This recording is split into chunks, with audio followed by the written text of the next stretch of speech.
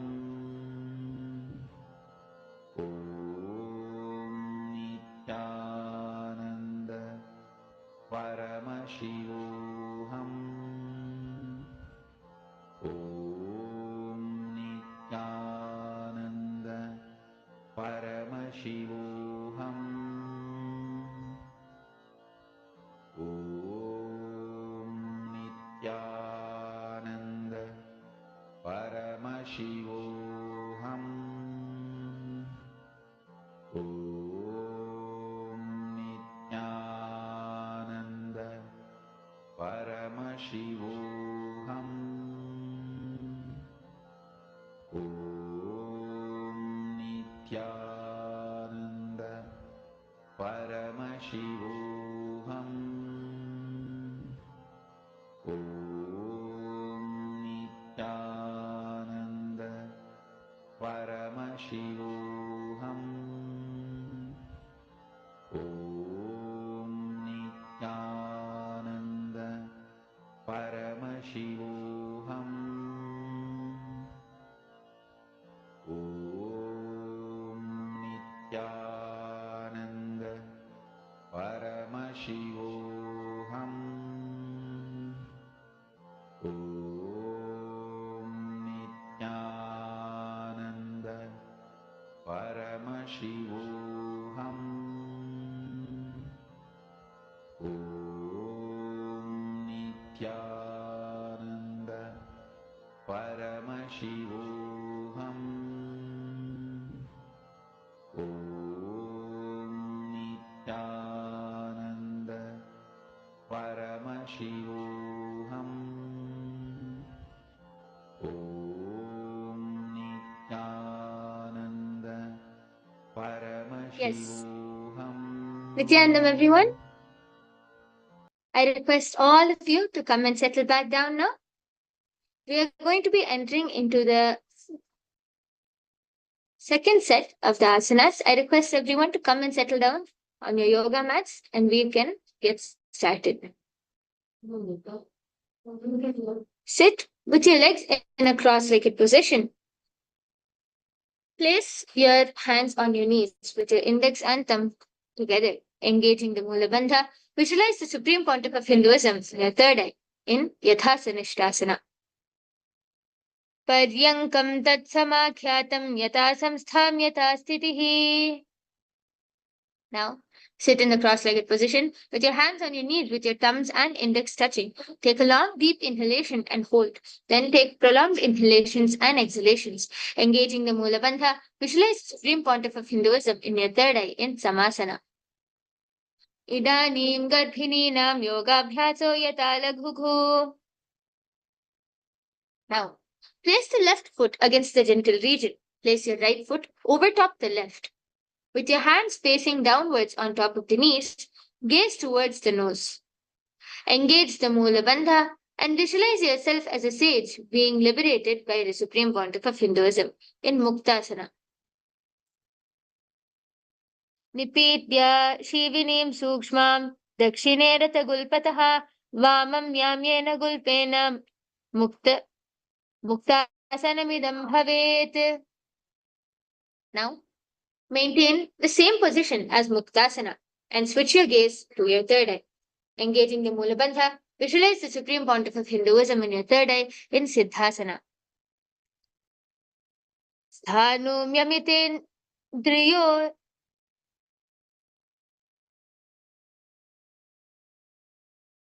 Sthanum yamitendriyo chalatrisha Pashyan Prabhorantaram Chaitan Moksha Kapata Bheda Janakam Siddhasanam Prochite. Now, maintaining the same position as Siddhasana, switch the gaze to the ground in front. Engage all the three bandhas in Mahamudra Bandha, visualizing the Supreme Pontiff of Hinduism in your third eye in Siddhyasana. वामपादकी एडी जानो शिवनी मदितास कोठानो दक्षिपादकी AD जोई मेढू मदि लगावे सोई. Now, keep your legs in the same position as Siddhyasana. Rotate your hands on top of the knees in the Bindha Mudra. Switch your gaze towards your third eye, engaging the Mula Bandha. Visualize yourself as Lord Rudra in Rudrasana 2.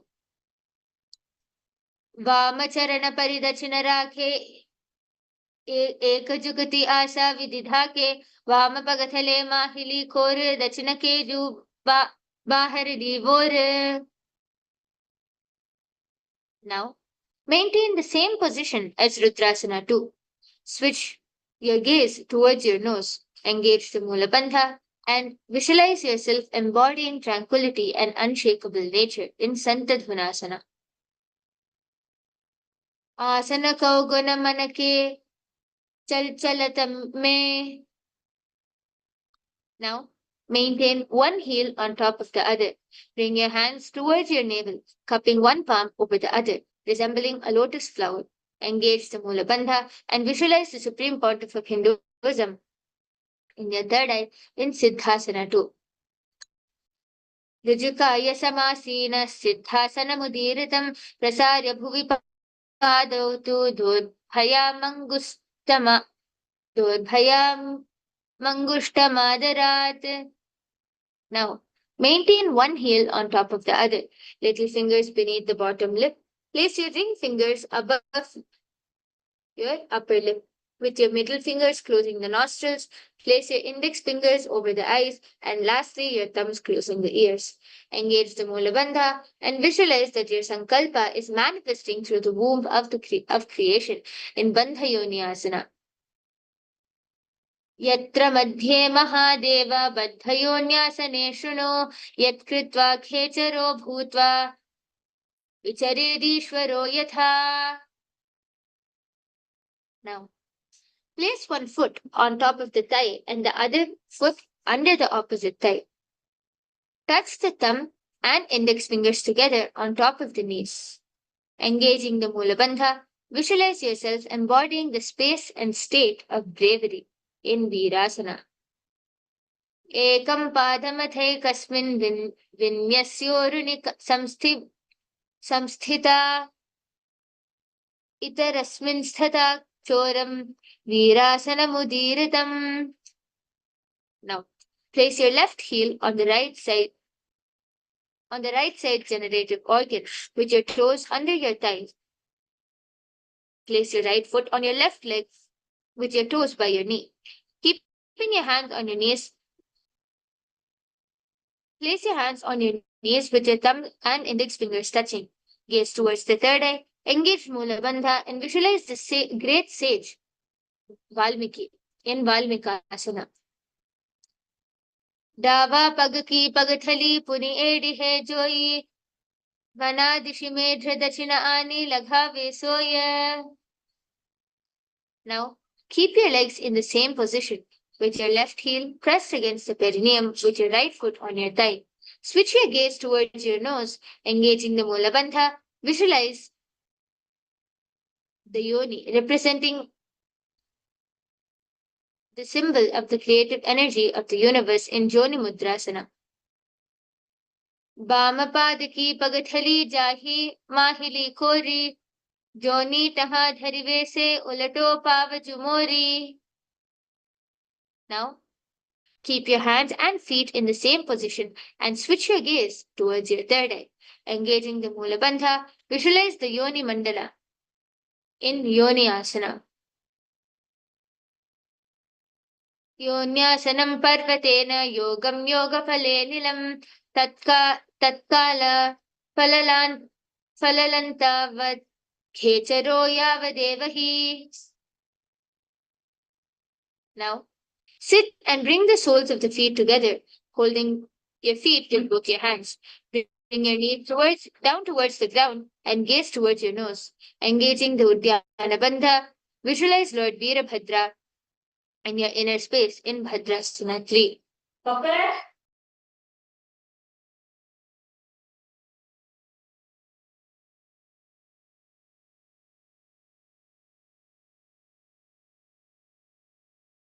Gulpau Chavrishadasya Sivantya Pashvayokshipe.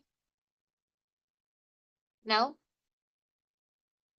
bring the soles of the feet together at the perineum. Press your tongue up against the roof of your mouth and gaze towards your third eye. With your right hand, cover your mouth. Close the left nostril with the index finger and inhale through the right nostril. Close both the nostrils. Hold your breath and then exhale through your left nostril.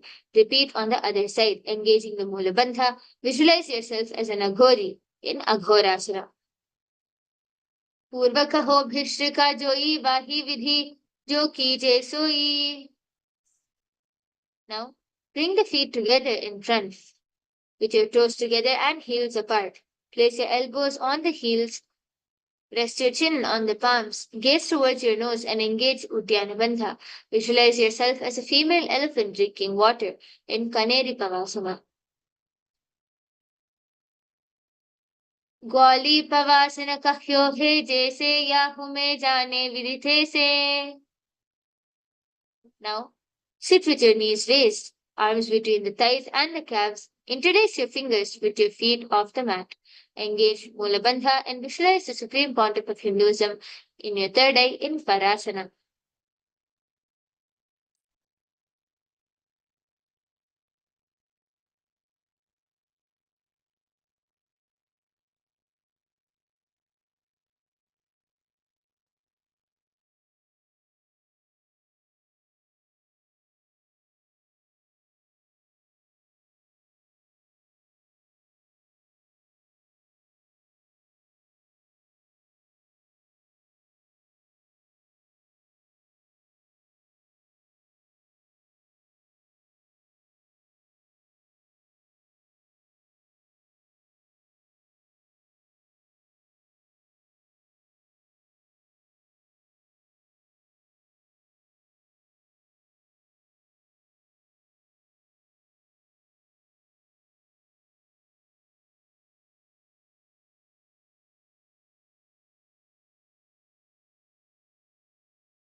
Now, interlace your fingers around the feet with the soles together.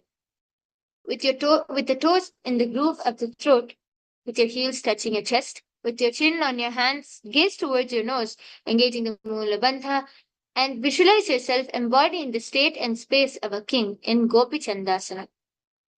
Puraba Bidi Pari Pagatal Pagaka Anguthaka Kuparashe Yedi Hiradalagave Kagasi Edya Aguli Parirashe. Now, sit with the soles of the feet together. Insert the hands underneath the legs, holding the feet with interlocked fingers. Bring the feet up to the chest. Bring the head down and touch the chin to the soles. Gaze down towards your nose, engaging the Mula Bandha. Visualize your body free from any defects in Udarasana.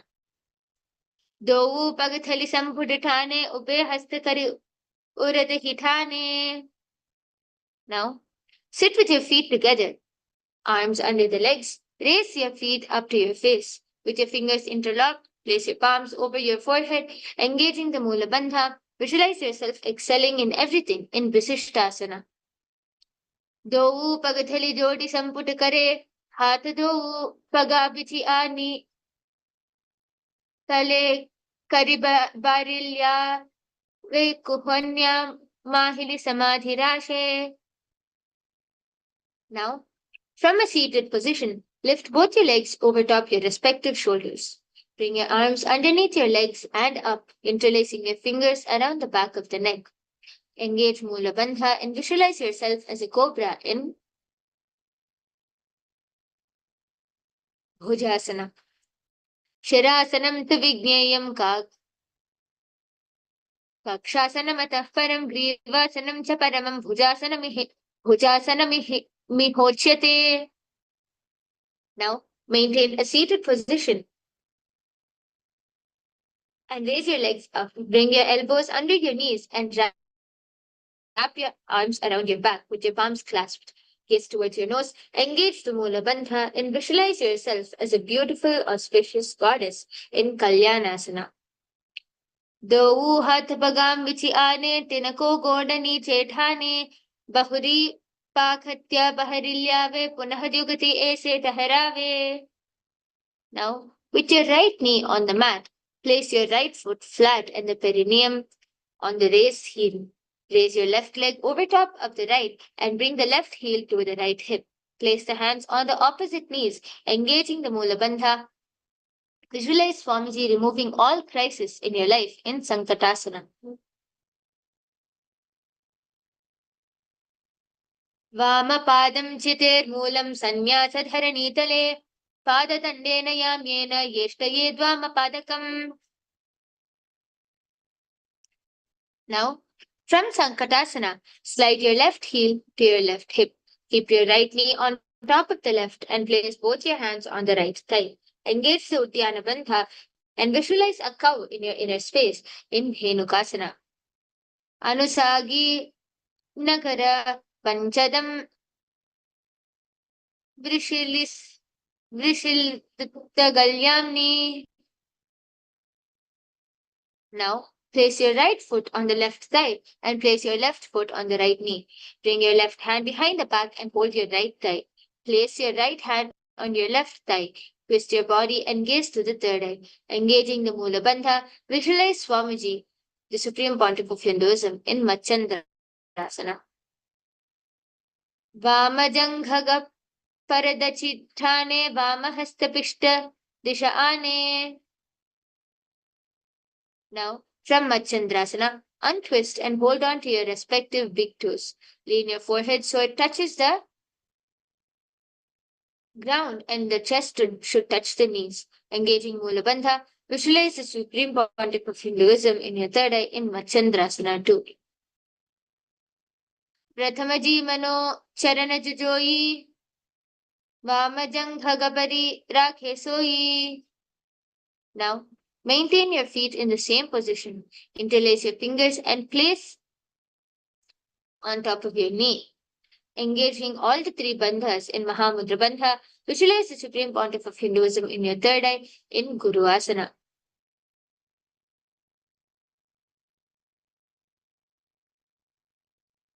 Urumule itarapadasya kanishtika pradesha gulfam samsthapya. Now, with your right knee on the mat, place the right foot flat and the perineum on the raised heel. Raise your left leg over top the right and bring your left heel to the right hip. Place your hands on the opposite knees. Vamapadam chitirmulam sannyasadharanitale. Now, repeat Dhenukasana. From Sankatasana, slide your right heel to the right hip. Keep your left knee on top of the right and place both your hands on the left thigh. Anusagi Nagara Panchadam Vrishilgalyani. Now, place your right foot on the left thigh, place your left foot on the right knee, bring your left hand behind the back and hold the right thigh. Place your right hand on the left thigh, twist your body and gaze towards the third eye. Engaging the Mula Bandha, visualize the Supreme Pontiff of Hinduism in Machandrasana. Vamajanghaga paridachithane Vamahastapishta dishe.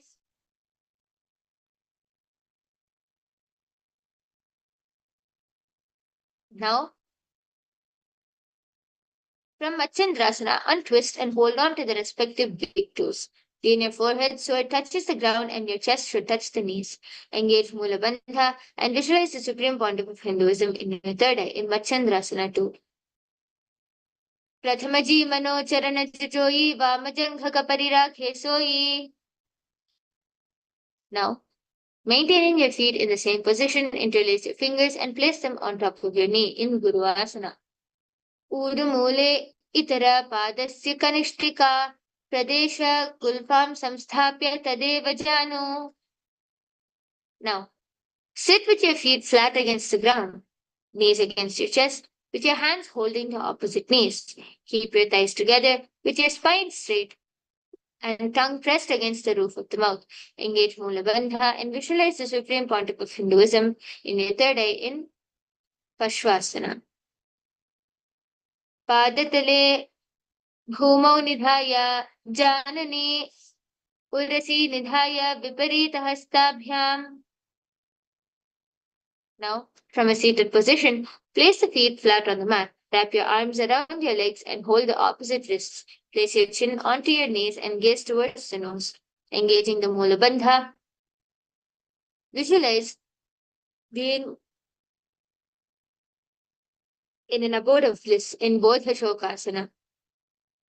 Dou Pagathali Bhuparidhare Korma Hili Ese Kare. Now, from a seated position, place your feet flat on the mat. Place your arms under your knees and hold the opposite elbows. Gaze towards your nose, engage the Mula Bandha, and visualize the Supreme Pontiff of Hinduism in your third eye in Kurakatasana. Kurakata asana do hath pag bahar lyave, goda niche le taharave. Now, maintain the same hold beneath the knees, bringing the right foot over the left so heels cross with your toes pointing up. Gaze towards your nose, engaging Mula Bandha. Visualize the great sage and Maharshi Sumati in Sumati Asana.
Yes, sorry for that technical glitch.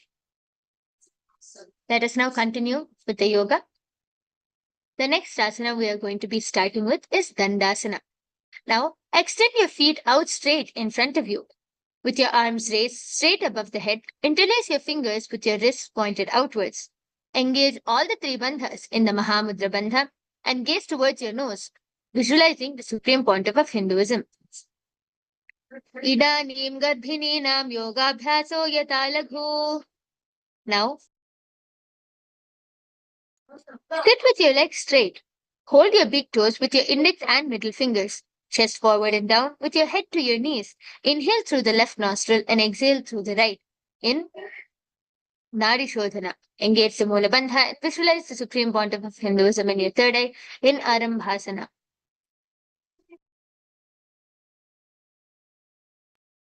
दो पगा मिलिवा पसारी पगा का अगूठा पकड़े लिलाट गोडी लगावे. Now, sit with your legs straight and extend your knees slightly up. With one hand distance between the heels, bring your shoulders down and wrap your hands around your legs. Hold the soles of the feet and gaze towards the third eye. Engaging Mula Bandha, visualize the Supreme Pontiff of Hinduism in your third eye in Bhidokasana. Prathama Besi Do Pavapasari Kachuka Uthako Kurudo Dare. Now, extend both your legs out with your heels together. Place your chin, mouth, and nose on the heels. Insert your hands below the legs, keeping your elbows together on the ground along with your fingers. With your palms facing upwards, gaze towards the nose, engaging the Mula Bandha and visualizing the Supreme Pontiff of Hinduism in Jalandhari Pavasana. Dou Edimala Smailake Dijay Hatapasari. Now, sit and extend both your legs out. Lift one foot behind the neck. Lean forward and down, as in Pachimatasana. Engaging the Mula Bandha, visualize the Supreme Pontiff of Hinduism in Urdhva Pachimatana. Pachimatana Vatsamsthitim Krita Ekam Padam Grivaya. Now, lie on the back and lift your right leg behind your neck, with your left hand holding the foot from the top. Straighten your body. Concentrate on the prana moving from the Muladhara to the Brahmarantra. Gaze towards your nose. Engage the Mula Bandha and visualize yourself as the infinite or eternal one in Anantasana. Uttana Shayani Ekaikam Payi Grivayam Vinyasya Itarahastena Pavagram Grithitva.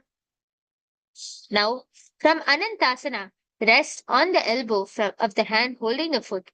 Concentrate on the prana moving from the Muladhara to the Brahmarandra. Engaging the Mula Bandha, visualize yourself in complete control in Ankushasana. Uttana Shayita Ekaikam Padam Grivayam Kurvan Itaram Hastam Karnamule Sthapaye Tasyai Vahastaya Kurparam Bhumau Nithaya. Now, lie down on your back. Bring your knees to the chest and encircle the thighs and the calves with the arms. Roll to the left and the right. Engaging the Mula Bandha, visualize the Supreme Pontiff of Hinduism in your third eye in Vrishasana. Uttana Shayanam Januni Hridaye Vashtambha Jangha Sahitaruni Karadvaye Badhva Shavyapasyavya Lodaye Trishasanam Bhavati. Now, sit and extend both your legs out. Lift one foot behind the neck and lean forward and down. We are going to repeat Urdhva Pachimatana on the other side. Pachimatana Vatsamsthim Krita Ekam Padam Grivayam. Now repeat Anantasana on the other side. Uttana Shayani Ekaikam Payi Grivayam Vinyasya. Now repeat Ankushasana on the other side. Uttana Shayita Ekaikam Padam Grivayam Kurvan. Now, lie on your back and lift both your legs one by one up and behind the head. Hold your hands behind your back and gaze towards the nose. Engage the Mula Bandha and visualize the Supreme Pontiff of Hinduism in Yoga Nidrasana. Padabhyam vestayet kantam hastabhyam prishtabandhanam. Now, while laying on the back, raise your legs towards your head. Wrap your hands around the legs and interlace your fingers behind your neck. Gaze towards the nose, engaging the mula bandha. Visualize Lord Vishnu blessing within in Atma Ramasana. पग उछे आगाने आने दोई पगा पिछे हाथ करी कहो ननी की माहिरी संधिमाई.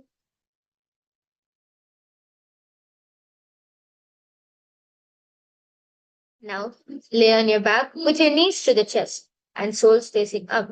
Extend your arms sideways, gaze towards the third eye, engage the Mula Bandha, and visualize the Supreme Pontiff of Hinduism in your third eye in Kochikasana.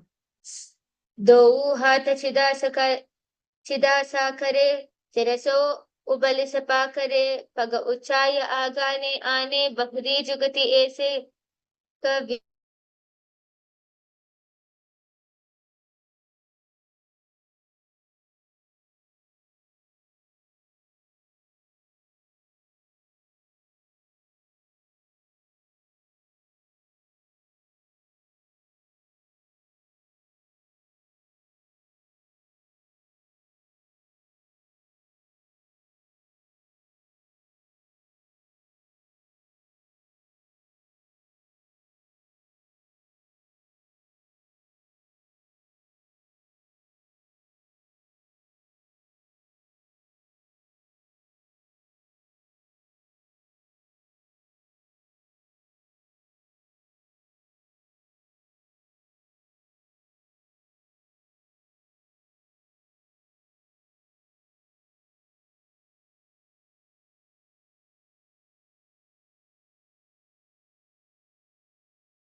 Yes, Nithyanandam, we would sincerely like to complete for this technical glitch.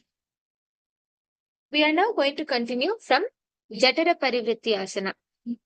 So I request all of you to lie on your back with your knees to your chest, with your arms reaching to the side at shoulder level. Engage the Mula Bandha and visualize the Supreme Pontiff of Hinduism in your third eye.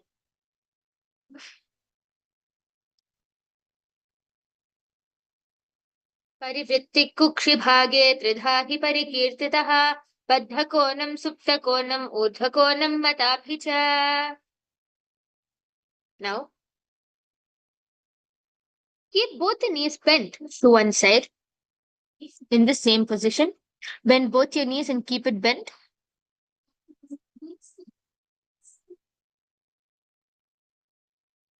परिवृत्ति कुक्षिभागे त्रिधा हि परिकीर्तितः बद्धकोणं सुप्तकोणं ऊर्ध्वकोणं मताभि च. And keep both your legs straight to one side with your head looking in the opposite direction of the legs. परिवृत्ति कुक्षिभागे त्रिधा हि परिकीर्तितः बद्धकोणं सुप्तकोणं ऊर्ध्वकोणं मताभि च. Now, lie on the back, bend your knees and place the feet flat on the ground. Hold your ankles and lift your heels up. Lift your hips up, gazing towards the nose in Dvipada Pitham. Visualize yourself as a sturdy bridge, engaging the Jalandhara Bandha. Pratikriyayutam Dvandvapithas Sarva Balapradam. Now, lie on your back and place your feet flat on the mat. Bring your arms over your head and place your hands flat on the mat with your fingers pointing towards the feet. Lift your entire body up and off the ground, engaging the Mula Bandha. Visualize yourself as sturdy as stone furniture in Paryankasana. Uttanashayanam hastatalabhyam bhumim avashtapya padatalabhyam. Now, lie on your back with your knees towards your chest, hands on the shoulders. Move your hips in circular motions, engaging the Mula Bandha. Visualize that you are laying on your back like a dog in Swottanasana. Shavavat chariram samsthapya janani sammilya nabho amneya. Now, lie supine and raise your hips and legs up. Bring your hands to the lower back for support if needed. With your elbows and hands extending on the mat below, help your body balance as your legs are raised straight up off the ground. Move your legs around and around, engaging the Jalandhara Bandha. Visualize yourself as the Supreme Pontiff of Hinduism in Viparita Karani. Bhutale swashiro dattva khed charanadvayam. Now, lie supine, raise your hips and legs up. Bring your hands to the lower back. Elbows and hands extend on the mat below, helping balance your body as your legs are raised up straight, engaging the Jalandhara Bandha in Viparita Karani 2. Karani Viparitakhya Sarva Divyadhinashini Nityam Abhyasa Yuktatya Jatharagni Vivardhani. Now, laying on your back, lift your hips and take your feet over your head with your toes on the floor. Hands stretched on the ground, palms clasped together. Rest on your neck and shoulders. Engaging the Jalandhara Bandha, visualize yourself as a plow in Langalasana. Griva Kanthena Bhumim Vishtamba Padagradvayam Urdhva Munnayed Narakasanam Bhavati. Now, lie on the back with your legs over your head, toes pointed on the ground. Bring your thighs to your chest, holding your toes, arms and legs straight. Engage the Jalandhara Bandha and visualize one of the 84 different asanas revealed by Lord Paramashiva himself in Shayata Paschimottanasana. Tanam Shayitva Kudvita Shayata Paschimottanakam. Now, in the same position, just spread your toes out wide, engaging the Jalandhara Bandha. Visualize the Supreme Pontiff of Hinduism in Supta Konasana.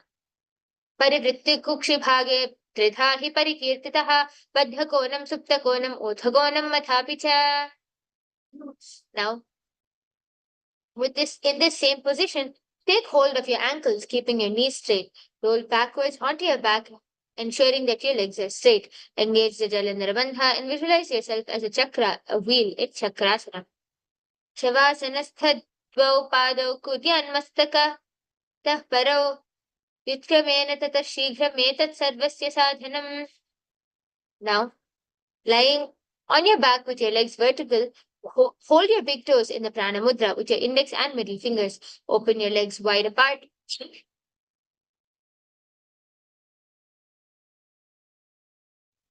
Open your legs wide apart, engaging the Mula Bandha. Visualize the Supreme Pontiff of Hinduism in your third eye in Supta Prasarita Padangushtasana. Uttanapadam Krauncham Cha Maricham Veerabhadrakam Natarajam Trikonam Cha Supsangashta Prasarane. Now, lie on your back with your legs extended straight up in front of you. Hold your big toes in the Prana Mudra, engage the Mula Bandha, and visualize the Supreme Pontiff of Hinduism in your third eye in Supta Padangushtasana.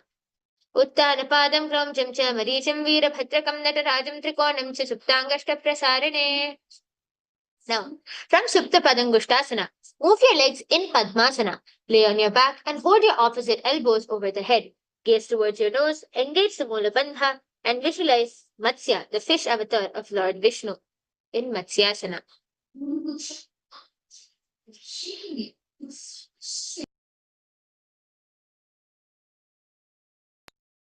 Relax your Padmasana onto the ground and place your hands above your head in Matsyasana. Mukta Padmasanam Kritva Uttana Shayanacharet Purparabhyam Shiro Veshya Matsyasanantu Rogaha. Now, from this same position, place the back side of the right hand onto the left palm above your head. Gaze towards your nose, engage the Mula Bandha, and visualize Lord Rama in your inner space in Parashuramasana. Prathamakare Padmasana Ache Sodho Sove Bhuparipache. Now, while laying on the back with your legs in Padmasana, lift your hips and your legs up. Use your hands to support your hips and elbows. Keep your elbows on the floor. Tuck your chin into your chest and gaze towards your nose, engaging the Jalandhara Bandha. Visualize the Supreme Pontiff of Hinduism in your third eye in Sarvangasana.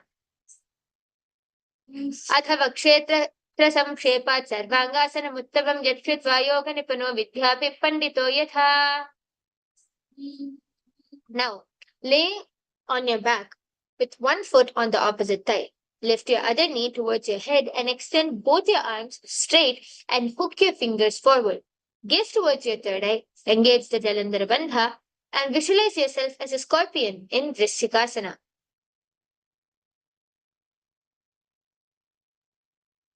Prathamashayana Sudo Shise Kesaki Sandhi Sudhake. Now, repeat Vrishchikasana on the other side. Prathamashayana Sudho Sisake Saki Sandhi Sudhake.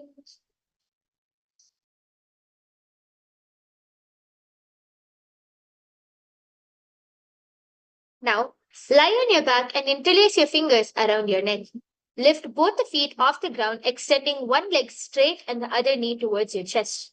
Alternate extending and raising the knee again and again. Engaging the Mula Bandha, visualize the Supreme Pontiff of Hinduism in your third in Vrishapadakshepasana.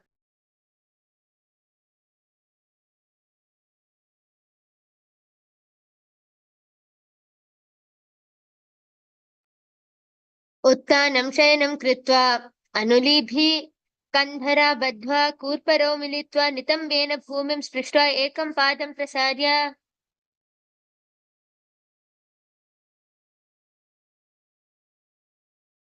Now, lie flat on your back. Lift your legs one by one, touching the ears with your knees. Engage the Mula Bandha and visualize the Supreme Pontiff of Hinduism in your third eye in Marottanasana.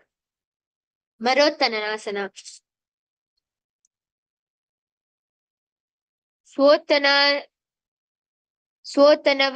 samsthiti kritva janudvayam paryayena karnayo. Now, while laying on the back, place the soles of the feet flat on the ground. Sit up and then stand. Stand up and then sit back down. Engaging the Mula Bandha, visualize yourself as a wolf in Vrikasana. Atha Uttanam Shayanam कृत्वा पादतलाभ्यां भूमिं धृत्वा उत्तिष्ठेत् रकासनं भवति. Now we are going to perform the Lolita Karana. Stand with your knees bent and your feet pointing outwards. Bend the elbows and keep your hands at the chest level. Swiftly move the arms across the body and then bring back to the center. Tilt the head back as you open your hands and open the chest up towards the sky. Move your head in all directions in the Lolita Karana.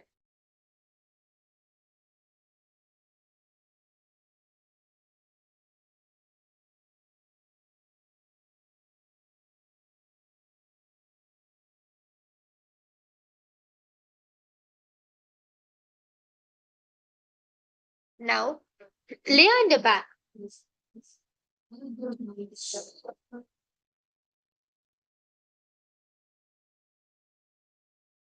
Then, quickly throw your legs above the head and completely roll over.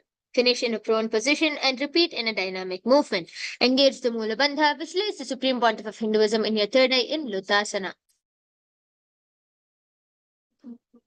उत्तानशयनं पादौ शिरौ लङ्घय भूमौ स्थापयित्वा नुब्जं भूयति न्युब्जं शयनम्.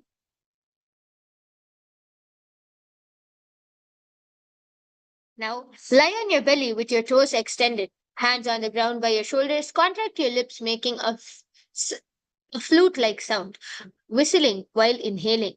Engage the Mula Bandha and visualize yourself carrying warriors into a battle for dharma on your chariot back in Sarathasana. न्युब्जशयनं कृत्वा नाभिं हौमौनि हयः संवस्त्याभ्याम्.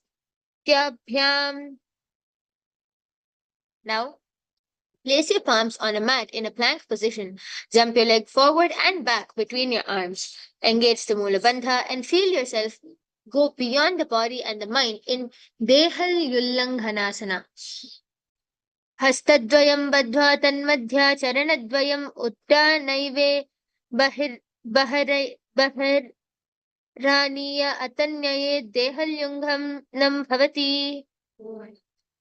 Now, from a standing position, bend forward and place your hands on the mat. Walk back and forth, engaging the Mula Bandha. Visualize that you know and can remember your past words in Jatyasana. अथ जात्यासनं वक्ष्ये येन जातिस्मरो भवेत्. Now, tie your feet with a rope. Stand erect like a rod. With your arms by your side, with your hands touching your thighs, visualize your kundalini raising and curling upward around the body. Engage the Mula Bandha and visualize the kundalini raising and curling up your body in Sarpasana. अथ सर्पासनं वक्ष्ये वायुपानय केवलं शरीरं ददतिष्ठेत् जुबद्धस्तु पादयोः. Now, while standing, place all your fingers on the mat and then stand on the feet. With your feet on your fists, begin to move and walk like a camel, engaging the Mula Bandha. Visualize yourself as a camel in Ushtra Sadanasana. Mushtika निष्टिका प्रदेशे भौमि निधाय उपरि पादतले संस्थाप्य अश्वत्वत्. Now, while standing, place all your fingers on the mat and then stand on your feet. Begin to move and walk like a horse, engaging the Mula Bandha. Visualize yourself as a horse in Ashwasana. Mushtika निष्टिका प्रदेशे भूमौ निधाय उपरि पादतले संस्थाप्य. Now, stand straight with your feet together. Interlace your hands behind your back and pull them down towards the calves. Open up your chest, engaging the Mula Bandha. Visualize yourself as a soaring bird diving in Kapota Nikatasana.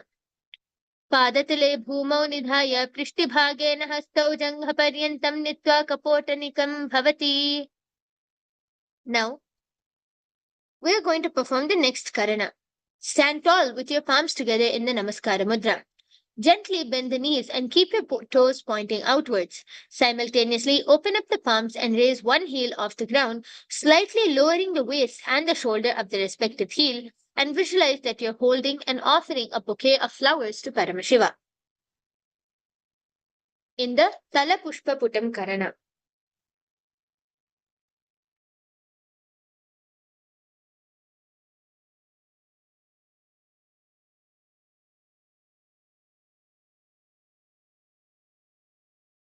Now, laying on the stomach, jump your feet up towards a handstand.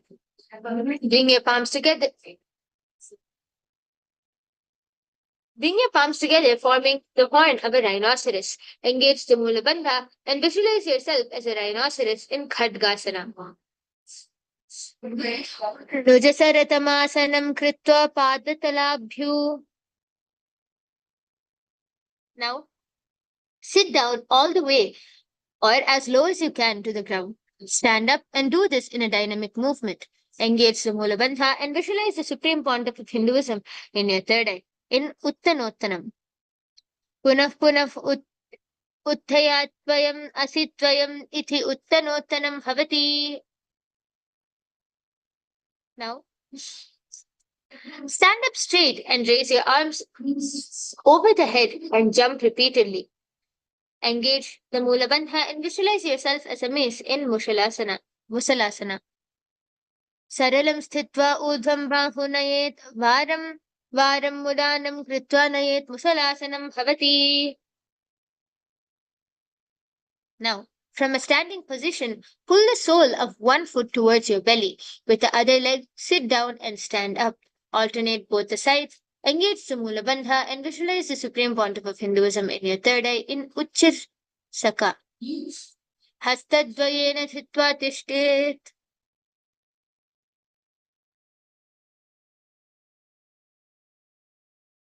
Now, we are going to perform the next karana. Stand and keep one leg slightly bent with the toes pointing to the side. Bend and lift the opposite knee towards the chest, pointing the toes downwards. Keep the arm holding the knee with the hand pointing outwards and closed into a fist. Let the opposite hand hang down on top of the thigh, with your wrists twisted and fingers pointing towards the center of the body in the Parshvajanu Karana.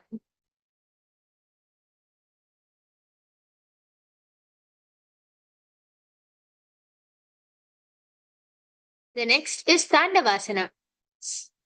On one leg, lower the body to the mat. Then stand straight, lifting your raised leg to the opposite side.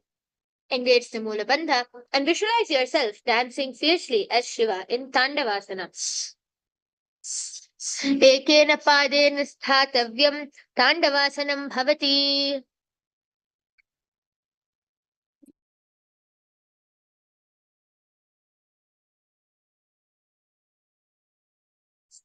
Now, place the left foot on the inner right thigh and stand erect on the mat like a rod. With your hands by the side, engage the mula bandha and visualize yourself being blessed by Lord Brahma in Brahmanasana. Brahmanasanamapakshe yat kritva brahmano bhavet. Now, we are going to perform Garudasana 3. Stand tall and wrap your left leg over and around the right knee. Tuck your left toes on the other side of the right calf and simultaneously cross your left arm below the right and bring the palms together. Engage the Mula Bandha. Visualize yourself as Lord Garuda in Garudasana 3. Uttana Kurma Pithe Sayhas Guru Garudamevacha. Now, stand straight on the right leg with your left foot on the opposite side. Keep your hands relaxed by your knees, engaging the Mula Bandha. Visualize the Supreme Pontiff of Hinduism in your third eye in Ekapadasana. Sakshagri Mama Padasya Jakho Parinidhaya Cha. Now, stand on the right leg. Hold the big toe of the left foot and straighten out to the side. Rotate your body quickly on the standing leg, engaging the Mula Bandha. The pole star. Visualize yourself as a pole star in Dhruvasana. Ekena hastena dandarupasya ekasya padasya gram dhritva itara padatalam dhamau nithaya tvaraya. Now, stand on the right leg and lift the left foot all the way behind your neck and stand tall. Alternate sitting and standing, engaging the Mula Bandha. Visualize Lord Vishnu in your third eye in Trivikramasana. Ekena padena sthatavyam uttatavyam Tandavasanam bhavati. Now, we are going to perform the next karana, which is Parshvajanu Karana. Please repeat Parshvajanu Karana on the other side.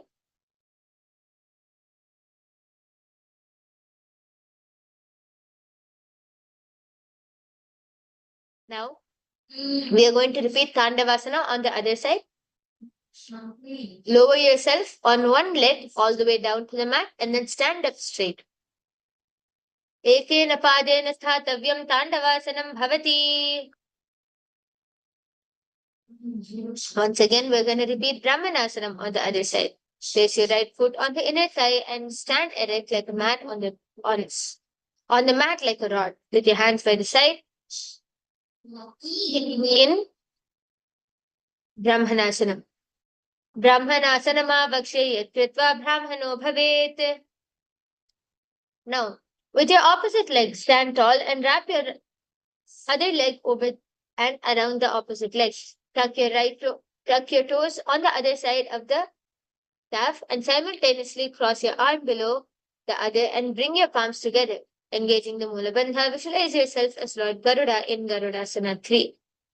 Uttana kurma pithecha saihas garudame vacha. Now we're going to repeat Ekapadasana on the other side. Stand straight on your left leg and stand straight on one leg and place the other foot on the opposite thigh. Keep your hands relaxed by your knees, engaging the mula bandha. Visualize Swamiji in your inner space in Ekapadasana.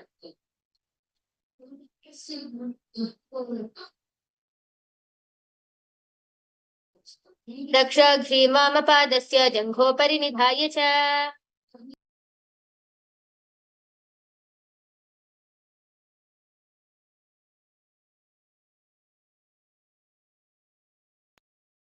Now, we are going to repeat Dhruvasana on the other side. Stand on the left leg, hold your big toe of the opposite foot and straighten out to the side and rotate quickly on the standing leg in Dhruvasana. Ekena hastena dandarupasya ekasya padasya gram dhritva itara padatalam. Now we're going to repeat Trivikramasana on the other side. Stand on the right leg and stand on the opposite leg and lift the other foot behind the neck and stand tall. Alternate sitting and standing in Trivikramasana. Ekena padena sthatavyam uthatavyam Tandavasanam bhavati. Now we are going to perform the Samanakha Karana. Stand with your feet close together and toes pointed slightly out. Keep both your hands to the sides of the body.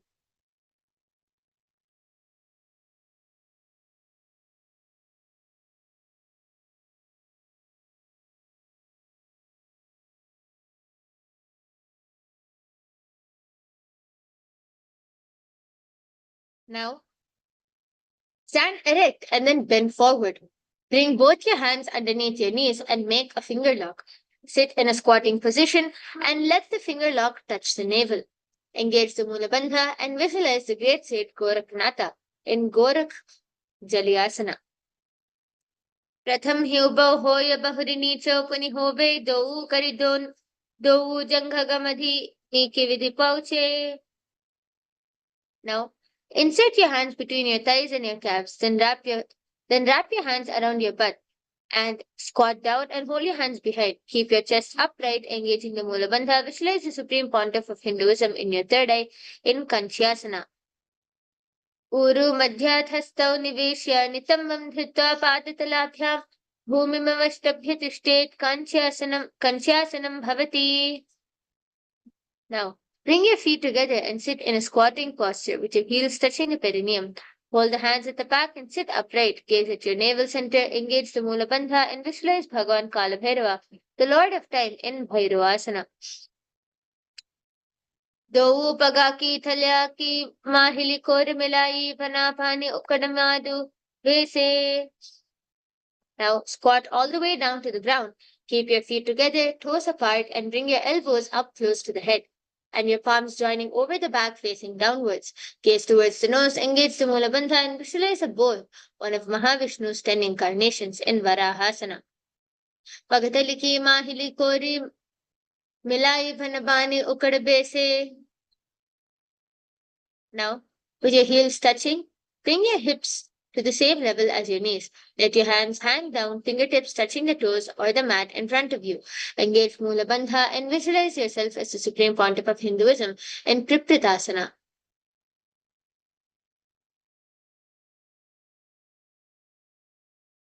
in Tripitasana. अथ उत्थानासनानि पार्ष्णिद्वयः सम्मील्य स्थिता नितम्बं जानु प्रदेशे अनिन्यतिष्ठेत् Tripithasanam bhavati. Now, place your hands on the mat with the fingers wide apart. Place your knees on the back of your arms with your eyes forward and down. Engage the mula bandha and visualize yourself as a crow in Bakasana.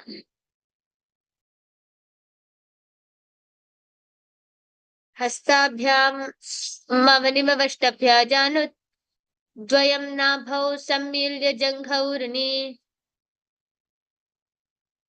Now, kneel down, place your head on the ground, palms spread around for support.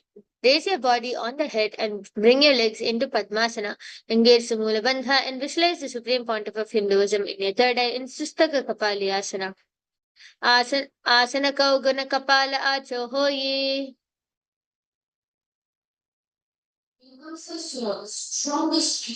Now, come back and relax back on the ground. Keep your toes flat, touching the opposite feet. Sit down between your feet and let your heels come outside the hips. Placing your hands on your knees, sit straight and gaze towards the nose. Engaging the Mula Bandha, visualize that you are sitting in the secret seat with Paramashiva in Guptasana. Janu Vorantare Pado Kritva Pado Cha Gopayet Pado Paricha Samsthapya Gudam Guptasanam Viduhu. Now, place your hands on the ground with your fingers wide apart. Lift your body up and straight into a handstand. Engage the Mula Bandha and visualize that you are a tree with your deep roots into the ground in Vrikshasana 2. Sapta Chakrakshalanaya Vrikshasana Visheshakan Jananendriyadadavya Konabhedan Savabhyashet. Now, place your hands together on the ground and from the same position, gaze towards the third eye. Engage the Mula Bandha, visualize stages flowing through your third eye in Shavasana. Do Pagajoyi Mahigula Famile. Ube hoye do hat joyi samputa kare. Now, from Bakasana, jump your legs back onto the hands and feet. With your palms by your chest, body pressed off the mat, push your body up and down again and again. Engage the Mula Bandha. Visualize yourself as a fish in Matsyasana. Nyabjam Shayanam Kurparo Parshva Bhargayam Murdha Kritya Hastatalabhyam. Now, lie prone on your belly. Relax down onto your belly with your hands on your hips. Extend your legs jointly and point your toes. Lift your chest to the left and right like a snake. Engage the Mula Bandha and visualize and move your body like a snake in Sarpasana 2.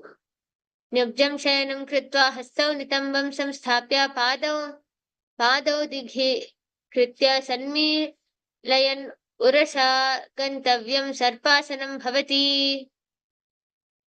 Now, lie prone on your belly with your hands in Padma Mudra, the lotus position, holding the chin. Keep your legs straight, toes pointed together. Engage the Mula Bandha and visualize yourself feeling self-supported and completely independent in Niralambanasana.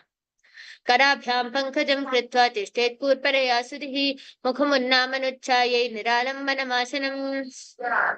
Now, lie on the stomach. Place your hands flat on the mat in front of you. Straighten your arms and bend your knees, bringing the feet forward towards the upper back. Lift up the head and the chest, engaging the Mula Bandha. See yourself as an umbrella in Chhatrasana. Adhyasanavasthitva hastatalabhyam bhumimavashtabhya munya chatrasanam bhavati.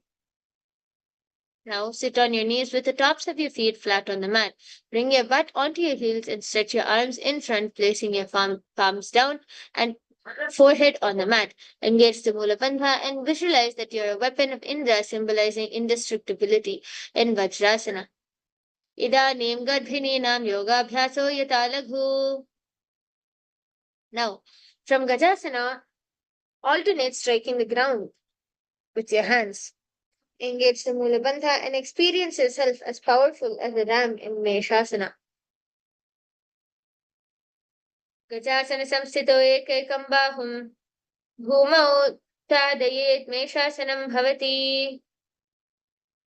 Now from Gajasana, lift your legs up into the air and slowly bring your forehead to the ground. Engage the Mula Bandha and visualize yourself as unborn, existing for all eternity in Ajasana. Gajasana samsthito padatrayam mantaraale कृत्या मस्तकेन भूमिं स्पृशेत अजासनं भवति. Now sit on your heels with your legs together. Interlace your fingers around the toes. First, pull your feet towards the perineum and place your hands on the respective knees. With your spine straight, gaze towards your nose and engage the Mula Bandha. Visualize Swamiji in your third eye in Dhanantarasana. Purabhavidi parihata ki kakasi upanashara modi. Now, interlace your fingers in front and then behind you. Stretch your arms forward, go to the sides and then backwards, giving massage to various parts of your joints and muscles. Engaging the Mula Bandha, visualize the Supreme Pontiff of Hinduism in your third eye in Angamottanam. Hastayo Angulir Bhadva, Hastayor Madhyat Sarvamagma Magmam Nikashayitva Tishthet Angamottanam.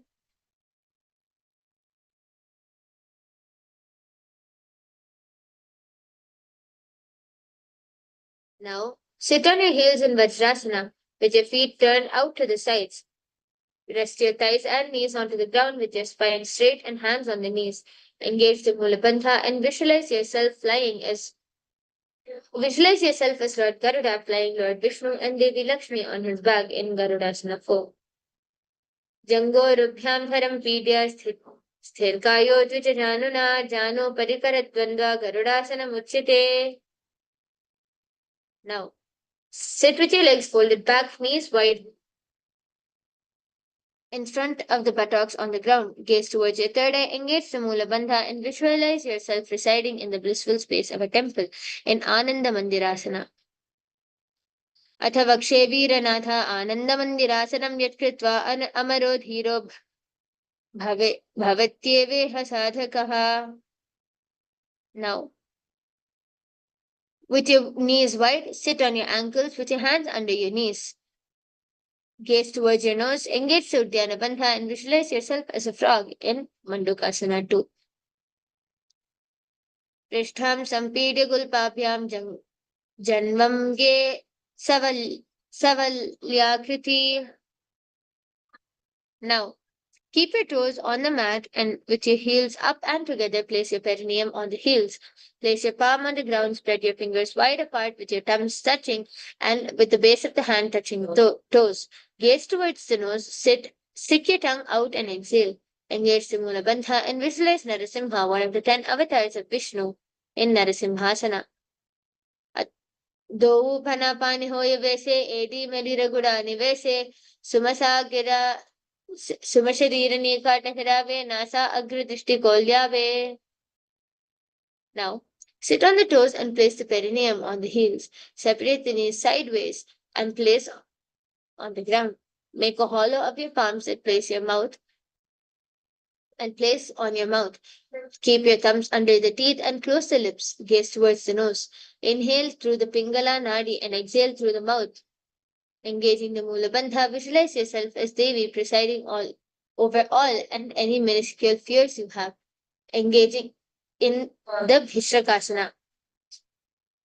Do Pagaki Edi Joyi Goda Fanovano Poi Goda Jangadar Karirake Adevahi Isi Viridhake.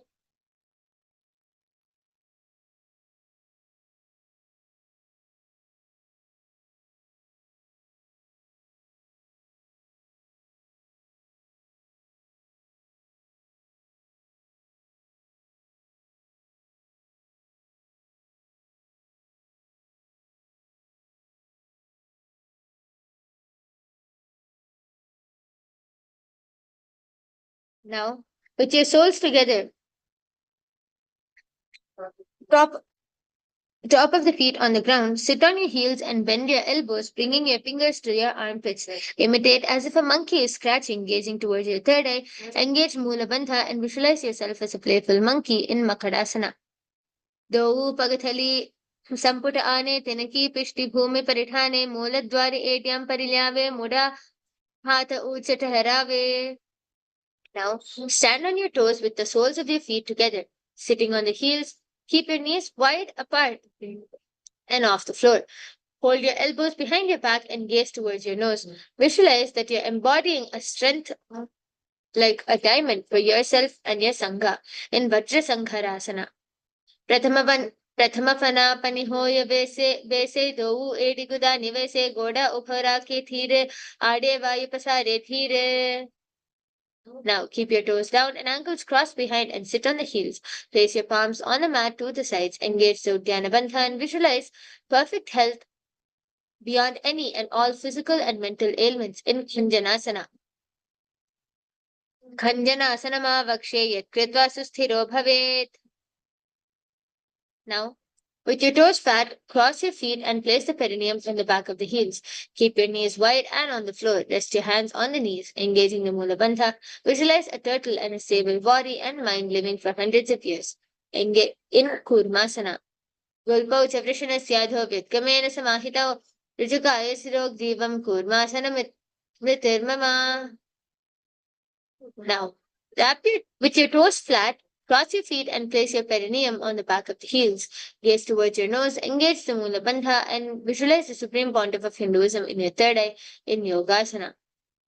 Godam niyamya gulfabhyam vitkamena samahitaha yogasanam bhavediti yoga vido viduhu. Now, stand on your knees, cross your ankles behind your feet near the opposite knees. Hold the calves with the fingers inside and thumbs only. Gaze toward the third eye, engage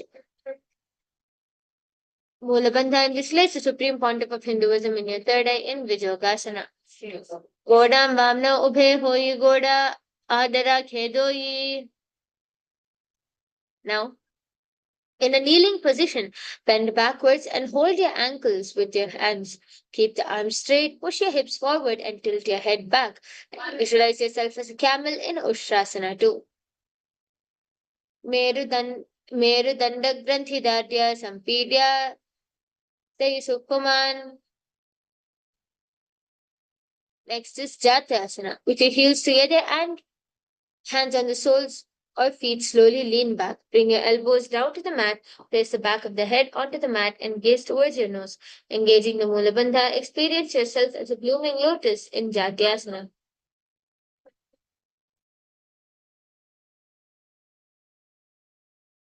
दो AD संपुट करे सोले मूल द्वारि तरिधेरे बना पानी उपलिपो यबेसे बहुदि पिष्टि दिशि तरिजोएसे. Now, sit on the knees with the thighs and calves together. Lean back and touch your back to the ground, then raise up. Use your support or hands if needed. Do this again and again. In a dynamic movement, visualize the healing and liberation of all causal and subtle forms of your body, engaging the Bandha in Viratasana. जङ्घाप्रीति भूमौ निधाय जङ्घोधरयो ऊर्णि संस्थाप्य पृष्ठिवंशं वारं वारं स्पृशेत् विरटासनं भवति. Now, from Viratasana, raise your hips higher and bring the forearms to the mat and hold the back of the heels.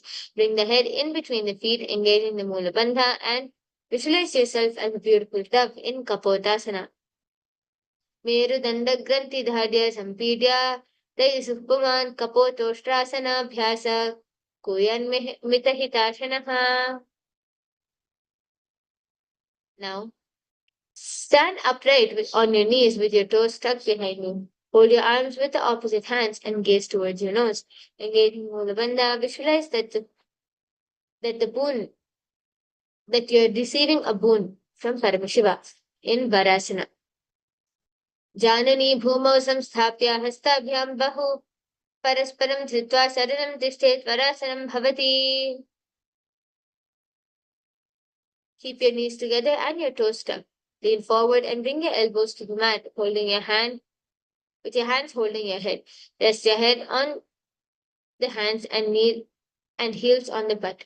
Engage the Mula Bandha and visualize yourself as a boar, one of Mahavishnu's 10 incarnations in Varahasana 2.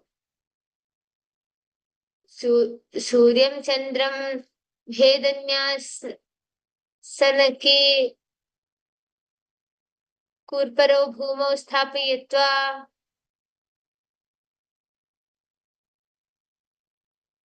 Now, kneel down and place the crown of the head on a mat. Between your interlaced fingers, keep your elbows on your mat, shoulder width apart. Lift your knees up and high and with your hips high. Raise the body upside down, engaging the mula bandha. Visualize yourself as a lopped tree in mundasana. Adho mundasanam vakshe sarvesham praninam sukham.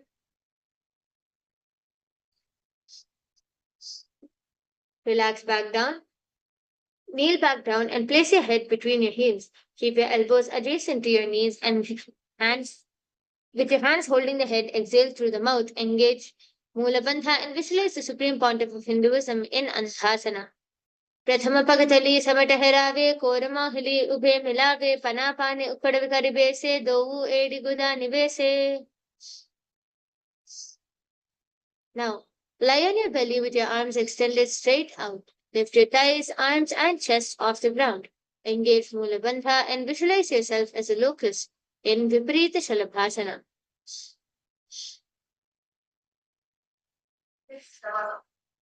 Shalabhasana Bhedasya Natabherunda Namake Gandabherunda Sthite Sahite Shira Sadandasanam Tatha.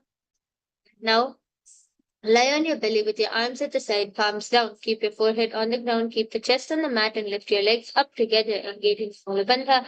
Visualize yourself as a skull representing the mind with purified thoughts and the strong will to attain enlightenment in Kapalasana.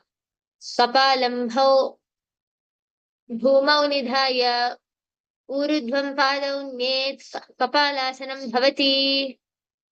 Now lie on your stomach with your hands by your side. Lift your legs up and over the head and slowly place the feet on the mat in front of the head. Keep your palms flat on the mat behind, engaging Mula Bandha. Visualize yourself as free and opened up in Akasha Kapotasana. Ushtrasane sthitva charanau bhumeruttapya vasthakopanni nitva prishtaprasadena bhumau sthapayet Akasha Kapotam bhavati. Now, sit on your knees and bring the chest down so that the navel touches the knees.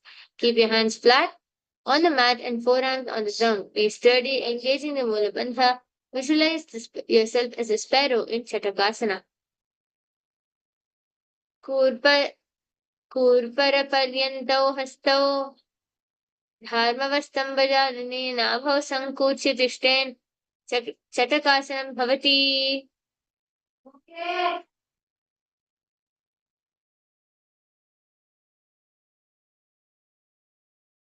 Now kneel down with your hands and elbows on the mat. Place your legs bent back to touch the feet on the hands. Lift your chin and hold, engaging the Mula Bandha. Visualize yourself as a scorpion in Vrishchikasana 2.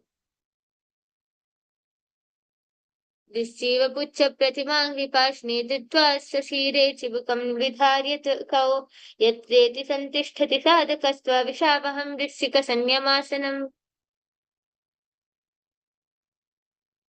Now, place your perineum down on the right heel. Keep your left foot outside of the hip and ankle to the side.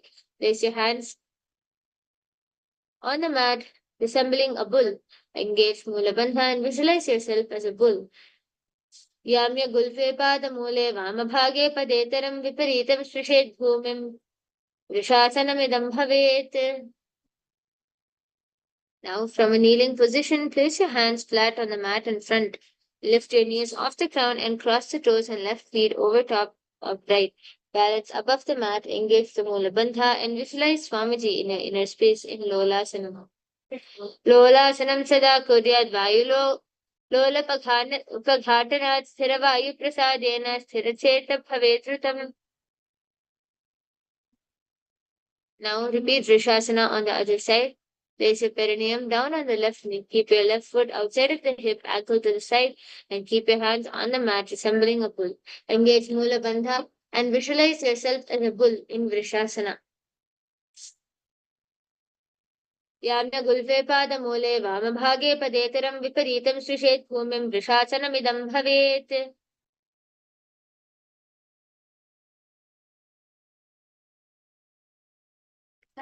Now, place your left toes on the ground and sit on the heel with your left foot. Place the right foot flat on the ground with the knee raised towards the chest. Keep your palms on the respective knees and maintain an upright position. Engage Mula Bandha and visualize Balaguna, one of the 84 siddhas in your inner space in Balagunasana.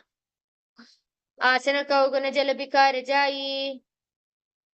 Now, squat with your feet flat on the mat. Bring your elbows under your thighs and wrap your hands around your shins. Hold on to the ankles from the outside. Engaging the Mula Bandha, visualize yourself as an entire planet in Grahasana. Padatale भूमौ संस्थाप्य जानुमध्ये कूर्परौ स्थापय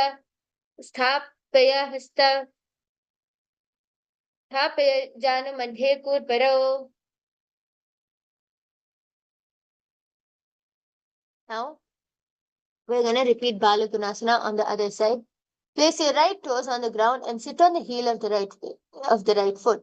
Place the other foot on the ground with your knees raised towards your chest. Keep your palms on the respective knees and maintain an upright position. Engage the Mula Bandha, visualize Balaguna and in Balagunasana. Asana Kaugana Jalabika Rajayi. Now we are going to perform Utkatasana. Squat on your toes with your heels up and with your knees off the mat. Place the perineum on the heels and the hands on the respective knees. Keep your spine upright. Engage the Mula Bandha and visualize the Supreme Pontiff of Hinduism in your third eye in Utkatasana. Yujas pijos thiyata urdhvajanu yatra sane padataladvayopari snigdha mana gutarak andharanyam vasprishya peetham. Now, sit on the toes with your perineum on the heels and your soles together.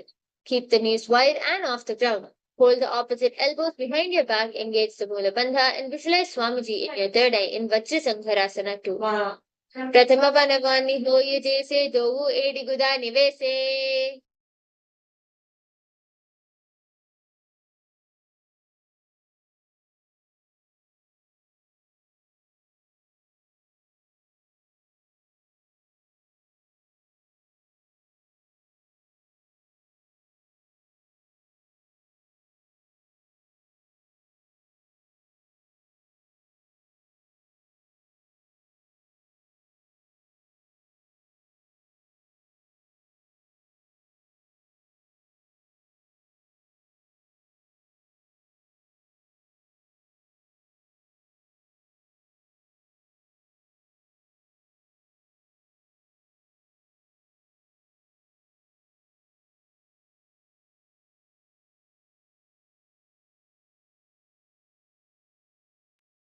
Now, squat or sit with your feet hip width apart, hands under your soles of the feet from inside, palms down, arms straight. Keep your elbows together at the navel center, gaze towards your nose, engage Mula Bandha and visualize that you're able to consume and live off of air alone in Anilasana. Dau hata bhuma parithane kahoni jadi na bhilanga ane.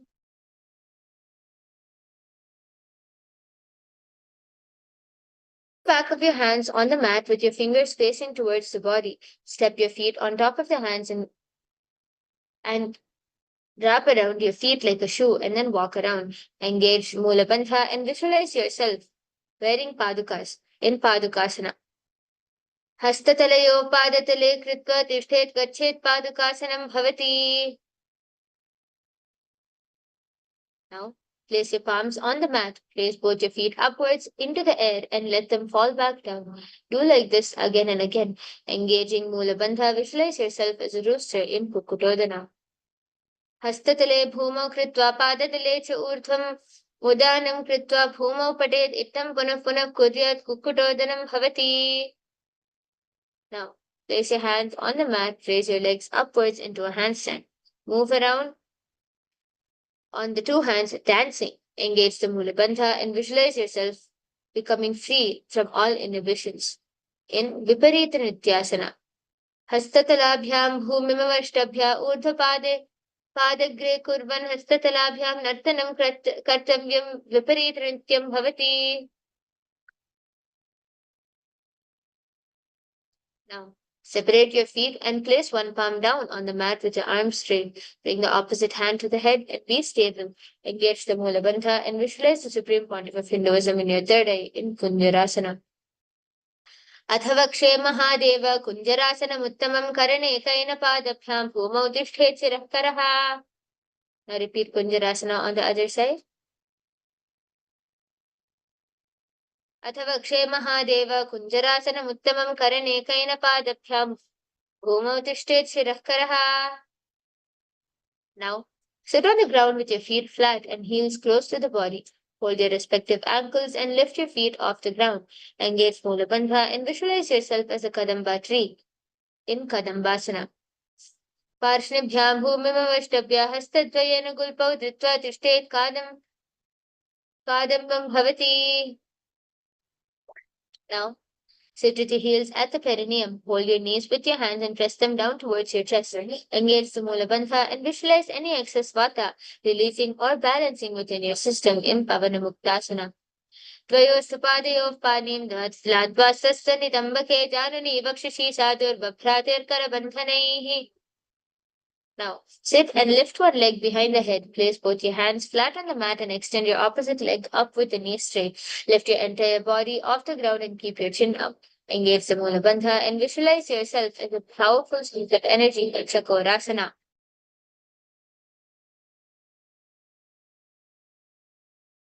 पूर्वतानं चतुष्पादं पीठं वज्रासनं तथा. Now, sitting on the ground, hold the left toes with the left hand, index and middle fingers. Pull your foot towards your left ear and extend the right leg out, keeping it straight. Hold the big toe with the right hand and visualize yourself as a bow in Dhanurasana 2. Padangushthau panibhyam grihitva sharanavadhi. Now, lift your leg over top the left shoulder and bring the right foot across and hook on top of the left foot. Lean forward and down while extending the legs out to the left. Lift up your head and chest and find balance. Visualize yourself as a flying crane in Ashtavakrasana. Vasishtamatakaundinyam udhakukatamev cha ashtavakramato mayuram setu bandhanam. Now, place the right foot on top of the left thigh and bring the left foot flat on the ground. Have your left shoulder underneath. Underneath the raised leg and place your hands flat on the ground. Engage the Mula Bandha and visualize that you're immortal and able to exist solely from Prana in Pranasana. Etat prabhedam vakshyami karoti yasa chamaraha. Now, place the right foot at the root of the left thigh, then the left leg by the side of the right knee. Hold the left leg by the right hand and twist the body and remain steady. Engage the Mula Bandha and visualize the great sage and yogi Matsyendranath in Parshva Matsyendrasana. Vamor Mular Pita Daksha Pado Jafor Bahirvestita Daksha Doshna. Now, we're going to repeat Chakorasana on the other side. Sit and lift one leg behind the head, place both your hands flat on the ground and extend the opposite leg up with the knee straight. Lift the entire body off the ground and keep the chin up. Engage the Mula Bandha and visualize yourself as a powerful source of energy in Chakorasana. Purvatanam Chatushpadam Pitham Vajrasanam Tatha. Now, sitting on the ground, hold the other leg with the index and middle finger and pull it back to your ear. Visualize yourself as a bow in Dhanurasana 2. Padangushthaudapanibhyam grihitva sharanavadhi. Now repeat Ashtavakrasana on the other side. Vasishtamatakaundinyam udhakukkatameva cha ashtavakramato mayuram setu bandhanam. Now repeat Pranasana on the other side, placing the opposite foot on top of the shoulder. Engage the Mula Bandha in Pranasana. Etat prabhedam vakshyami karoti yasa chamaraha. Now repeat Parshva Matsyendrasana on the other side, placing the opposite foot at the root of the other thigh. And hold the left leg by the right hand and twist your body and remain steady. Engage the Mula Bandha and visualize the great sage and yogi Matsyendranath in Parshva Matsyendrasana. Vamor Mular Pita Daksha Pado Jafor Bahirveshtita Daksha Doshna. Now, keep one leg straight and press the perineum with the other heel. Keep your chest forward and down. Hold your toes and bring the feet and bring the head towards the knee. Engaging Mula Bandha, visualize the supreme pontiff of Hinduism in your third eye in Ardha Paschimottanasana. Ekam padam prasarya ekam padasya parshnena. Now, we're going to perform Crown Chasana. Place your left ankle outside of your hip and hold the sole of the right foot and lift the leg up towards your forehead. Keep your knees straight and gaze towards your nose. Engage the Mula Bandha and visualize yourself as a crane in Crown Chasana. वासिष्ठमथकौण्डिन्यम् ऊर्ध्वकुटमेव च अष्टावक्रवतोत्थानं मयूरं सेतुबन्धनम्. Now, keep one leg straight and press the perineum with the other heel.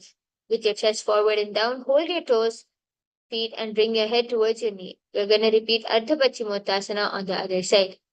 Ekam padam prasarya ekam padasya parshnena. Now repeat Crown Chasana on the other side, visualizing yourself as a crane.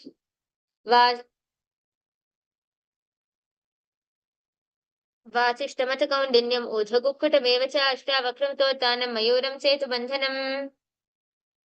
Now, sit with the soles between the thighs and the calves.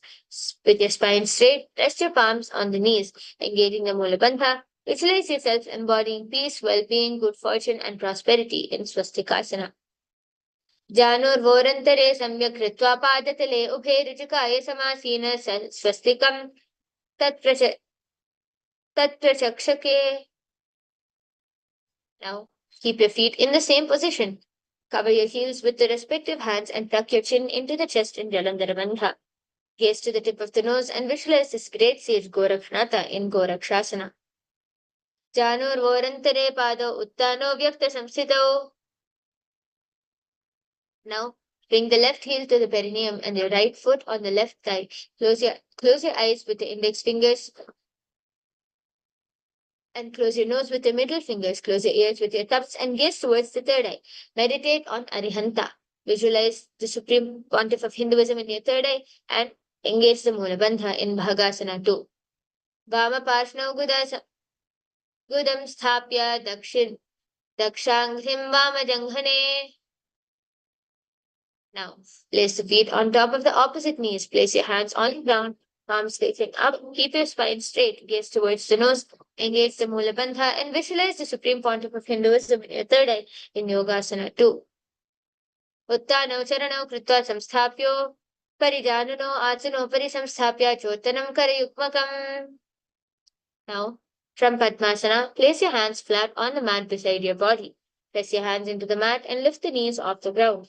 Balance above the ground and engage the Mula Bandha. Visualize yourself as a rooster and in Urdhva Kukkutasana. वासिष्ठमथकौण्डिन्यम् ऊर्ध्वकुक्कुटमेव च अष्टावक्रमतोत्थानं मयूरं सेतुबन्धनम्.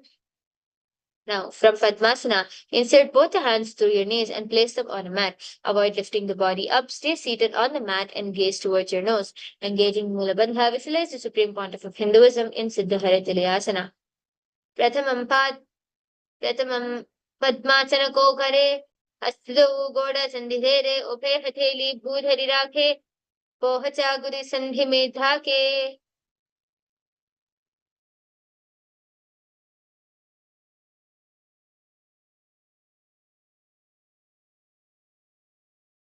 Now, from Padmasana, place your hands on the mat through the gaps of the calves and the thighs. Lift the thighs up to the shoulders and legs off the mat. Stay above the mat, gaze towards your nose, engage the Mula Bandha, and visualize yourself as an elegant swan in Hamsasana. Kukkutasana sthitva, skanda paryantam urinitva, tishtet Hamsasanam bhavati.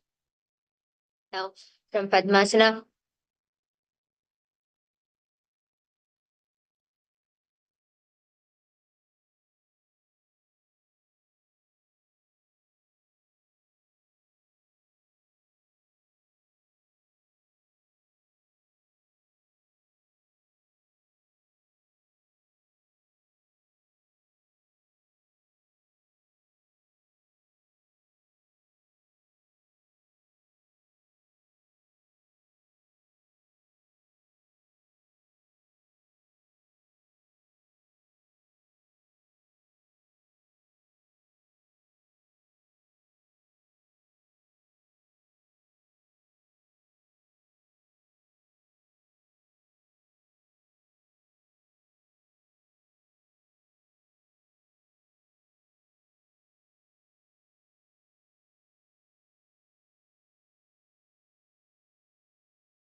Nithyananda, everyone.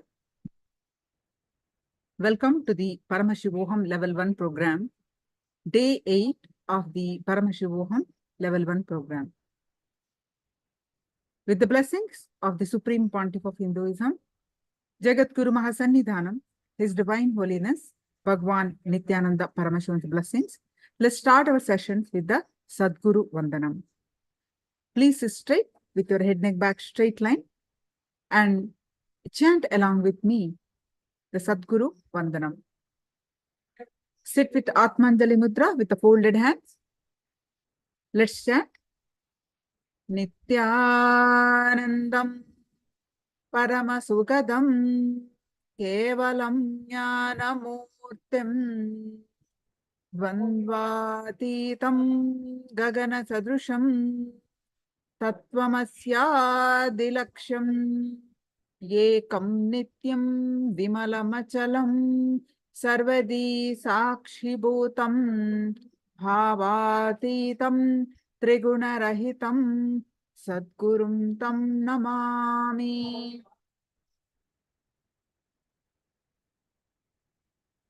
Nithyanandam, everyone. Let's start our session with the power manifestation. I hope all of you have enjoyed the yoga session. You can share your yoga feedback and please go ahead and post your powerful cognitions from Living Enlightenment book. And I see Nithyananda Paramashivoham. Please, every day I'm sharing, you should change your name to your original name. And please be on camera. Pooja Karin, Liang Wang, Yijian Lee, requesting all of you to be on camera. Yes, thank you. Nithyanandama, Lisika, Hang Huan Hu, Surya Wang, Nithyanandama, Ishanandaya, Nithyanandam, Wang Jangli, Nithyanandam. Yes, please go ahead and post your powerful cognitions from Living Enlightenment book. Let's do the third eye power manifestation.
Yes.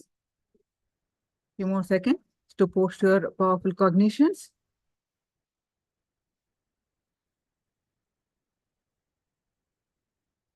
Ishananda, your body language will change with gratitude. So beautiful.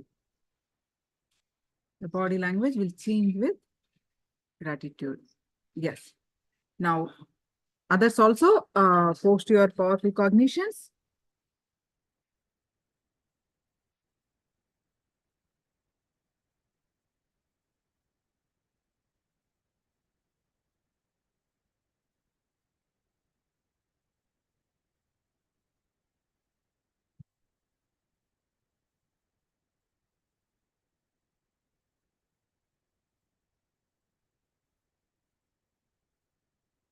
Now, all of you, please sit straight with your head, neck, back straight line.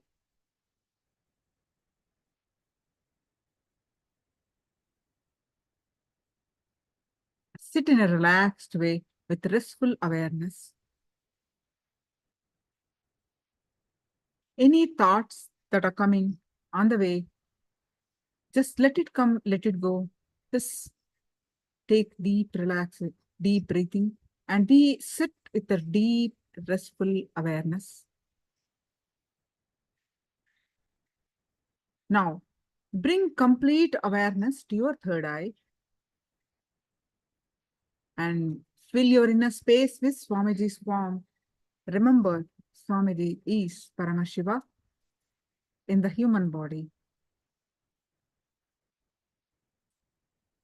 Fill your inner space with Swamiji's form.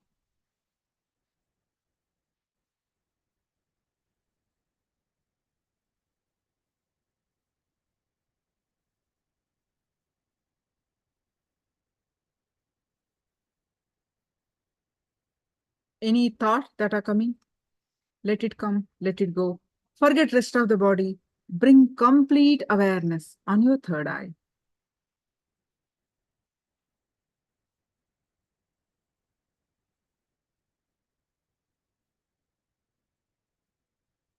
With this space, start chanting the Mahavakya.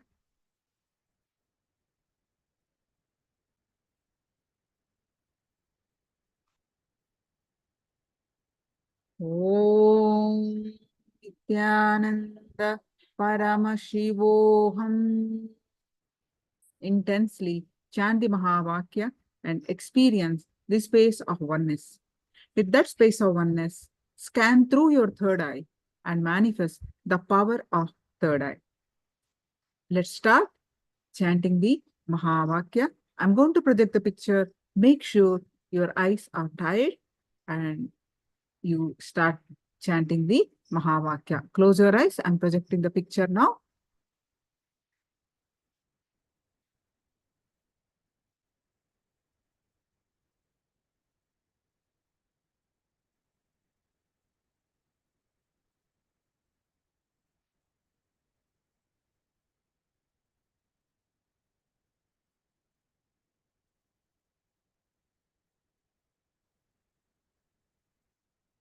Close your eyes, projecting the picture.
Nithyananda, everyone.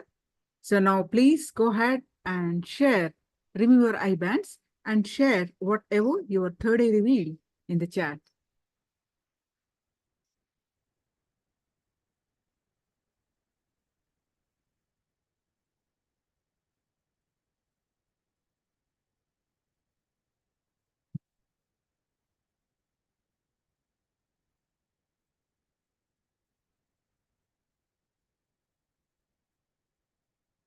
All of you should be typing immediately.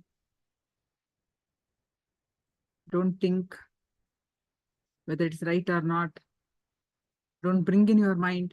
Just whatever glimpses you got, post it in the chat.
Today, okay, so some responses. Flowers, water, and many colors, blue, red, yellow. So I'm going to project what I have projected now. Anyone else to put Ishananda and others?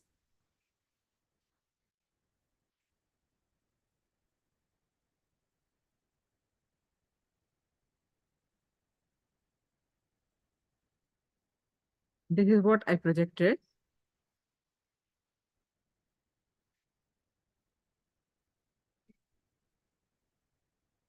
Flowers, water, and many colors, blue, red, yellow. So one color matching. All right, so let's move on to the today sessions are going to be on, well, Nitya Dhana Yoga. Dhana. What is actually Dhana? Literal translation is wealth. What is actually wealth? Is it just currency in the bank? Or is it something more? And wealth or Nitya Dhana Yoga.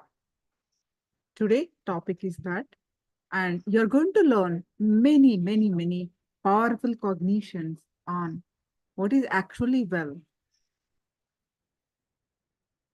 as per the Vedic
Everyone, sorry about the technical glitch. Requesting all the participants to please settle down in front of the camera. Today is an important session at Paramashivoham. Let's all gather back. Right. Thank you. Thank you, Ma Chunyu, Ma Pooja, Serena Wong, Liang Wong, Wong Junji. Nice. Nice to connect with all of you. Let's begin with the Sadguru Vandanam. Please sit straight with your head, neck, and spine in a straight line. Hands together in Atmanjali Mudra. Take long, deep breaths.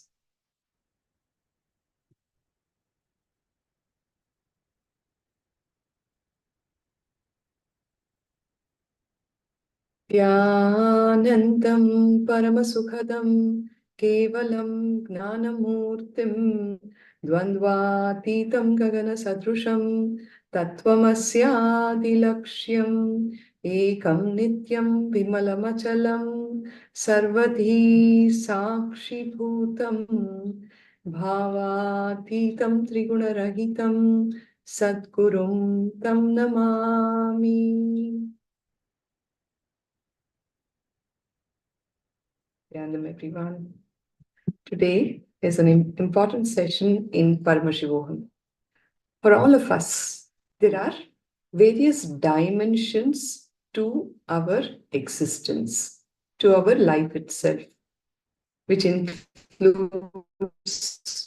our health, our relationships, and wealth. Wealth is one of the major dimensions above our existence, right? So, more often than not, your success with life is equate to how wealthy you become in life. In today's session in Paramashivoham, we will be engaging in learning all the Vedic secrets about wealth, attracting wealth, creating wealth, the right understandings about wealth, and how to manifest abundance in our life. So let's get started. All of you, I request to sit in front of the cameras, settle down. Come to the space of listening. So let's begin. Please take long, deep breaths. Bhagavan says, taking 11 long, deep breaths, a breath directly from your navel, expanding the navel of your knee, will give you the benefit of doing 112 types of pranayama. Actually, consciously take long, deep breaths. Expand your navel as you're breathing in, and breathe out. Your breath should go all to the level of your knee when you are standing. With this kind of breathing, actually, the non-mechanical parts of your brain will be awakened. What happens when the non-mechanical parts of your brain get awakened? All the great truths that are being expressed will actually become your very cognition. For a common man, these kind of truths will actually go overhead. You will not be able to cognize, digest, and start living and radiating those truths. That is the importance of these long, deep breaths. It brings you to this space of deep listening, awakens the non-mechanical parts of your brain, says Bhagavan. All right, so let's get started. We'll be learning all about wealth in today's session.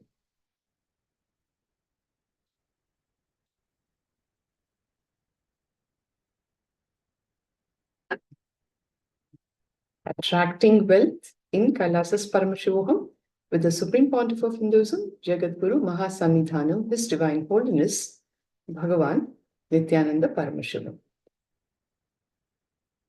So, what exactly is wealth? The Vedic definitions of wealth. We'll begin with that. Bhagavan says, wealth is your decision to inspire.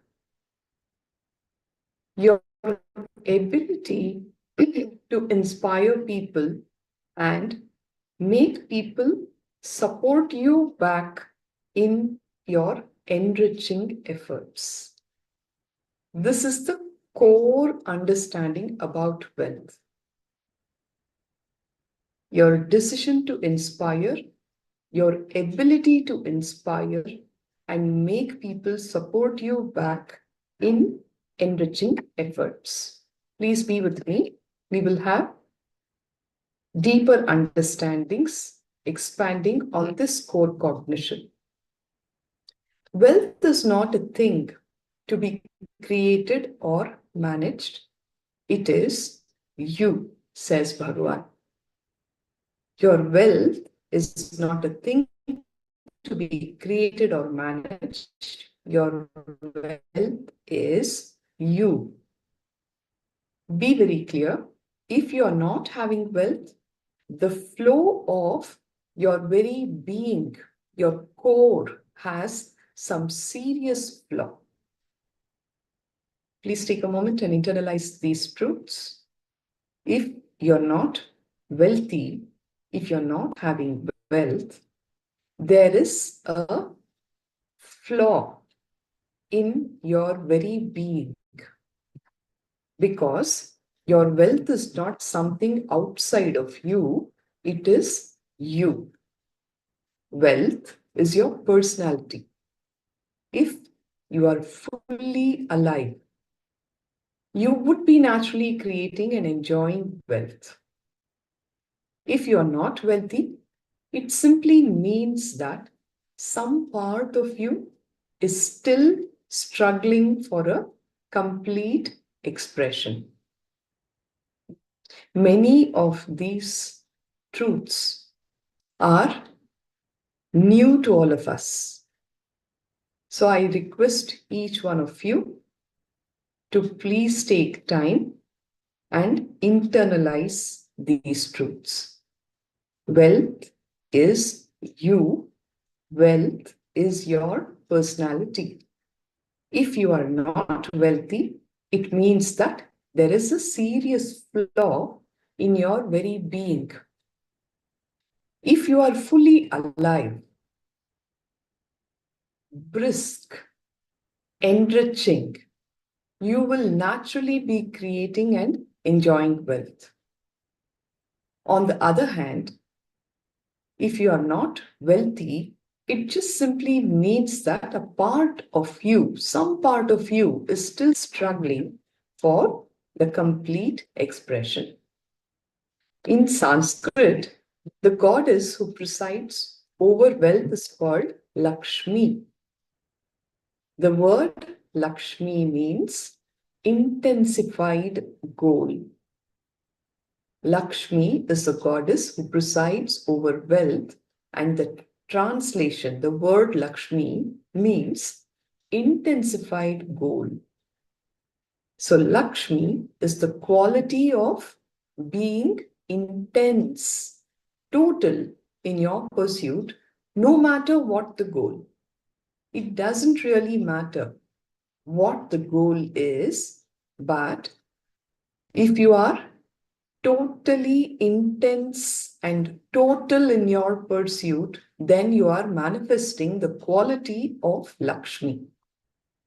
Any goal that is pursued with intensity will naturally bring wealth into your life. There are so many avenues for us to create wealth.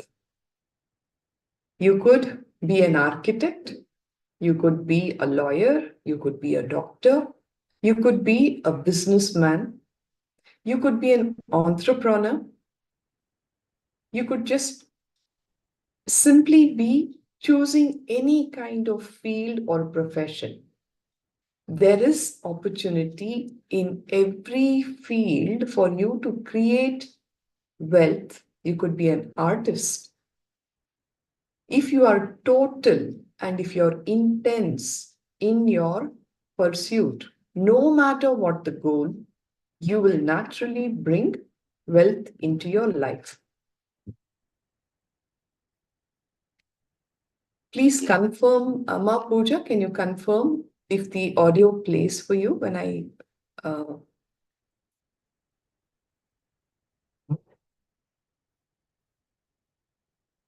Can you hear me, Ma? Yes.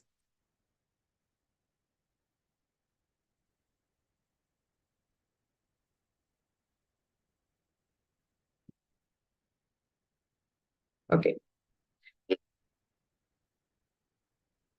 Please understand, wealth is not something outside of you. It is extension of you. It is your very personality. The ways to measure wealth. Is it all about the zeros in your bank balance? Is that what dictates or decides how wealthy you are? No. The quality of health that you enjoy, the state of your relationships, the fulfillment you experience in your career, your mental state, your sense of inner fulfillment. All these are measures of the success with which you have created wealth in your life. You could make wealth by selling drugs.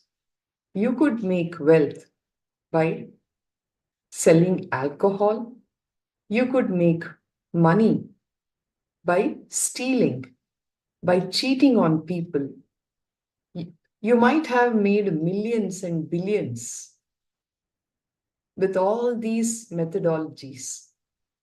But do you think you will have a sense of inner fulfillment? Would you have the conscience to enjoy your life with that kind of wealth? Will you have a good sleep?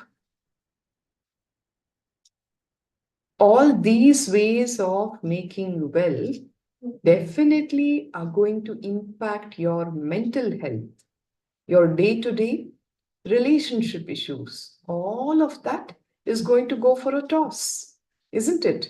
So, the quality of the health that you enjoy, the state of your relationships, your mental health, the fulfillment that you experience in your career, all of these are the measures of the success with which you have created wealth in your life, says Bhagavan. The Shastra Pramana is from the Brihadaranyaka Upanishad, chapter number 2, 4.5.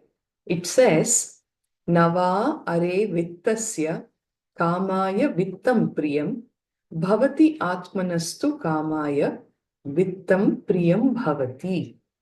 The literal translation is, verily, not for the sake of wealth, my dear, is wealth loved, but it is loved for the sake of the self. Yajnavalkya is a sage. He is telling Maitreya that it is not for the sake of riches, pleasures, my dear, that wealth is loved, but for the sake of one's own self, Atma, that the wealth is cherished and loved. Basically, this is the Shastra Pramana that goes on to define wealth is your very own extension. It is not anything outside of you. So it's very important that we develop the right relationship with money. How do we attract wealth? Bhagavan says, because you are conscious, wealth should be following you, and that is wealth consciousness. Your wealth is your very own extension. It is your very own personality. So as long as you work on your inner core, your very being, your consciousness, wealth will definitely get attracted to you, and that is wealth consciousness. How do we attract wealth? Understand, even here, the secrets of attracting wealth, the most important thing that you need to break is your fear. You need to crack your fear. Bhagavan says, it is for the courageous. Wealth worships the feet of courageous people. Many or more often than not, the moment you are looking at manifesting wealth, look deep in. There will be so many negative, life negative, wrong beliefs and cognitions surrounding wealth in terms of fear. It's very needed that you crack your fear, and wealth worships the feet of courageous people, says Bhagavan. If your existence makes money, you will not be bothered about money. Your very consciousness will live wealthy. Internalize this statement. If your existence makes money, you will be not bothered about money. Your very consciousness will live wealthy. Understand that wealth is your personality. If you are fully alive, you will be naturally creating and enjoying wealth. If you are not wealthy, it simply means that some part of you is still struggling for a complete expression.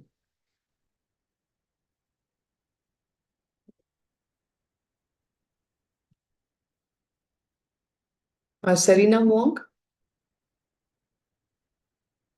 Nithyananda?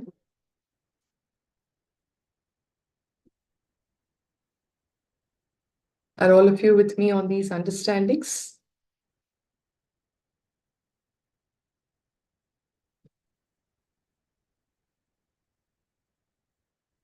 Any clarity needed, doubts?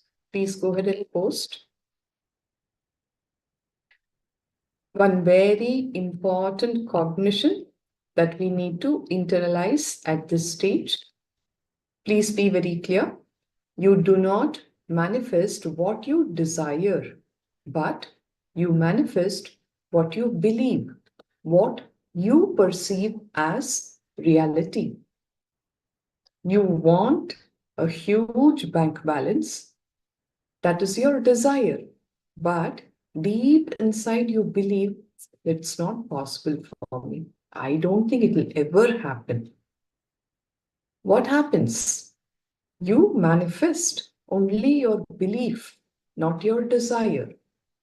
The gap between your beliefs and your desires are nothing but your patterns, the mental patterns. Fear is the worst obstacle of wealth, more than desire and guilt. So we need to complete with your fears first. Swamiji is very clear. if there is something that you desire, just the fact that it has even been shown to you means that you are capable of achieving it, you're capable of manifesting it. Otherwise, it would not even have come into your realm of observation. You would have never even seen it. So, if there is something that you desire, be very clear that it is possible for you. If it is not happening, it is clearly because of some limiting patterns. There comes this understanding that the gap between your beliefs and your desires are nothing but your mental patterns. And when it comes to fear, the wealth creation, the worst obstacle is not your desire or your guilt, it is fears. So we all need to complete with the fears first.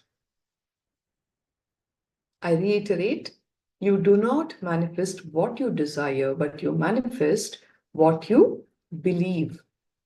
You manifest what you cognize, whatever you perceive. In this process of wealth creation, if you think, oh God, it's a very arduous journey, it is extremely difficult, it is struggle. Sadly, if you cognize struggle, you will only manifest struggle.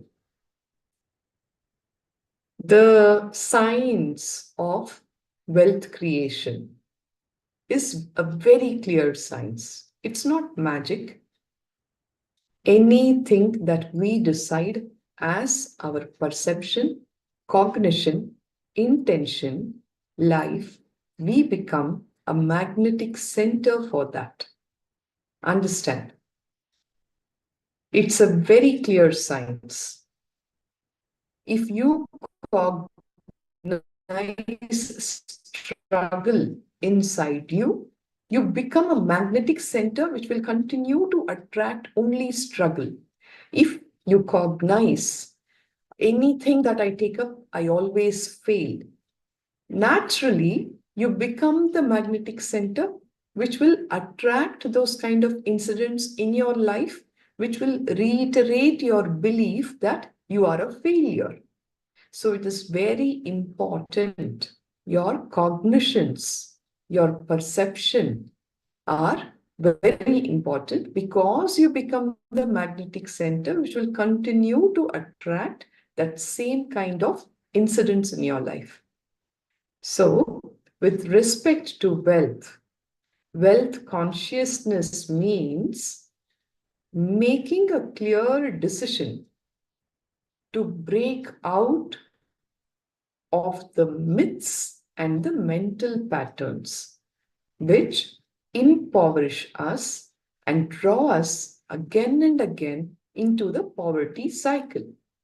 So there's a lot of cleaning up that has to happen in our inner space with respect to a lot of wrong beliefs, wrong myths that we carry inside us, and also identify the mental patterns, the limiting mental patterns which are stemming out from a past conflicting situation which created incompletions around wealth. Until and unless both these aspects are worked upon, you will continue to get drawn into the poverty cycle again and again. Only when these myths are cleared, the myths are busted, and all the patterns are completed, the wealth consciousness will happen inside, and you become a magnetic center to attract wealth. When completion happens, your desire and belief becomes one and the same. Then simply you manifest what you want. We will be working on identifying all the mental patterns which have become our beliefs and completing with them. When completion happens, your desires and beliefs become one, and then you simply manifest what you want. So with this, I would quickly want to go through this checklist to identify how well we have internalized the truths that were shared so far. I would want your answers in yes or no on the chat box. Okay? The first truth: wealth consciousness is a clear sign for someone to manifest wealth. Please answer in yes or no. Please go ahead and post your responses here on the chat box. The second truth: we cannot recreate success. Success happens by chance. Is this yes or no?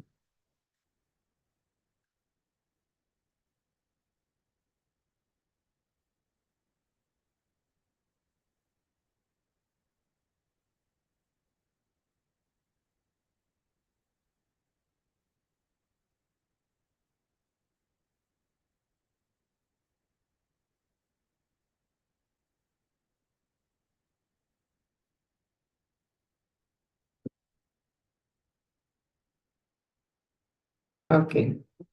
Wang Junji, thank you. Thank you for your responses. And you're right when you say wealth consciousness is a clear sign for someone to manifest wealth. The answer is yes. The second point that has been put up here, the answer is no. We can recreate success because it is a clear science. Good. Thank you, Ayya, for your response. So, the ability to be intelligent, constantly contributing. This is the wealth consciousness awakened in you when you are continuously, intelligently active and constantly contributing. Wealth consciousness is awakened in you.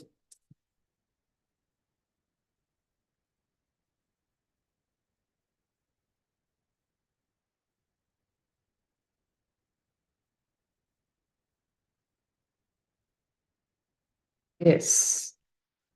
Malui Ida, you are right.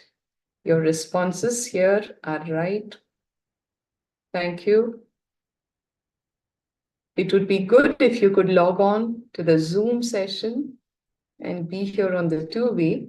It's nice that you've been watching us, viewing the session on YouTube and actively participating. Thank you for that.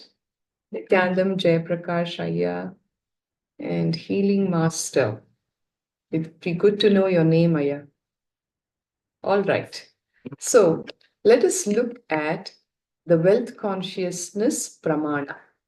In the Bhagavad Gita, the Paramavatara, Bhagavan Sri Krishna makes a very wise statement, which is Gahano Karmano Gatihi, which means the universe by its very nature works, works, and works.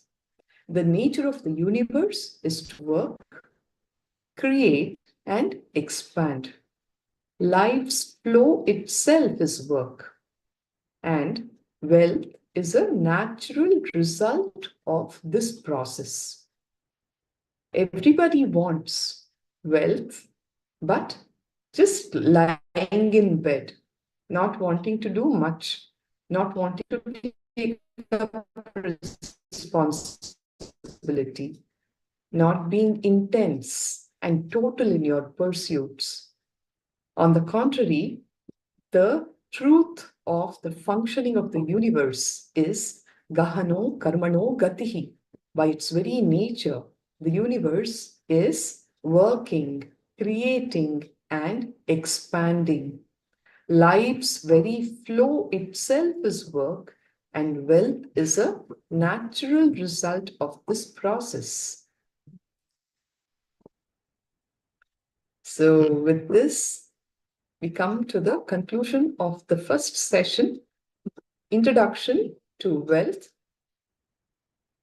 the right understandings about what wealth is as per the Vedic understandings. Any questions? Please go ahead and post here on the chat box.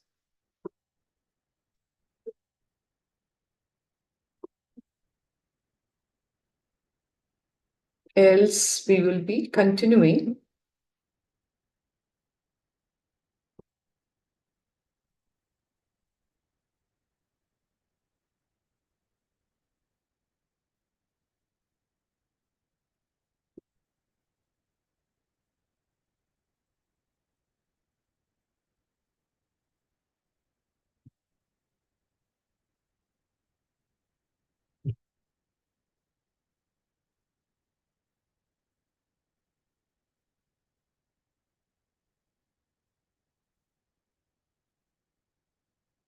With the secrets on attracting wealth.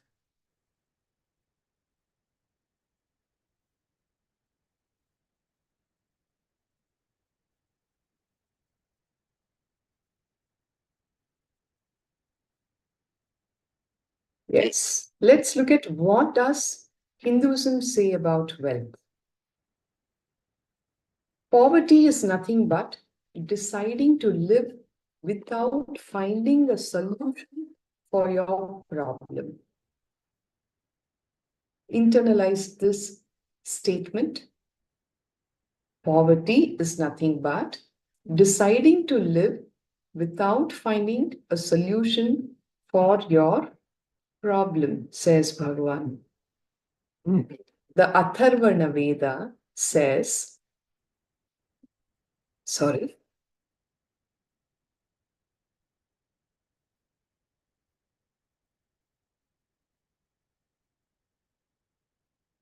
Sutova Sutaputrova Yova Kova Bhavamyaham Daivayatam Pule Janma Madayatam tu Paurusham. The translations goes, I may be born as a slave or may be born into poverty. These factors can seldom determine my future or limit the scope of my achievements. Poverty is exclusively owing to your thought currents, karma, or actions, and never destiny.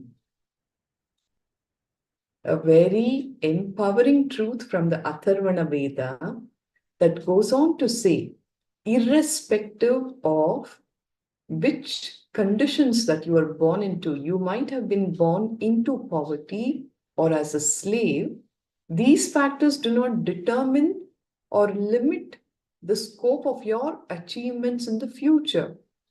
The poverty has got to do exclusively with your incomplete patterns, the thought currents that limit you and dictate your actions. It's never the destiny.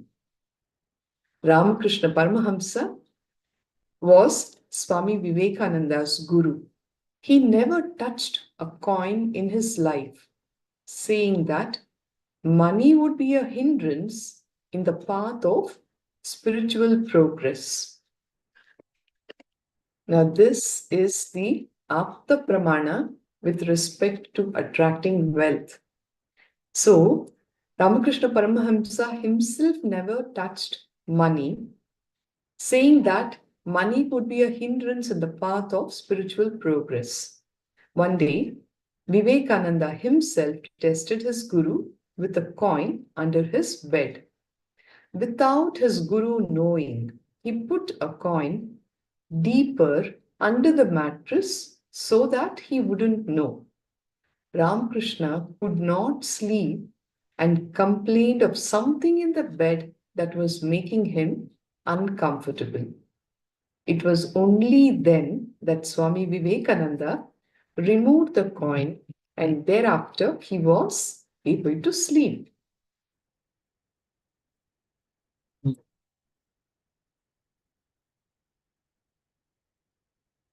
Poverty has no sacredness. Failure has no sacredness, and your ignorance cannot be justified, says Bhagavan. Poverty is falsely given a certain sacredness.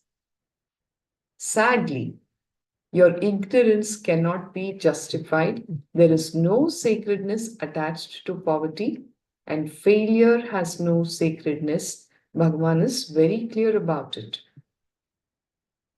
Many seekers carry a strong engram that wealth is the root cause of all evil.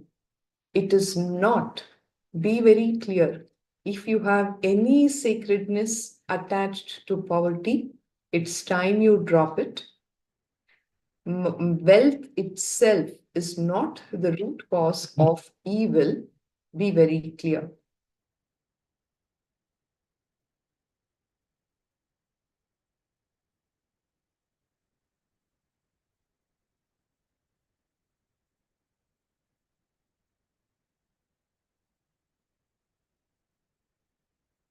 Let us develop the right cognitions about wealth.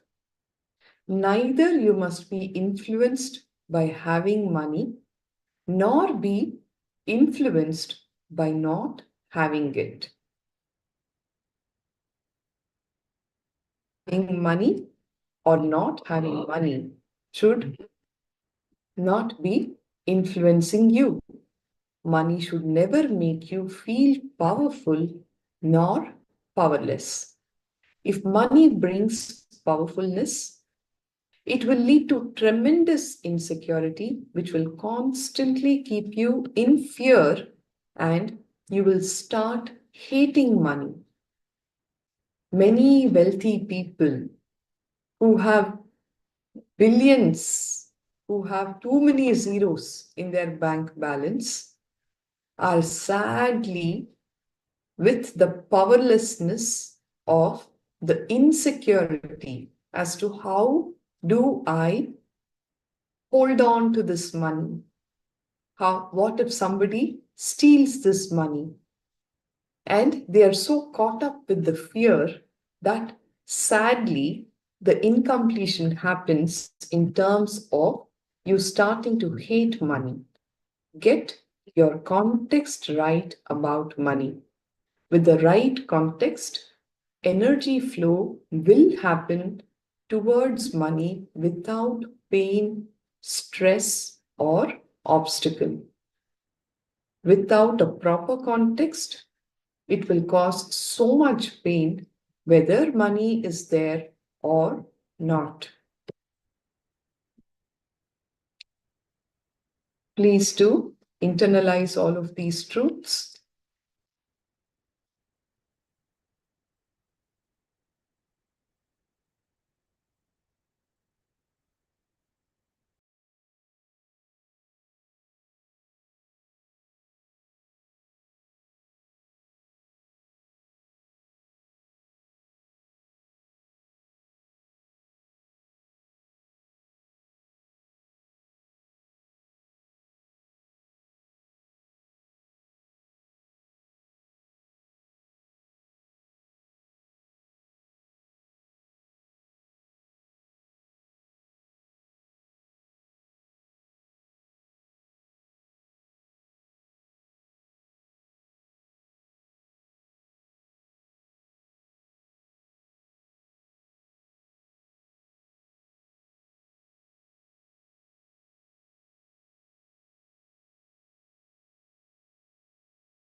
Having the right context about money without feeling powerfulness with the excess of it, nor powerlessness by the lack of it, is so important.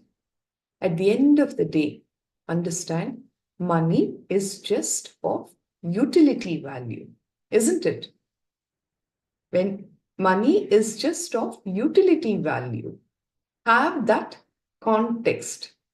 Neither get bound by the excess of it nor by the lack of it. When the right context happens, the energy flow will happen towards money without any pain, stress, or obstacle. Without the proper context, it will cause so much of pain, whether you have money or you don't have money. Either way, you will be in powerlessness. So getting your context right is so important.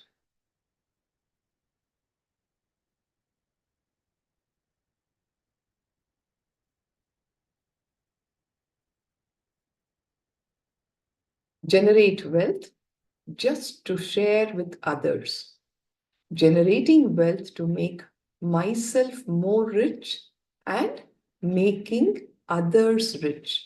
This is not wrong at all, says Bhagavan.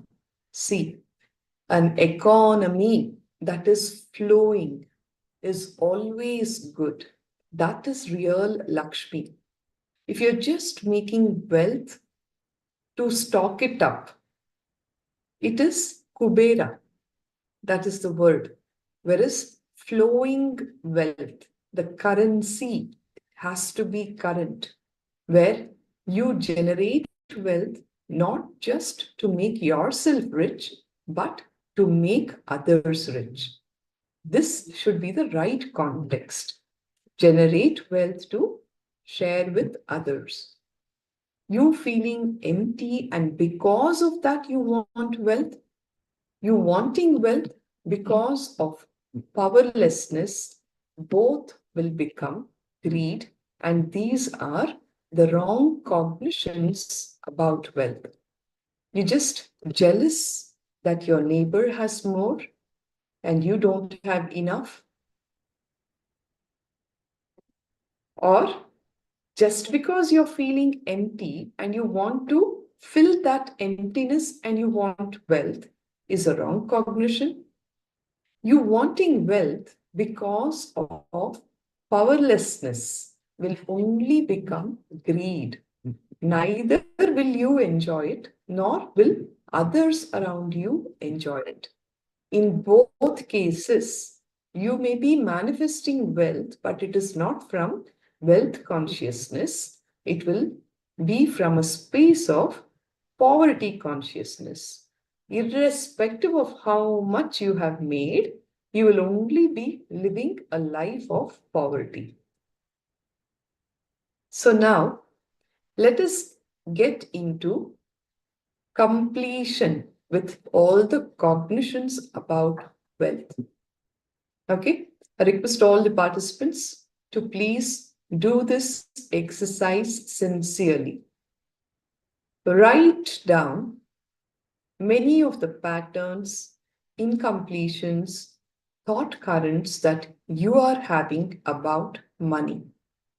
The ideas and cognitions that you developed about money from a young age. Okay? See, all of us have some different ideas and understandings, cognitions about wealth, which started developing at a young age.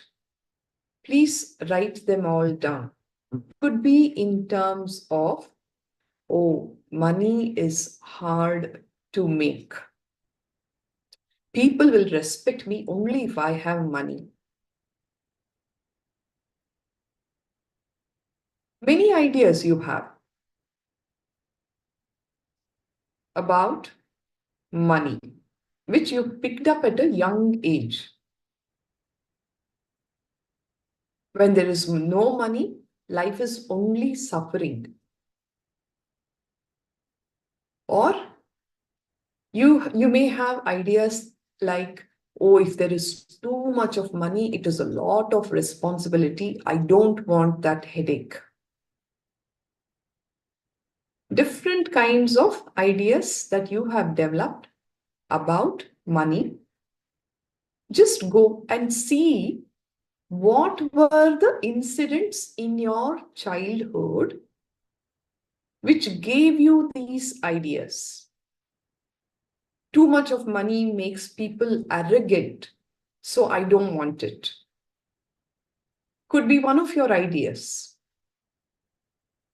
right? So, what I want all of you to be doing right now is start penning down the various ideas and cognitions that you have about wealth. Please do the exercise sincerely. Start penning it all down. You'll have major breakthroughs in attracting and creating wealth if you do this exercise sincerely. Please pull out your paper and pen and start penning it all down. Whatever ideas that you have about wealth, start penning it down.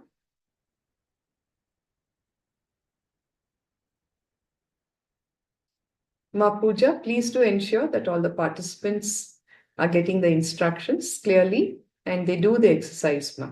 Thank you.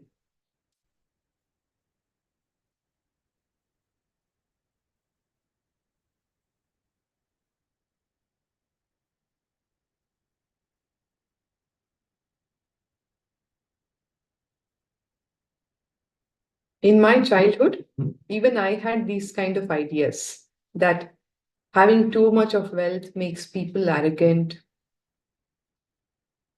They don't understand the problems of the have-nots. They will not have compassion for the fellow human beings. It is very difficult to generate wealth. Oh, what will you do with so much of wealth? After all, you just need enough so that you have a shelter on top of your head and fulfill your basic needs. We have 2 or 3 good meals in a day for your education, a decent clothing. Why do you need more money than that? You know, these are the kind of ideas that I had about wealth growing up. So I'm sure many of us also here can relate to these kind of cognitions. I want each one of you to look into your own life and pen down the various ideas that you built around wealth growing up. Start penning them down. Are you all able to connect with what's being told here? Wong Junji, like to hear from you. Please post here. Yes, Saya. At least 1 or 2 ideas that you have about wealth. I would like to hear from you. Please post.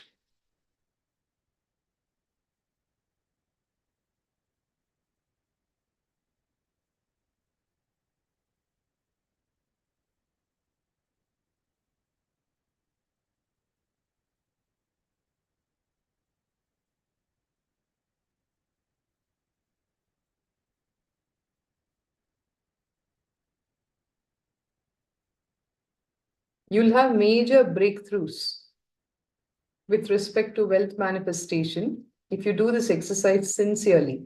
So please don't miss out.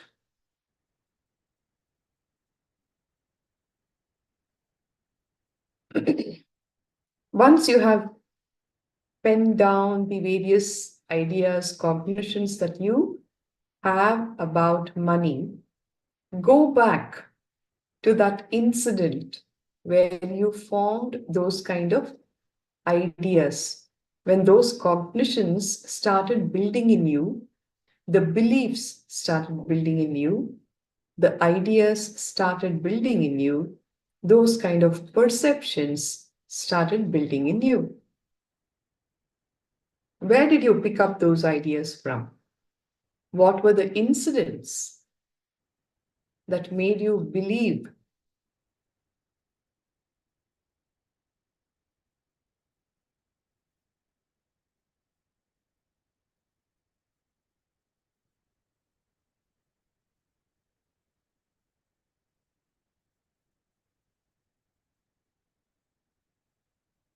I had a friend in school while I was growing up.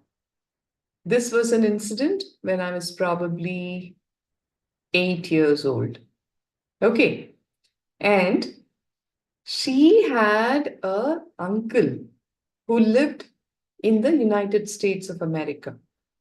So whenever he came down visiting the family here, he would bring her such awesome gifts for this child. Different kinds of chocolates, toys to play with, all of which I never had an exposure to growing up as a 7-year-old, 8-year-old kid. And when I saw him getting all that, I actually made a statement in my head about, oh, look at this girl, just because she is wealthy, she behaves so arrogant. She is not kind to people. She doesn't understand others' problems. And that incident made me believe that money makes people arrogant. Wealth brings arrogance. One more understanding I'll share so that you will also be able to relate to these kind of happenings in your own life. You'll be able to identify where your incompletions around wealth manifestation started. My grandparents told me that money and education don't go hand in hand. You can either have Lakshmi or you can have Saraswati. Saraswati is the goddess of learning, knowledge, and Lakshmi is the goddess of wealth. So both of them don't go hand in hand.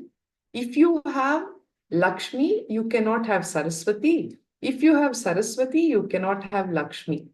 And you won't believe it, I actually chose Saraswati over Lakshmi. I said, I don't want wealth. As long as I have knowledge, that is good for me. I don't want wealth.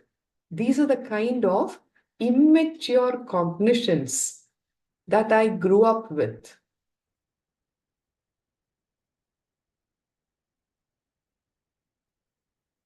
One more understanding that I was given when I was growing up was that God lives with people who are poor.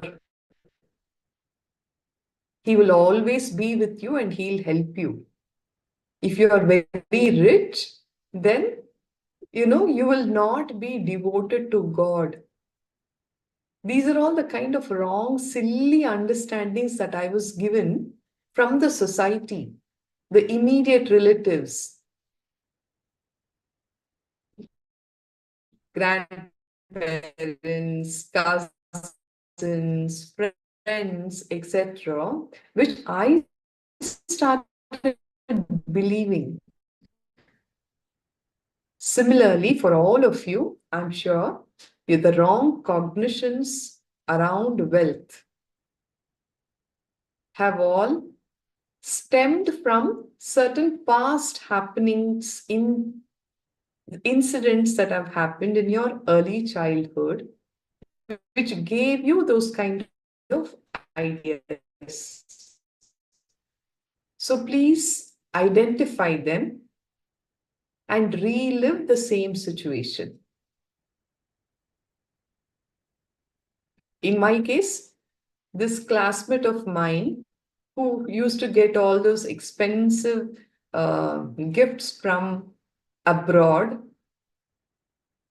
and I just made a wrong, immature cognition that money makes people arrogant, wealth makes people arrogant, which is not even the truth. I lived with this wrong cognition for a very long time, till my eyes were opened with the wealth completion session. It is just a wrong idea that I carried, a wrong belief that I had, where I chose, oh, if money is going to bring arrogance and make people so unkind, then I don't want it for myself. You understand? That is how you repel wealth from happening. I repelled wealth from happening to me.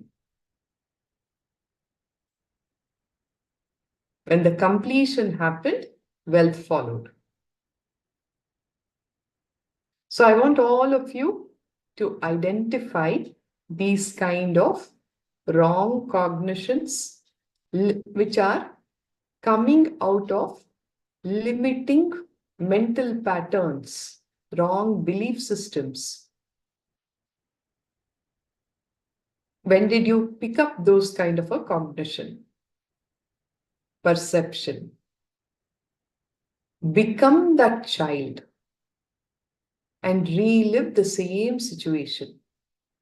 When I say relive, it is not remembering.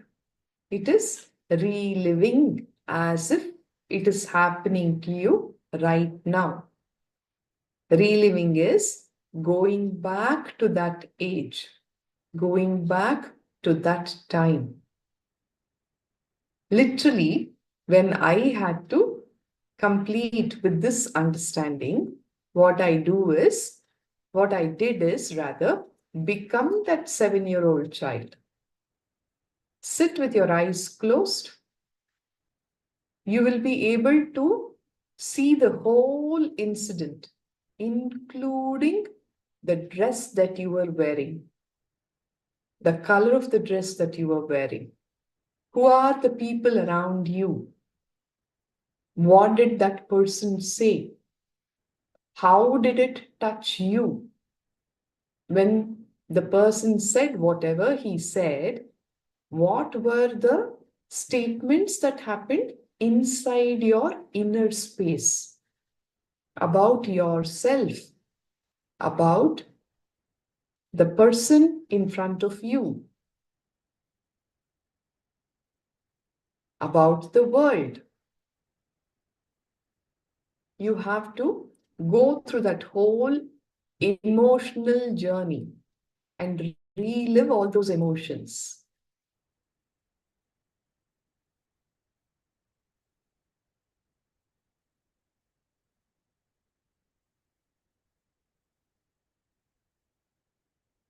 When the classmate did not give me those expensive toys, the 7-year-old me, I felt I am denied.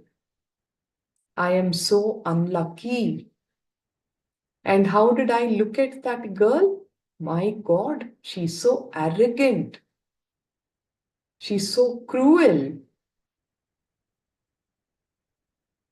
The inner image, life image, all of that you have to identify while you relive that situation. In my case, my inner image was, I am denied. I am so unlucky. I don't have these kind of toys. And what was the life image? The life was happening to me as that friend. And the life image was, she's so rude. She's so arrogant. She's so cruel. And what was my outer image at that moment? I actually sulked and I cried.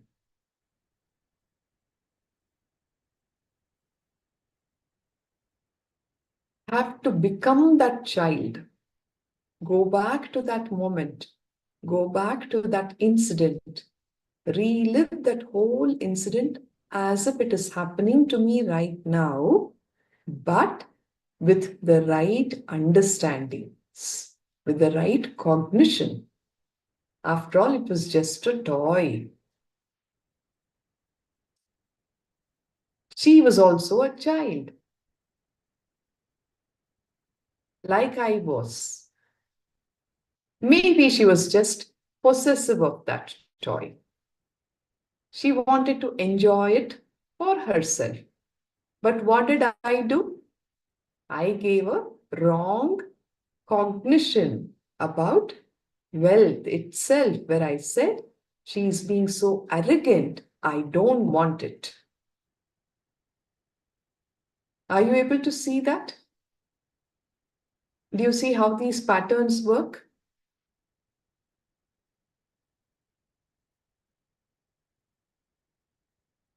Now, when I relive that incident, I will just say, she did not give the toy because she did not give the toy. That's all. Over. No binding cognitions, only liberating cognitions. Why did she not give the toy? All of that is not the question that I would be interested in asking now. She just didn't give the toy because she didn't give the toy. Over. There ends the matter.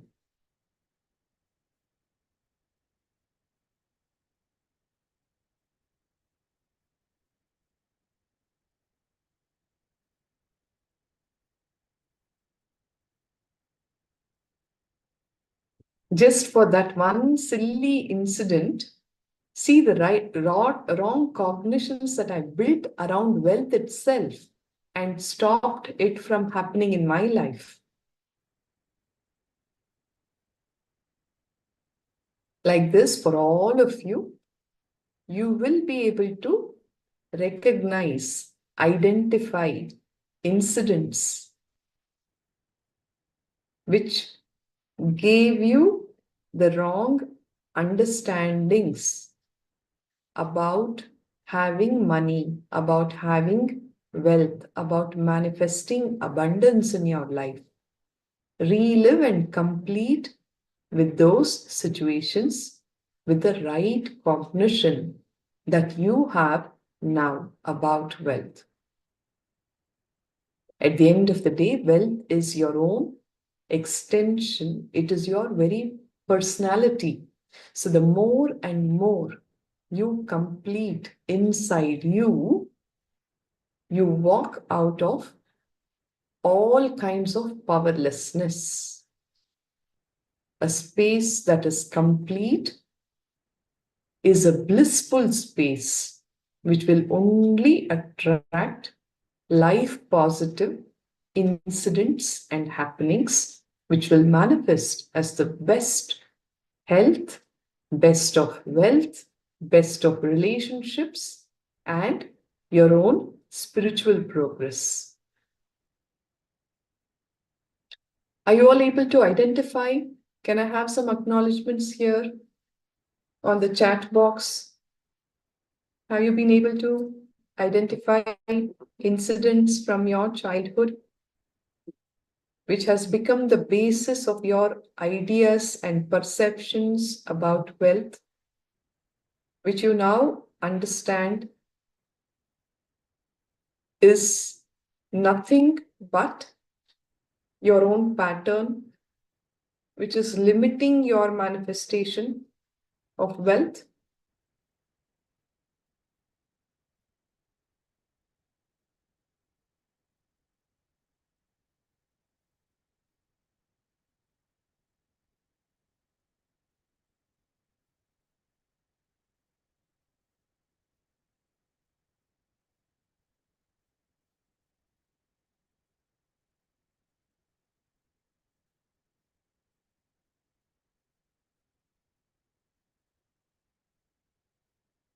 Our viewer here, Malui, says, friends have shamed me as a child for having toys that cost much, so I felt guilty. But isn't it good that I was provided nice things? You are right, Ma. So you have to just drop that guilt. wrong understanding, guilty of being provided wealth from a family because of others' jealousy. You're right. What if you only can remember some things of the incident? So, what you need to do is become that child. You have to go to the specifics. Do not have broad understandings. See, whenever you have to identify the patterns, you have to get into the specifics of that incident, ma. You have to become that child, recreate that whole incident, go there and become that child, go through the whole experience, whatever your friends told you, how you felt about it, all of that as if it is happening right now in the moment, irrespective of what is being spoken outside. What is it that I am feeling in the depths of my being, in the deepest recesses of my heart? You have to live all of those emotions. Live the emotion. Most often, these incidents are painful incidents. It may be easy for you to talk about it now, but when you went through it, there was a lot of pain that was attached to it. And that is why you even remember those incidents. Swamiji says, until and unless there is an incompletion attached, you cannot have any memory of your past. If something is there in your memory, be very clear that there is an incompletion attached to it. Your mind will become very strong now, which will prevent you from remembering and reliving that incident. Because, once you complete, the mind will no longer have a hold on you. So it will try to fight its biggest battle now and tell you, oh, no, I don't remember anything. No, it's all there. Please go back to that moment. Be there. Stand. You can actually see the color of the walls. You can actually smell how the air felt, the heat of the air, all of that. You can identify the clothes that you are wearing. Become that person. You may be 30, 25 years old now. Don't sit here and think as that 25-year-old person. You have to become that 7-year-old child. You have to become that 5-year-old child. How you responded to that situation while it happened to you. Go into the very depth and feel the emotion. Feel the emotion. When you feel the emotion, everything else will become very clear. What were the words that you told about you in terms of I am denied, I am unlucky, I am not cared for, I am not loved, life has been very cruel to me, life has been unfair with me. All of those kind of cognitions, the images that were, you were a complete person till then, a complete being, but it is these kind of conflicting incidents that fragment you, which makes you, your inner image will be something, you will project something else outside, which is your outer image. You will form a certain life image, what ideas that you develop about life, or rather you give to life. Life is so difficult. Life is hard. Life is challenging. Life is so unfair. Life is cruel.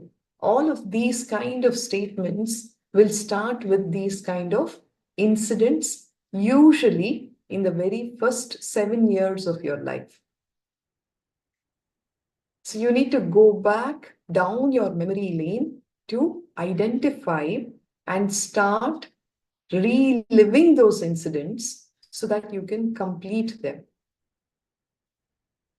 Whenever these kind of incidents happen, a lot of wrong cognitions get built up in the system, which are usually negative and powerless statements that you give about yourself, about the world, about God, about people in your life. So it's important to recognize all of that and complete with the same.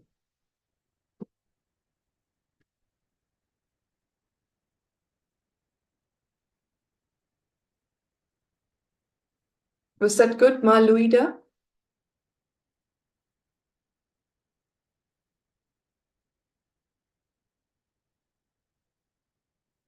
Ma Pooja, Karen? Were all the participants clear about what has been shared, Ma?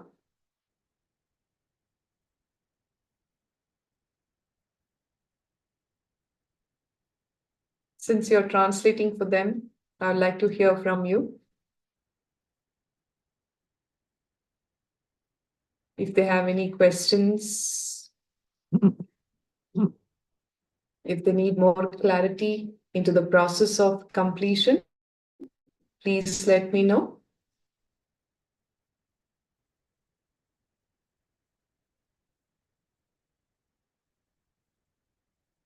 Wong Junji, is it clear, Aya?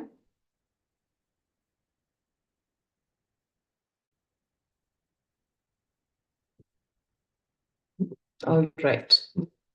So Ishananda has shared, I found some incompletion about money. I remember when I was a kid, I had a favorite toy, but I didn't get it because it was a bit expensive. I only got a cheaper one. Yes, Ishananda, I'm glad you could identify this. Now, what I want you to do is become that child. Become that child who was denied that toy. How did you feel inside you? Not what you wanted. I want you to become that child. Go into the depths of your heart and feel that emotion. It is very, very important for you to identify that emotion and what was the statement that you made about yourself in terms of I am, at the same time, the statements that you are making about life. It is important to become that child and relive that situation, that incident, as if it is happening to you right now. When you do that and identify those statements, the inner image, the outer image, life image, and how others perceived you in that incident, others' image. And now with the right cognition, the right understandings, all that you need to do is consciously declare completion. You say that, this is the wrong understanding or immature cognition that I developed at that age, which I now know is not the truth. I consciously declare completion with that incident. All right? Ishananda, is that clear?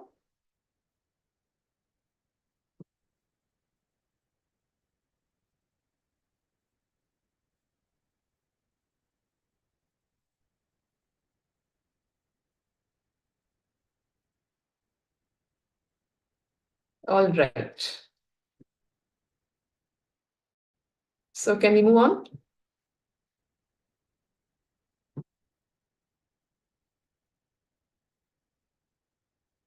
Yes, thank you, Aya. So relive the same situation with the right cognitions and declare completion with all your wrong cognitions, which has become your belief setup. Because understand, it is your beliefs that you manifest, not your desires. Right? So let us go through this quick checklist. Wanting more one's greed is the right cognition, yes or no? Second, generate wealth for yourself and share with others. Is this the right cognition? Yes or no? Third, more money makes you feel secure. Is this the right cognition? Yes or no? With all the understandings that you received so far, please go ahead and post your responses as yes or no for these three statements.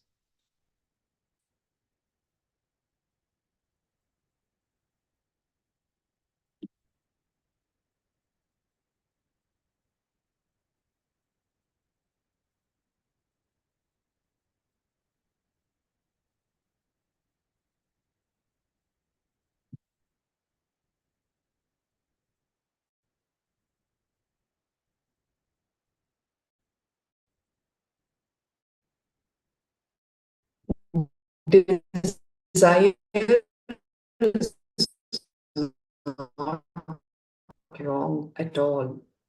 At the end of it, there is desire for life. Having desires is not wrong. Wanting more money is not greed.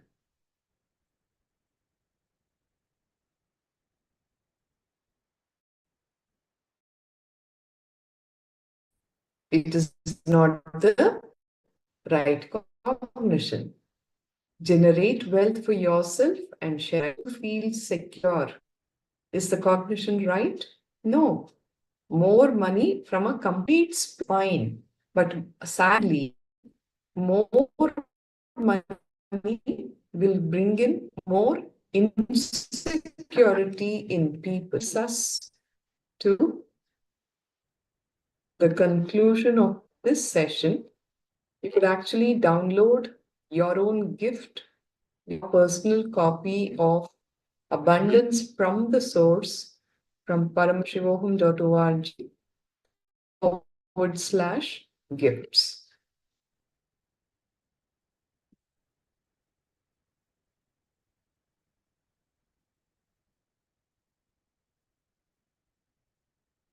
Yes, Maluida, thank you for your responses here on YouTube.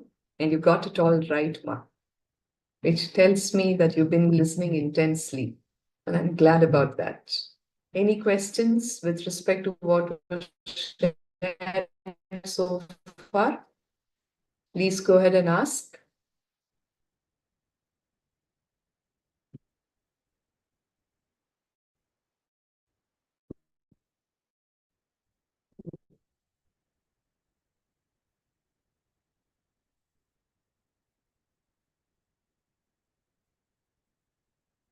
To the next session, which is the secrets of creating wealth the Vedic way.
Any questions? Complete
Nithyananda, everyone. Sorry about the technical glitch.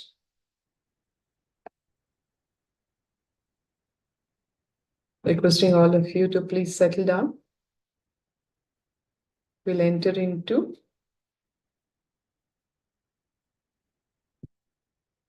the secrets of creating wealth the Vedic way.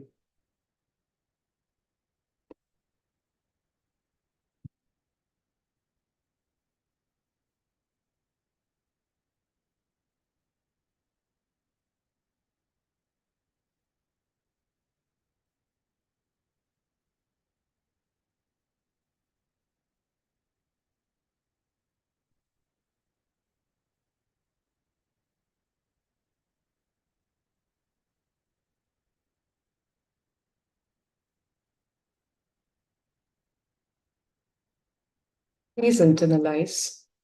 Wealth can be equated to the life energy that you express. Remember, it's all about being intense and total in your pursuit of your goals, and that will naturally manifest wealth in your life. So, in that terms, wealth can be equated to the life energy that you express. Life can be equated to two things, says Bhagavan. One, the ability to achieve what you want in the inner or outer world, or just getting stuck in both the worlds, isn't it? There is no other way about it. There are no two ways about it. It is either this or that. Your life could be a long saga of, oh, things are so difficult. I'm stuck in both the worlds, inner and outer world, or it could be just achievement in everything that you take up, both in the inner world and the outer world. A success story or a failure. It is just that. A straight equation. Please be very clear. Wealth is equal to the life energy that you express. If wealth is not happening, the energy expression, the life energy expression in you is not happening also. It's a straight equation. A normal man has wealth as the first priority in life, isn't it? Anybody whom you talk to always has wealth as the first priority in life. When you do not have wealth, please don't blame anybody. It is just that you are not expressing life in you. Life energy is not happening in you, says Bhagavan. Wealth itself is not wrong. Your concept about wealth, if it is correct and proper, not only it will not be wrong, wealth will be right. Please understand, stop attaching sacredness to poverty. Stop attaching sinness to wealth. Wealth is not wrong. If your concept about wealth, if it is correct, if it is proper, wealth will be right. Let us internalize a few basic concepts about wealth. When a man decides to create wealth, not steal, understand? When a man decides to create wealth, you will have wealth and the great fulfillment that you lived. When you decide to create wealth, you will not only have the wealth, but you will have a great fulfillment that you lived. Your whole energy will be towards creation and not destroying others, says Bhagavan. There is never a space where you're not doing anything. It is either plus or minus. There is no zero at any point in time. If you are not creating, be very clear, you are only in the destructive mode. What you destroy may be different aspects of your life for yourself and for people around you. But if your whole energy is not oriented towards creation, be very clear, it's only oriented towards destruction. The fellows who are interested in destroying others, going after people, harassing them, they are actually completely dull, dead. In their very consciousness, they are poor. When you have a wealth consciousness, you will not only be manifesting money and abundance in your life in terms of money, you will have abundance in terms of your own personal health, your relationships, and you will only be contributing to the society, adding value to the society. The ones who are interested in destroying others, harassing people, are in reality very poor in their consciousness. They are simply dead and dull, says Bhagavan. The consciousness, the attitude which works towards creating wealth makes you non-violent. When you are radiating and manifesting wealth consciousness, you will see that you will be non-violent. The creating wealth also brings tremendous interest in life. You will be so life positive. Bhagavan goes on to say, why an incarnation? A Paramahamsa should be talking about wealth. Why a sannyasi should be talking about wealth? Only he can talk about wealth because he has gone beyond wealth. Only a man who cannot be made wealthy by wealth has a right to talk all the secrets about wealth, says Swamiji. The one who has the space of complete completion, the complete bliss in his life, from whom you cannot take away anything, nor can you add anything. You giving anything to Bhagavan will not make him more wealthy because he has reached the pinnacle of it. Only he who cannot be made wealthy by wealth has the right to talk all the secrets about wealth. Now, those methods of grabbing, stealing, robbing, all of that is wrong. It's a sin. If you are grabbing from others without contributing anything, that is what is sin, says Bhagavan. Creating wealth is an intrinsic part of life. Remember, your wealth is your very personality. It is your very extension. So if you're not creating wealth, there is a serious flaw in your being, in your very consciousness. When you start creating wealth, you know it is an intrinsic part of life. Krishna says very beautifully in the Bhagavad Gita, Gahano Karmano Gatihi. The universe by its very nature works, works, and works. If you have at least the goal of creating wealth, you will be creative. Your energy will be channeled properly. You will not have the time nor the energy to focus on unwanted, life negative, violent, life destructive ideologies or actions.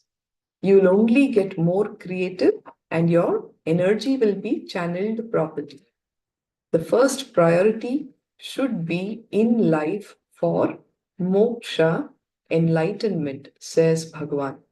The second priority, till that happens, till enlightenment happens, till moksha happens, the second priority can be creating wealth. Understand? Not grabbing or robbing or stealing, but creating wealth. Understand?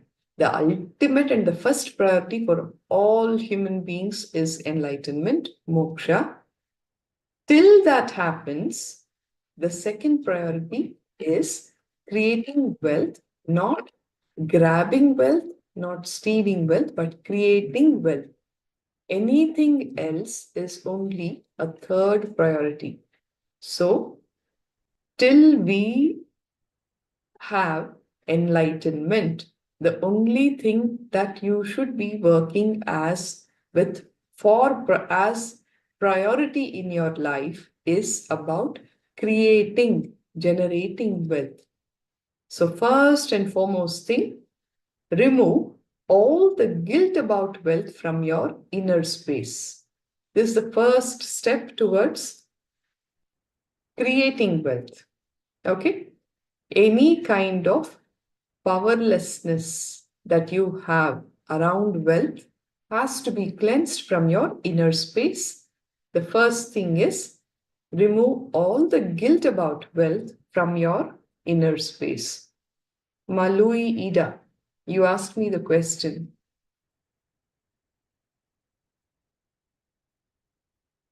That with a wrong understanding, you are guilty of being provided wealth from the family because of others' jealousy.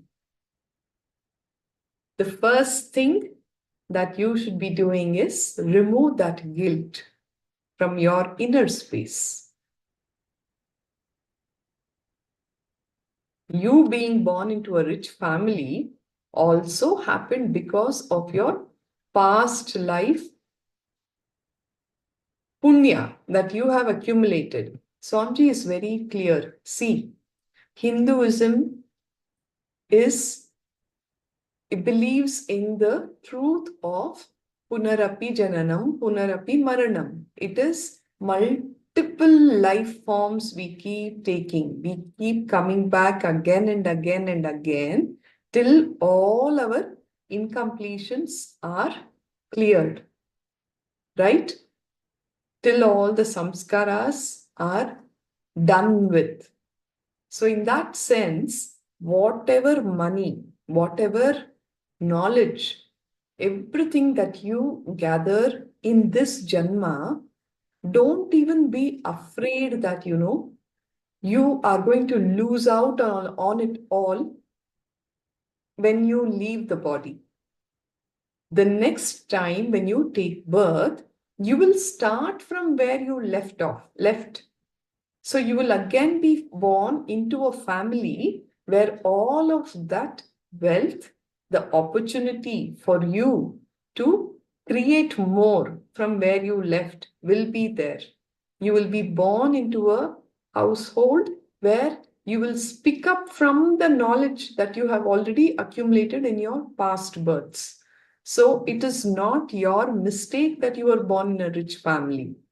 So remove that guilt from your inner space. Second, understand the expression of life through you is equivalent to the wealth that you create, not grab, but the wealth that you create. Please internalize this. The expression of life through you is equivalent to the wealth that you create.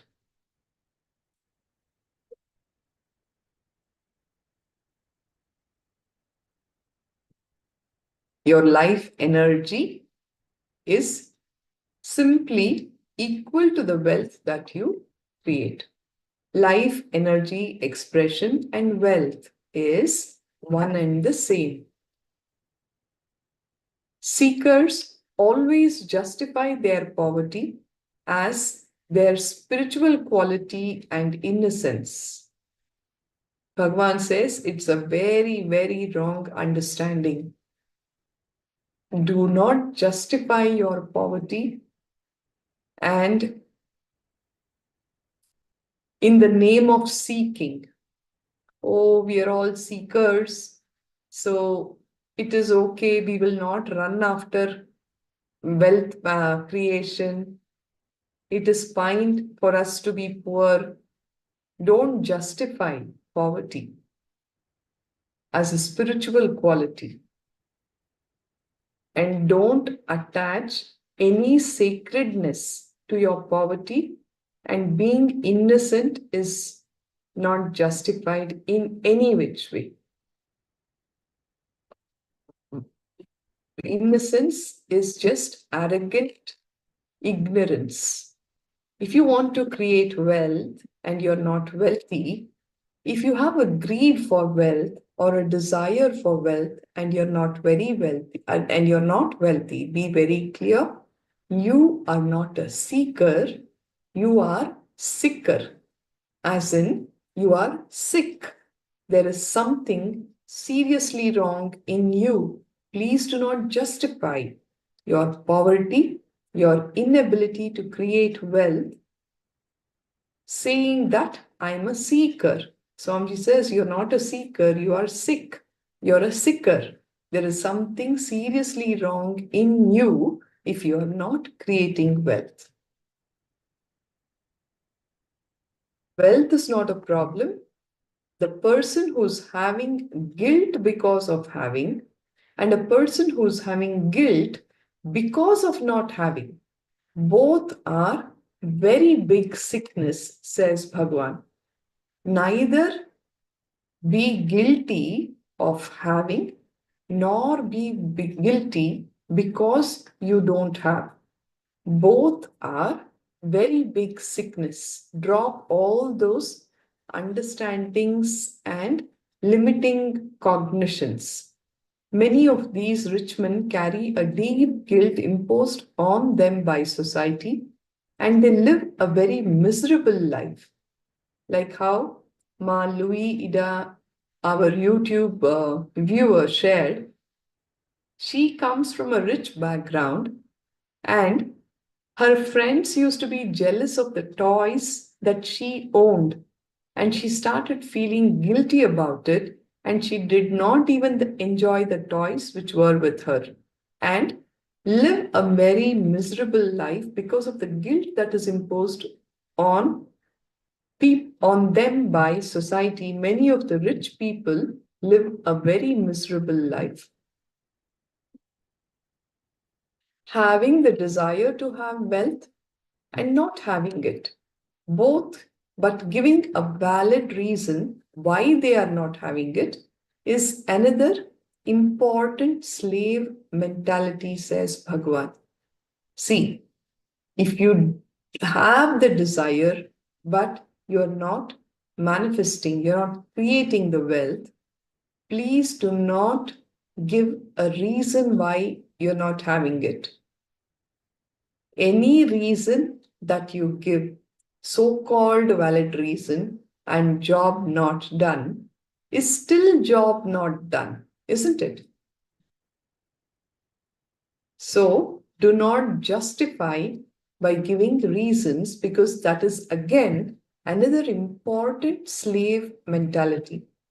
Because you are scared of life, you back out from life. Please internalize this and contemplate on this truth. You back out from life because you are scared of life, says Bhagavan. And for that feeling of scare, you start adding sacredness. You do not engage with life intensely. Your life energy expression is so poor that you manifest poverty in your life. But what does your cunning mind do? You start adding sacredness. You withdraw from life because you are scared of life.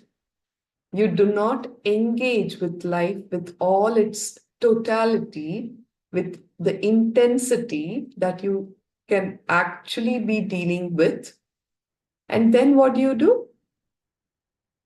You justify it with all the cunningness by adding sacredness to your poverty.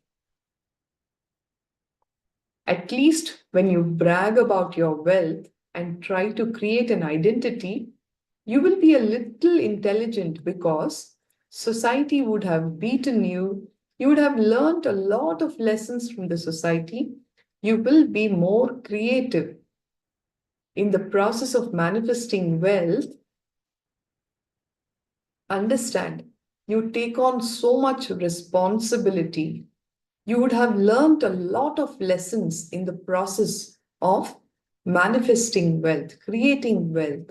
The society would have taught you so many lessons.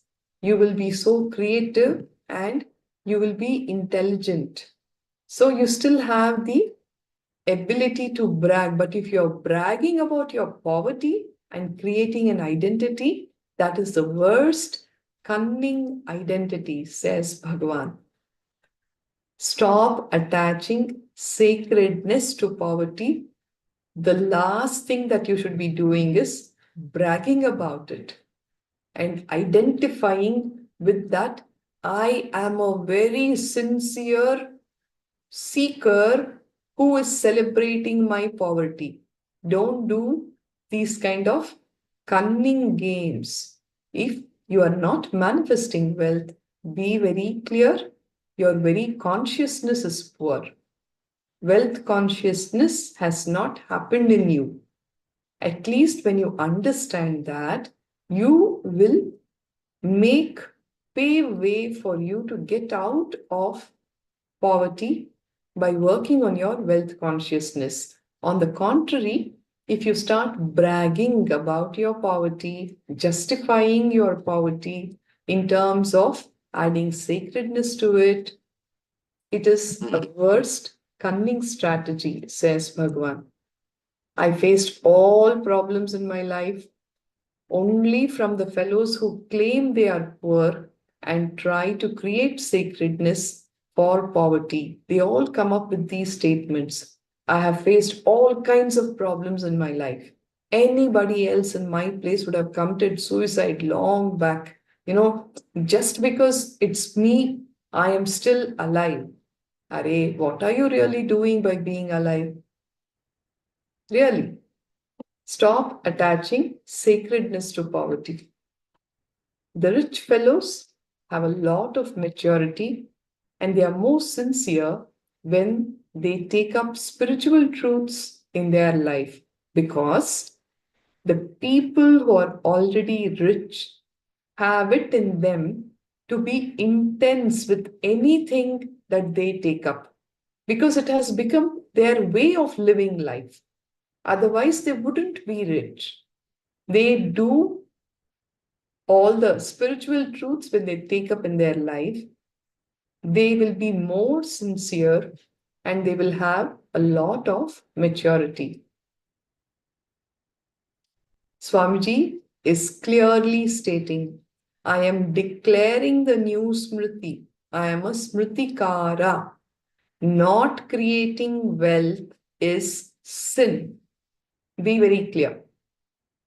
If you are not creating wealth, it is sin, because you are not allowing the flowering of your very consciousness. Anything which is anti-consciousness, anti-life is a sin. Swamiji is declaring this new Smriti for humanity. Not creating wealth is sin. Just like a grabbing, stealing, accumulating wealth is in wrong ways is a sin, same way, not creating wealth is sin, says Bhagavan. What does that mean? It means you don't take the responsibility for your actions. Your actions are not focused. It is like just cheating in the name of work. This is the sin that is happening. Not taking responsibility for actions, your actions not being focused, and just cheating in the name of work. We all have this wrong concept. Work not done plus a valid reason is equivalent to the work done. It's a very wrong understanding, a wrong concept. Work not done, even if you have all the valid reasons why, it still remains work not done. What do we generally do? Somebody tells you, your mother tells you, do this. Your colleague, your boss tells you, your guru tells you. You will not implement, you will not do the action, you will not complete the task given to you, and you will go back and submit the report that, because of this reason, which is very valid, it's not done. And deep inside, you believe that job done. Why? Because you reported back saying that it's done, not done. It's a very wrong concept. Work not done plus valid reason is equivalent to work done is a wrong concept. The Vedantis missed to give a right understanding about wealth to society, where people went on celebrating their poverty and their poverty consciousness. Donating or doing charity is nothing wrong. It's great. Sharing is nothing wrong. Great. But being cheated is something that is seriously wrong. Please understand. Swamiji is very, very clear about this. Whatever money that you create, share with others.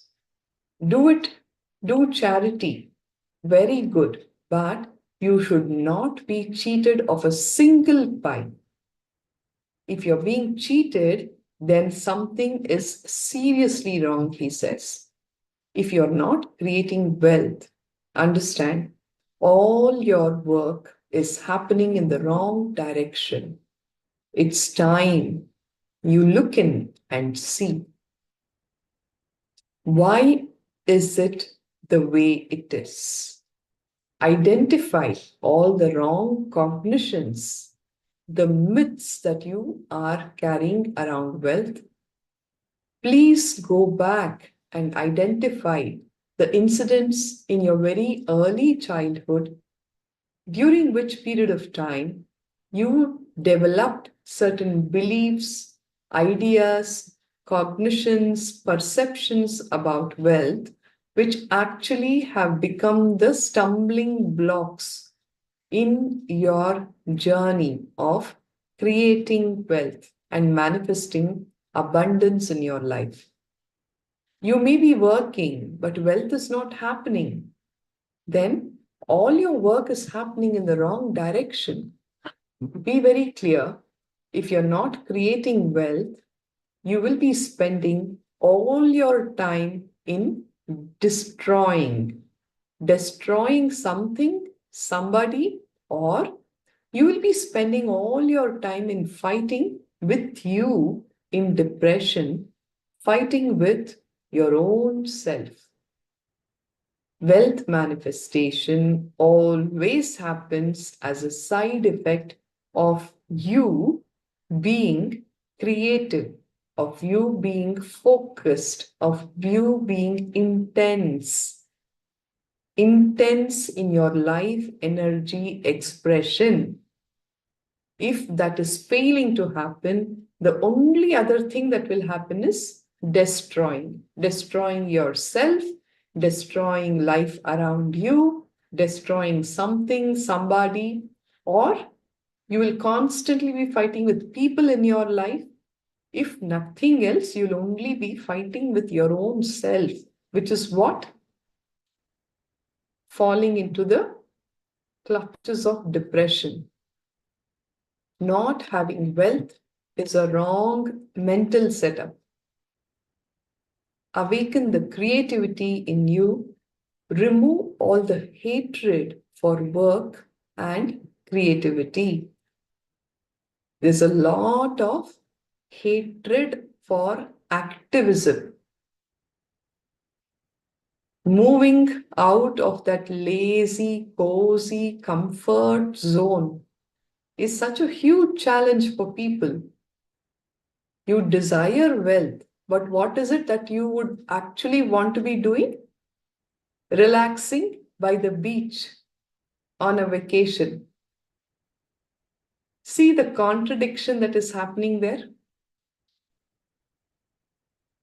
Remove all the hatred for work, for creativity, and awaken the creativity in you.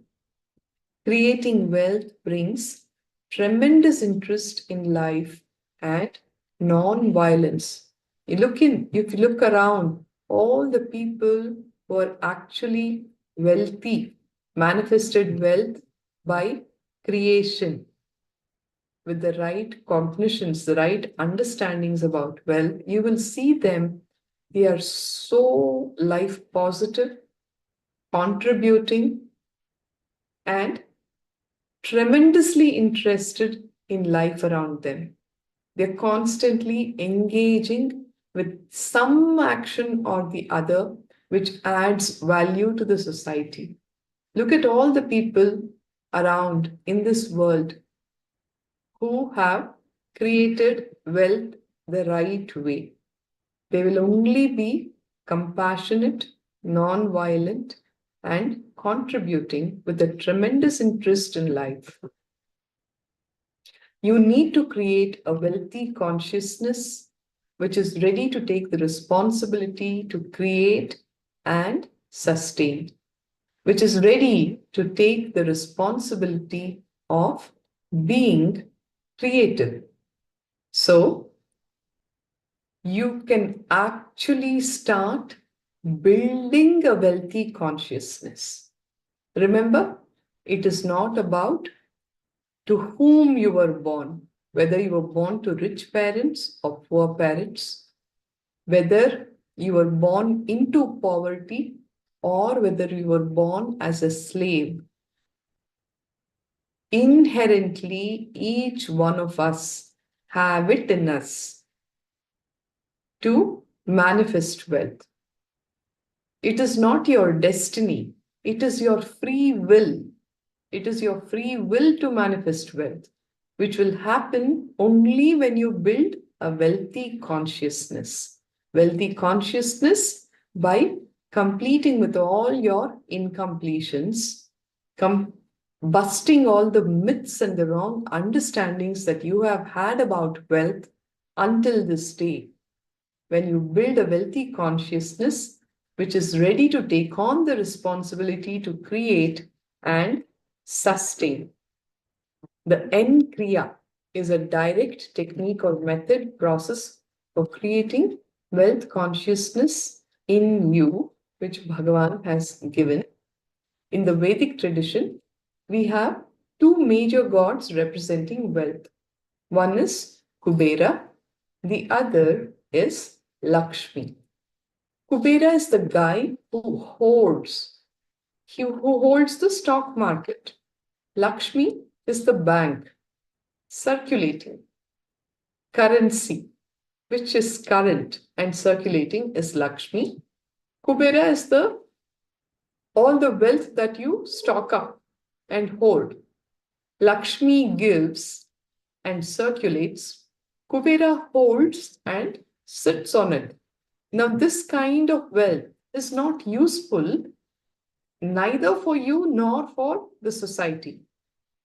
There are so many people who have a lot of wealth that they have hoarded, but they will live like such paupers, wearing torn clothes, not even eating well, don't even maintain themselves. And the end of the day, one fine day, when they die, and you look into their accounts, the kind of wealth that they have had, it is really unbelievable. Kubera is that kind of wealth which you just hold. Lakshmi, on the contrary, circulates. It's current, the currency that is current. We also have another two dimensions of wealth in the Vedic tradition. One is the Shankanidhi and the Padumanidhi. Shankanidhi is conquered from the natural sources. Padumanidhi is made to flower from the natural sources. We'll understand more. Shankanidhi and Padumanidhi. Padumanidhi means flowered wealth, like a lotus that has been created. And Shankanidhi means the conquered wealth. Conquered wealth is not robbed wealth. It is not like a Ghazni Muhammad came to the Somnath temple and robbing the whole temple, grabbing all the gold and taking it away. No, that is not Shankanidhi. See, if you know the history of India, it was Hindu, the Bharat. It was such a rich culture and tradition. Prior to the Mughal invasion and the colonial period, all the major temples in the country were all covered with gold. Even to this day, when you go and visit all these temples, you can see the holes which were bored into the stone where all the gold plates were covered. And Somnath temple was one such rich temple located in Gujarat, which is the temple of Mahadeva.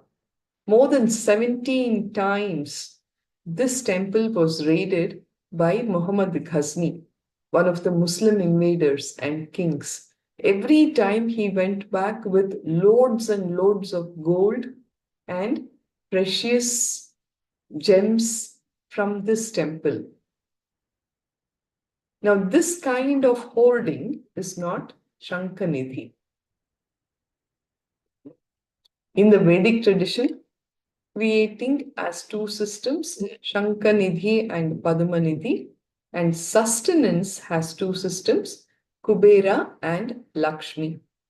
An enlightened man creates and maintains wealth without being touched, but it is created and shared with the world. All the wealth that the enlightened being creates is shared with the whole world. He never touches it and uses it for himself. One technique to create the wealth consciousness in you is, which makes you take the responsibility for your life, is the only way that you can start creating the wealth consciousness. Start taking more and more responsibility for life, your life.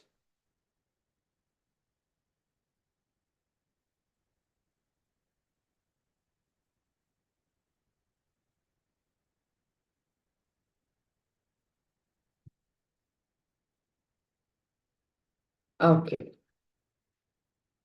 And these are the gifts for you from paramashivoham.org/gifts. The Book of Surrender and 108 Pearls from the Bliss Ocean. You could go ahead and download the same.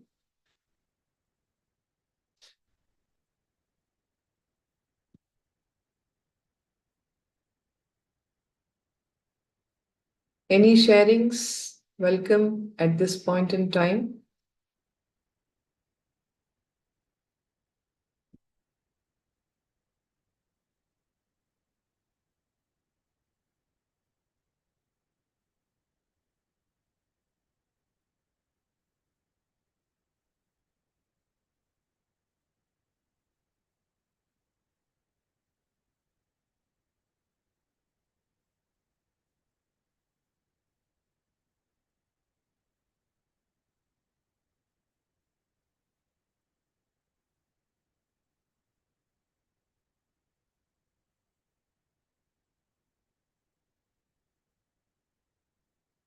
Anything at all, please go ahead and ask.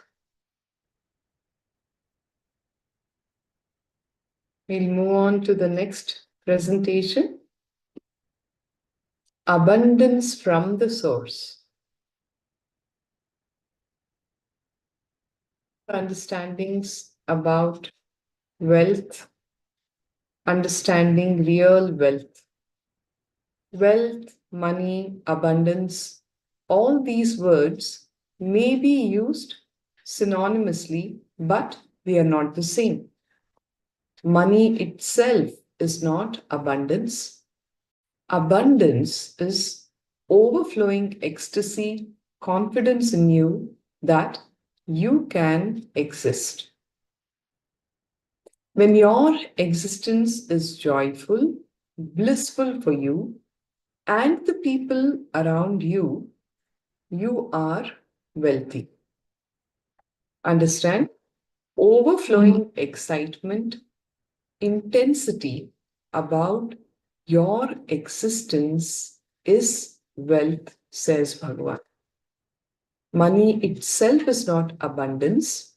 Abundance is overflowing ecstasy and confidence in you.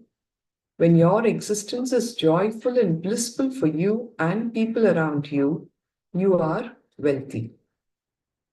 The one who remembers his purpose and goal can never be manipulated or controlled. He will always be living in abundance. Understand? If you remember your purpose and your goal, you can never be manipulated or controlled. Abundance expresses itself as health. It expresses itself as confidence to make whatever you want as reality and strength to manifest everything that you need without falling into impossibilities. Please internalize these truths. It's very, very important. Abundance expresses itself as health, as confidence to manifest anything that you want without falling into impossibilities. The society always puts impossibilities on you so that you lose the purpose, the goal of your existence. And that's the way it can manipulate and control you. Whereas when the wealth consciousness, the abundance gets manifested in you, you can never be manipulated and controlled. This is the Shastra Pramana, the sutra from the Spandakarika, which expands the Shiva Sutras. It says, it is the highest possibility for a living being that he has the power to seek and manifest anything, to see and experience anything he or she wills. The secret to this is in experiencing the oneness with Sadashiva, who is existing in all the objects' occurrence as the primary cause. Important truth that we need to internalize. Please take a moment. Each one of us has the power to seek and manifest anything, to see and experience anything we will.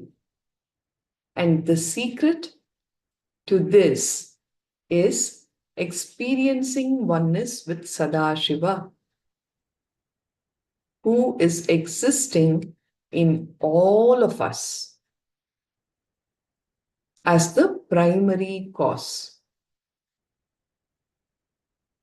Please take a moment and contemplate on this truth.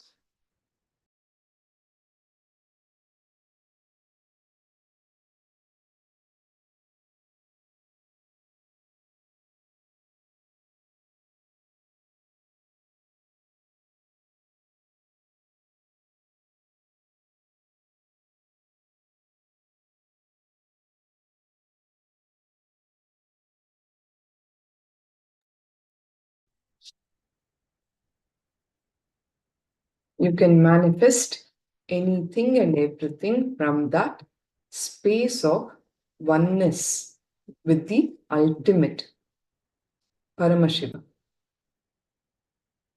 The Kanakadara Stotram by Adi Shankaracharya comes as our Apta Pramana, which says, Angam Harehe Pulaka Bhushana Mashrayanti Bhruganga Neva Mukula Bharam Lamalam Angi Krutat Akhila Vibhuti Rapanga Leela Mangalya Dastu Mama Mangala Devatayaha.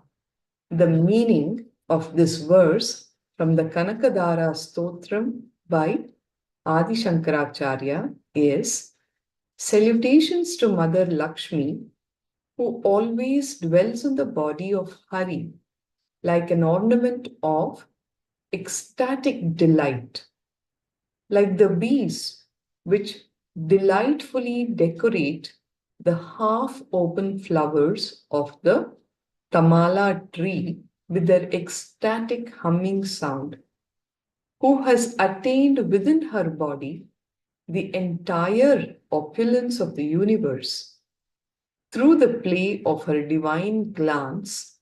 May that glance bring auspiciousness in my life, that divine glance of Mangala Devata, the Godhead of auspiciousness and welfare.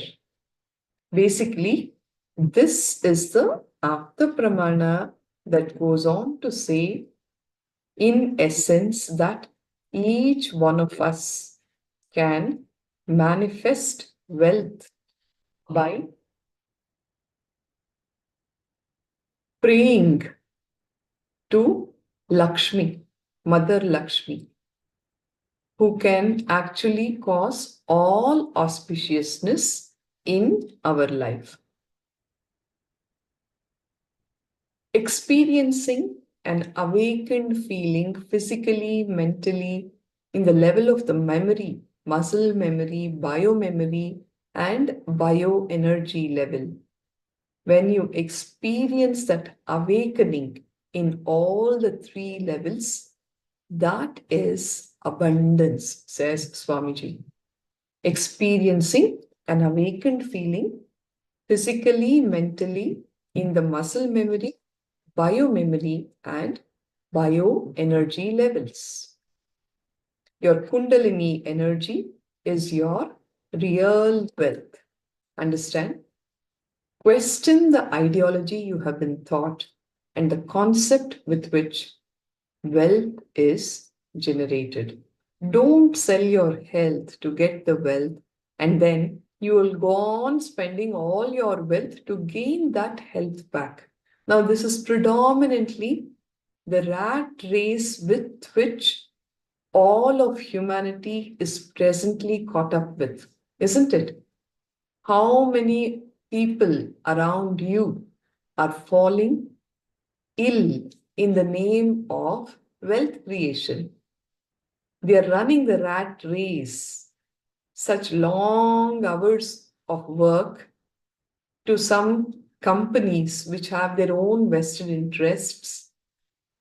You're just there as a slave, I would say, a laborer, that bonded labor kind of a setup you're caught up with, where you do not have time for anything other than swiping in and swiping out your hours. The demands, the stress of it all, people are losing out on health. Bhagavan says, start questioning that very ideology, the concept with which wealth is generated, and don't sell your health to get the wealth. At the end of the day, all the money that you have made, you're just going to use to pay your medical bills. Kundalini energy, which is functioning in your system, is more important than wealth.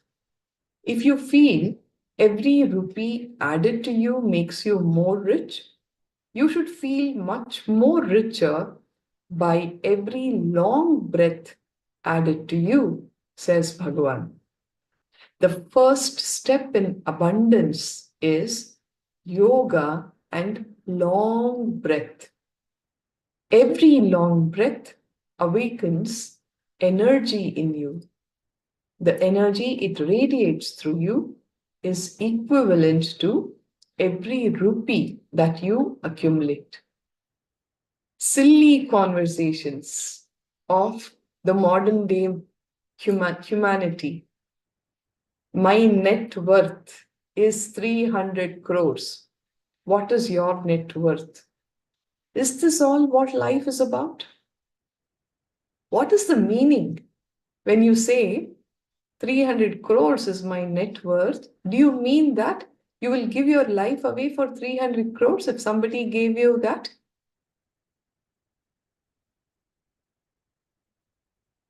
Answer this question. Really. These are the kind of silly conversations that humanity is engaging with. No negativity attached to the zeros in your bank balance, but have the right context of wealth, right context of abundance. From that context, whatever money you generate will always do good to you and it will do good to the world. So let us have the right understandings. The first step in abundance is yoga and long breath. Every long breath awakens the energy in you and it radiates through you. The energy that it radiates through you is equivalent to every rupee that you accumulate, says Swamiji. Richness means constantly being alive. Being alive is enough. You will not tolerate the existence of conflict and confusion and dilemma. Poverty is nothing but resistance to life. Internalize this very important statement. If you are poor, it is nothing else. It is your resistance to life. Poverty is deciding to live without finding solutions to your problem. The weakness in thinking through your existential problems is what creates poverty. When you continue to live with your problems without finding the solutions by thinking through, you are a poor guy. Winding yourself or hiding yourself into boredom, into tiredness is poverty, says Bhagavan. You just caught up with the same life negative ideas. You do not have solutions for your problems.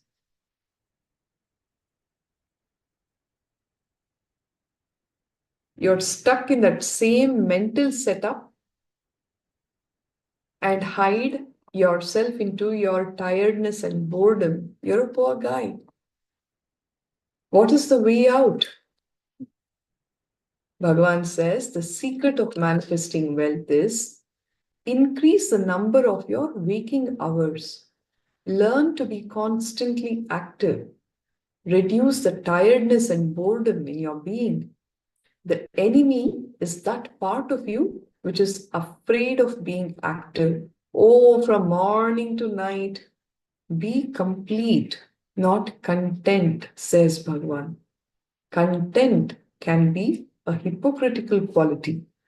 If you are not able to do, then you just try to be content. You'll say, no, this much is enough for me. I'm having a house, I have a car, I have enough money to take care of my health needs. Why do I need more than this? Understand, it is a hypocritical quality. When you are not able to do, then you just try to become content. It is sometimes used to hide your hypocrisy and hide your tiredness and boredom. When you are in the space of completion, abundance will be your very quality. You will create the right coincidence and attract wealth through your trust, says Bhagavan.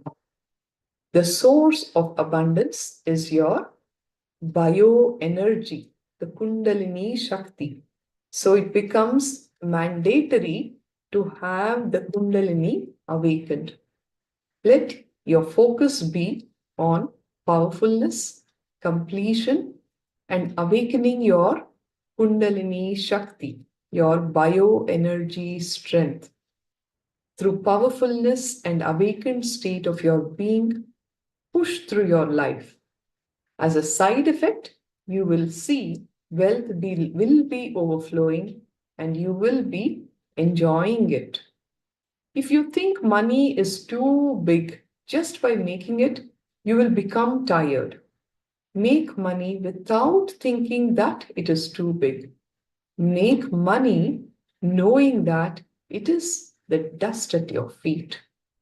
Money at the end of the day has utility value for you to use for the things that you need, the things that you think will add quality to your existence. It's nothing more than that. Just treat it with that significance. That is all to it. If you think, oh my God, money is so difficult, money is too big, money is very hard, even if you make it, you'll be too tired. Make money without thinking that it is too big. Abundance is always an experience. It is within, and wealth is the manifestation. Abundance is the quality of your inner space. The external manifestation of your abundance is wealth. Wealth happening. A man who makes wealth as the side effect of his existence is a rich guy. A man who makes wealth as the main purpose of his life will be cheated. Understand? If you think the only purpose of my happening, my existence is to make wealth, from that powerless space, from that incomplete space, how much ever wealth you make, at the time when you're living also, you will not enjoy it. At the time when you're about to leave the body, you will start asking the right questions. Is this all what my life was? Why did I make all this wealth? Why did I not live my life the way I would have enjoyed it? If it was all about just leaving it here, can you carry a single penny with you when you leave the body? If you have not enjoyed completion, if you have not enjoyed your consciousness manifesting in its peak potential in every other dimension of your life, even if you make money, you will feel life has cheated you. When you have this understanding that abundance is an expression, you can even enjoy the billions. Otherwise, even with billions, you will only be having insecurities. So having the right inner space, the completion inside you, having abundance inside you, you will be able to manifest wealth, enjoy wealth, and feel complete about it even when you are leaving the body. When you know that the wealth has just happened as a side effect of your very existence. What drives you to work should not be the pain points. It should be bliss points. Start dropping all the incompletions. Work because you feel inspired, because you feel excited. Don't work driven by fear. Don't work driven by greed. Both of them are pain points. If what drives you to work more is only a pain point, it will always bring pain. What drives you to work should be your bliss points. The only solution to have abundance in life, go deeper into your muscle memory, remove the tiredness, the life negative patterns that are stored in your muscle memory that manifest as tiredness, body aches, fatigue, chronic fatigue syndrome. All of that are life negative patterns in your muscle memory. Go into your very bio memory and remove all the life negative cognitions. The cognitions that you have about Jiva, Ishvara, and Jagat, which is the self, God, and the world. All of them need to be acid washed with completion and have the right understandings, aligning all the three to the highest possibility. Remove all the life negative cognitions about yourself, about life, and about God. Drop the incompletions you have stored against abundance. Swamiji says, third eye awakening can powerfully make you abundant. And that is why power manifestation sessions, don't take them too light. Every time when you sit in manifesting power, using the awakened third eye, you will be ironing out so many of those life negative patterns that you carry, which have become your restrictive, limiting manifestations in various fields of your life, not just in wealth manifestation, but also with respect to your health, with respect to your relationships, all of that. Swamiji says, see, with just the truths that are continuously shared with you, if you think that you will become Paramashiva one day, it may not happen at all. It is literally like you're using a matchstick to move the Mount Everest. Will it ever happen? When you sit in power manifestation, and every time you express powers through an awakened third eye, it is literally like, you are exploding a bomb to move the mountain.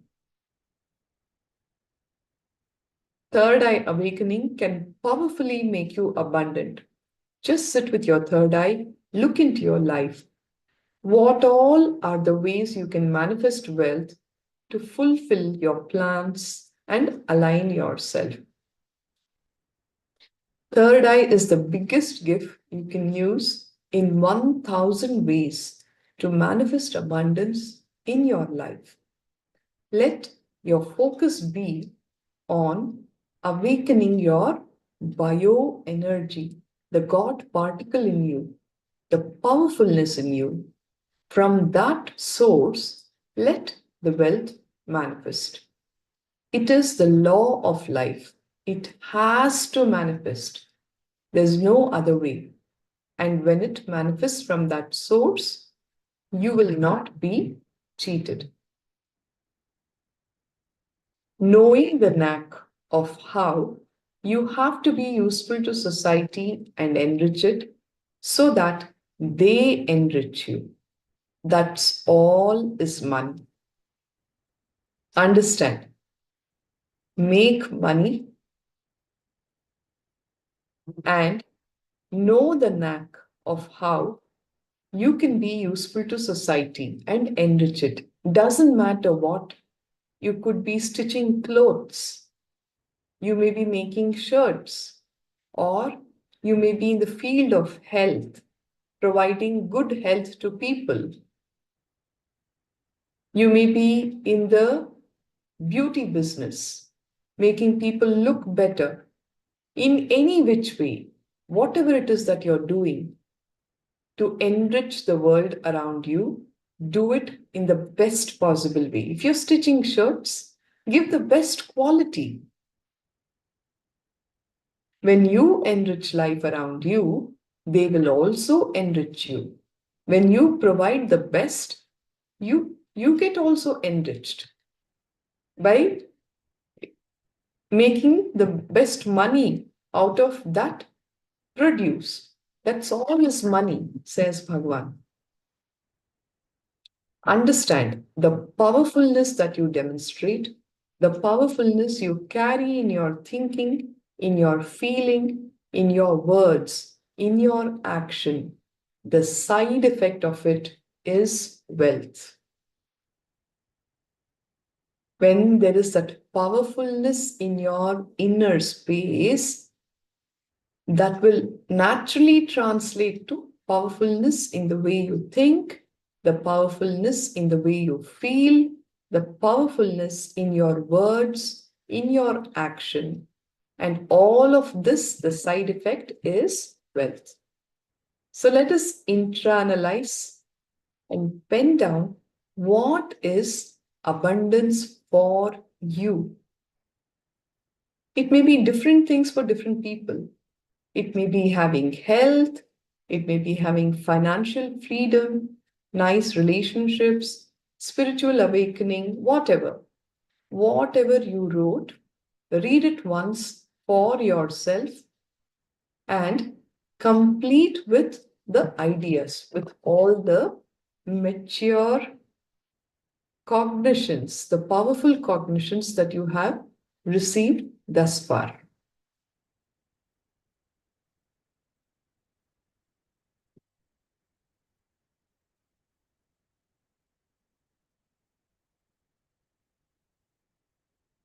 Please take a few minutes.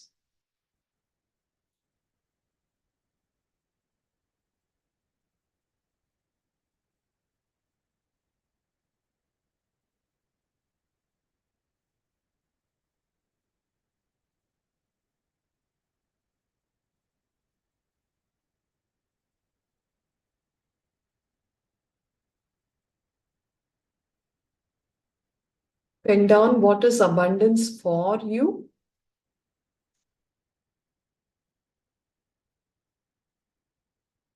And see, identify the incompletions from which these understandings have taken root in your system, and complete with all those ideas.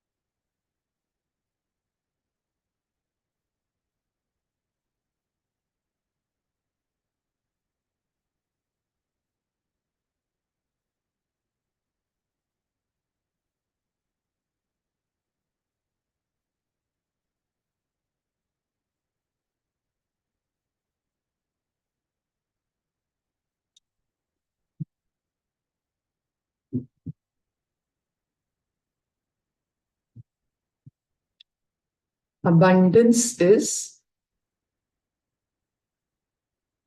what is within you. From that complete space, you will manifest wealth, you will manifest best of health, you will manifest loving relationships in your life, and you will also manifest enlightenment, the oneness with Paramashiva, as Ishananda here wants for himself. Tathastu Aya.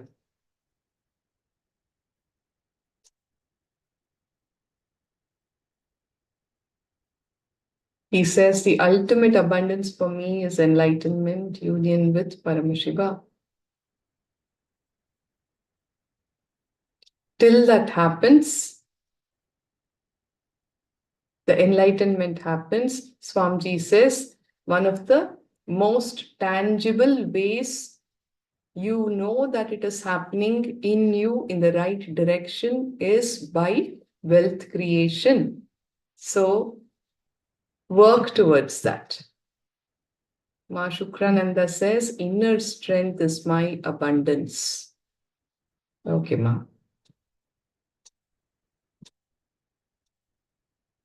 Swamiji says the first priority should be enlightenment, but till the point it happens, the second priority, which is wealth manifestation, has to happen for you, and wealth creation has to happen not by robbing, cheating, or grabbing. You being intense with life, allowing the life energy to express in its totality, will manifest as wealth for you. Having your Kundalini awakened becomes mandatory in this whole process. And that is why all of you are here in the session to receive that gift from the incarnation. Okay.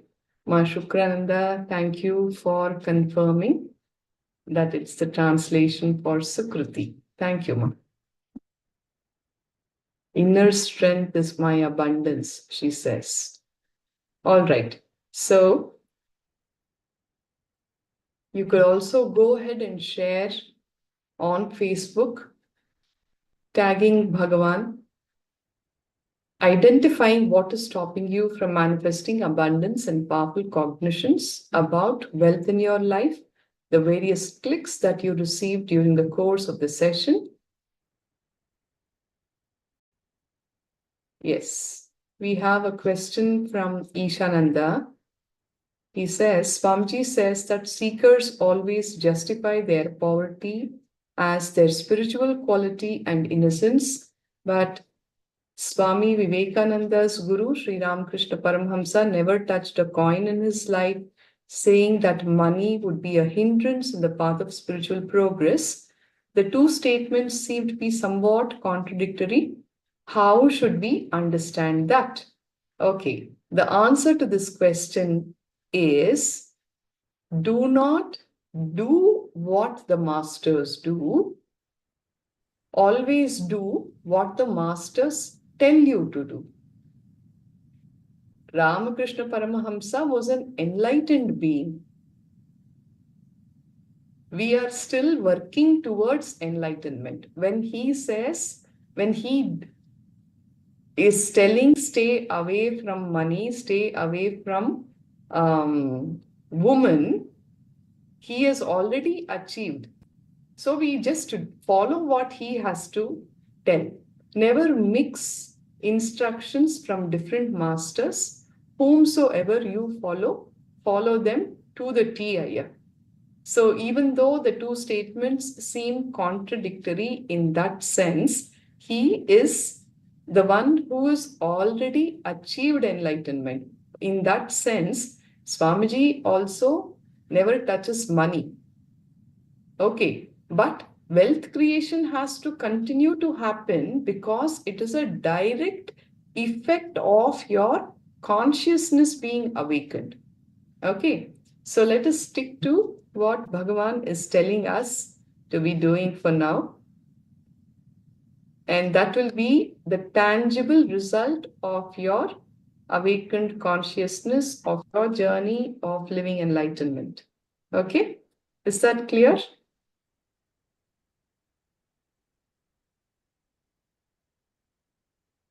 Okay, yeah, thank you. So if that's it, we have our next Acharya waiting. I'll be concluding now with the Purna Mantra. I thank you all for your active participation and intense listening and sincerity in the sessions. Please put your hands together. Om Purnamada Purnamidam Purnat Purnamudachyate Purnasya Purnamadaya Purnameva Vashishyate. Om Shanti Shanti Shanti. Harihi Om Tat Sat. Sarvam Bhagavat Shri Nithyananda Paramashiva Padukarpanamastu. Om Nithyanandam. Thank you. Thank you, Ma.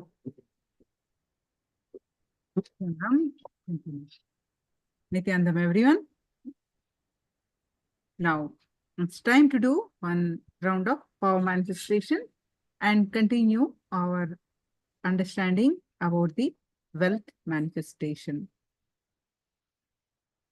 Today's program name is Dhana Yoga. Dhana is a Sanskrit word, again, for wealth.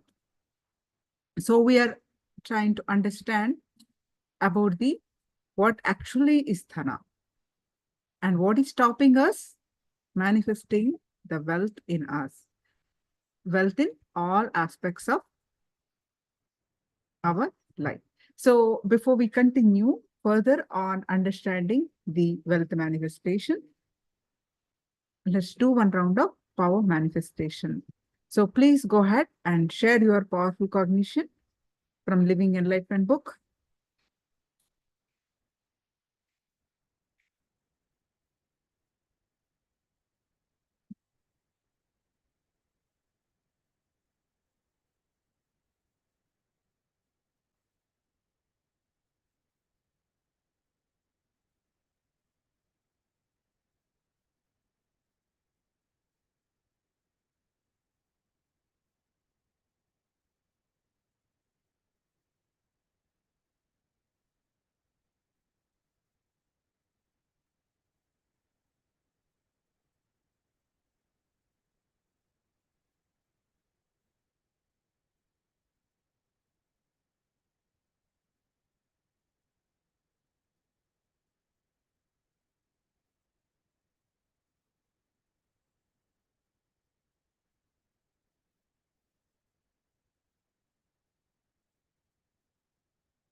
Quickly go ahead and share your powerful cognitions from Living Enlightenment book.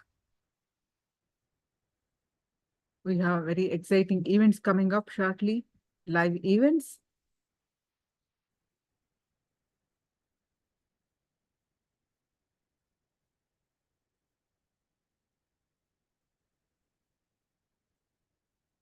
And we are going to do the one more round of levitation, power manifestation today.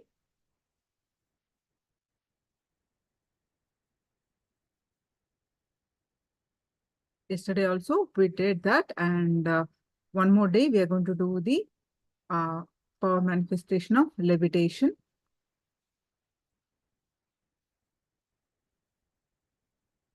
And let's start with receiving the powerful cognitions from Living Enlightenment book.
Puja Karan, who is the translator, ma? Are you the translator?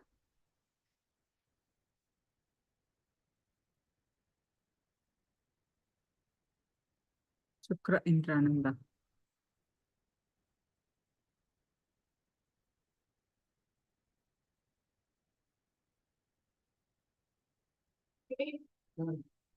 All right. So Wang Jungli posted, because I have no karma, when you are with me, your actions will also be without intention. Actions without intention will allow you to live in enlightenment. Wonderful. Now, please sit straight with your head, neck, back, straight line. Let's move on to the manifestation of the power of levitation. So please sit straight with sit in lotus posture, Padmasana. If you cannot sit by any chance, lotus posture, you can sit cross-legged, but sit comfortably. But with your head, neck, back straight line, and hands also locked in, this is called Samana Mudra, and put it in your lap. So your legs are locked, either in Padmasana or cross-legged. Your hands are also locked, your head, neck, back straight line. This is the sitting posture. With this sitting posture, now, and make sure you have nothing around you. Now let's start manifesting the power of levitation. Let's start experiencing the oneness space with Swamiji Paramashiva. So please sit straight and close your eyes. With this posture, close your eyes.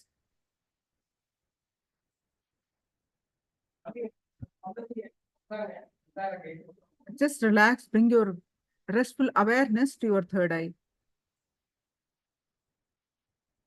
And fill your inner space with Swamiji Paramashiva, with the context that Swamiji is embodiment of Paramashiva.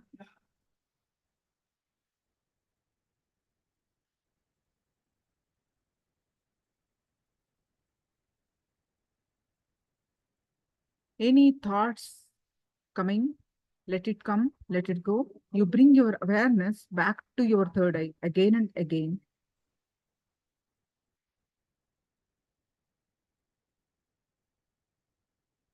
And now start chanting the Mahavakya.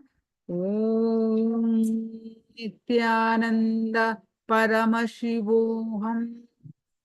Intensely chant the Mahavakya and experience the space of oneness. With that space of oneness, declare to levitate, lift off the ground. Let's start.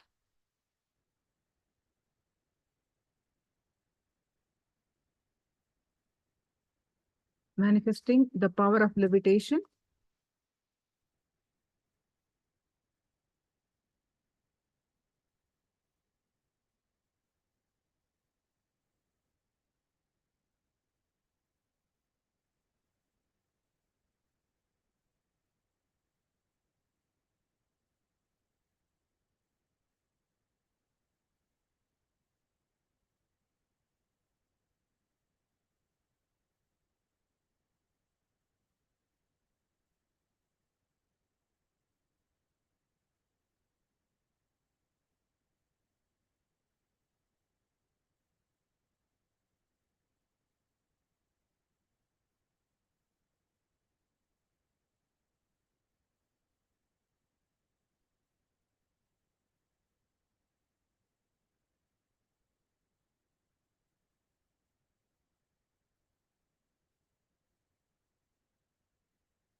Nityanandam, everyone. So now please go ahead and share your experience of the manifestation of levitation.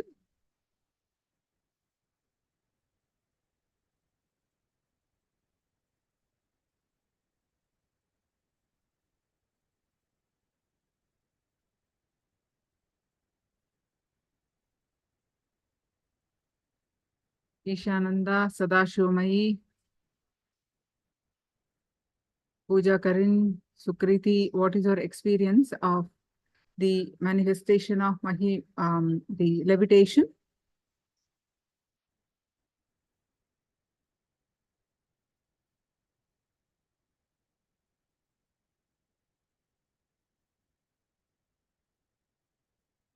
Zhao Lingwu, Lingdu, all of you, please post your manifestation experience in the chat.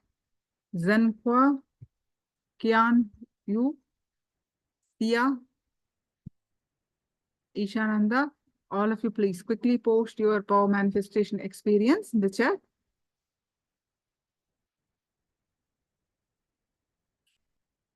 So on the YouTube, Ma Lucy Ida posting, I didn't exactly levitate, but my legs felt lighter and less bothered by sitting in Padmasana.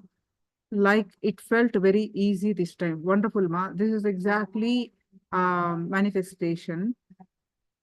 Like the energy made it easier. That is what is the manifestation. As you practice more and more rounds, you will be literally lift off the ground. So that's good. Congratulations, Ma Lucy Ida. And I see you actively participating in the YouTube chat. That's wonderful. Thank you so much. And here I'm seeing the two-way, the head is vibrating. Wonderful. Okay, Ishananda did not participate. Okay.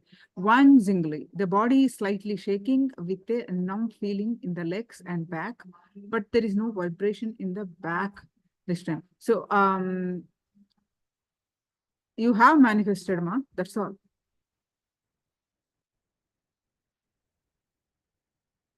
All right. So now let's continue our sessions on the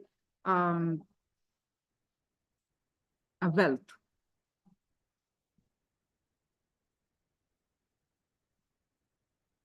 Yes. So Dhana Yoga. Dhana. See, Lakshmi. See, in Sanatana Hindu Dharma, Mother Goddess Lakshmi represents the wealth. Lakshmi. She embodies as a Ashtalakshmi. Ashtalakshmi is 8 forms. Money is just one aspect of it. What we call as currency or money is one aspect of it. Health, wealth, all there are 8 aspects. All together, she expresses herself. Even kids, courage to face anything, expressing powerfulness, face any situation. Dhairya Lakshmi, meaning being courageous, being powerful. Like that, there are Ashtalakshmi, 8 aspects of her. So we are learning what actually is wealth and the aspects of wealth and what the space we need to create. What is that stopping us creating wealth? There is this beautiful, I'm just reminding, you must have learned in the previous session. The basic scriptures of Sanatana Hindu Dharma is what? The prime scriptures are Vedas. The Shastra Pramanas are Vedas. The fourth Veda, Atharvana Veda. It says, one of the verse, it says, I'm just reminding you, Sutova Sutaputrova Yovakova Mavanyaham. Meaning, you may be born in poverty, but that cannot be your destiny. You may be born in poverty, but that cannot be your destiny. It is from Vedas. Means what? You cannot sit, oh, I'm born in a poor family, so what can be done? This is my destiny. That is not Vedas saying. That cannot be your destiny. You cannot die with that. Means you have not taken any action, you have not done anything to improve your situation, to give a breakthrough to your situation. This is from direct Vedas, Vedic scripture, Vedic verse. So, wealth manifestation is it's an extension, is what you have been learning.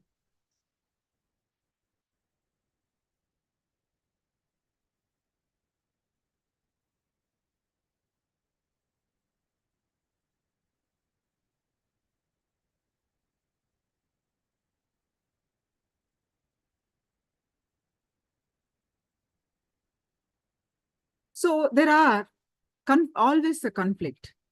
Some, Swamiji says, some people, our masters, believe that money, we don't need money for spiritual. The conflict between, if you are spiritual, means you don't have to earn money. The conflict between spiritual and material. What wealth should be and what wealth should not be. What wealth should be and what wealth should not be. We should have it or we should not have it. The conflict. Something too much wealth is bad. Something too little is bad. Something being spiritual means not having money. You should not have money. You are a spiritual person, so you should not have money. Some feel that they should not have to pay for spiritual teachings. The truth is, all of these are due to the idea that wealth is outside of us. All these cognitions or questions come when we think wealth is outside of us. We have become disconnected from the inner abundance that is constantly flowing. So wealth is an extension of us, is what we have been learning. So let's listen from Swamiji, what is actually wealth? We have been today so many cognitions you'll be learning, and we'll be doing the Kriya, powerful tools.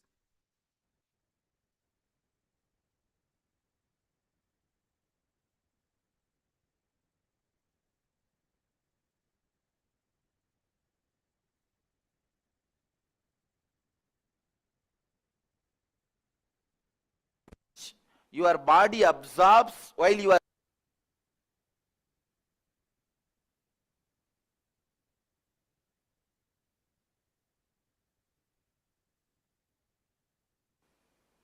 see, prana is the energy which your body absorbs while you are breathing.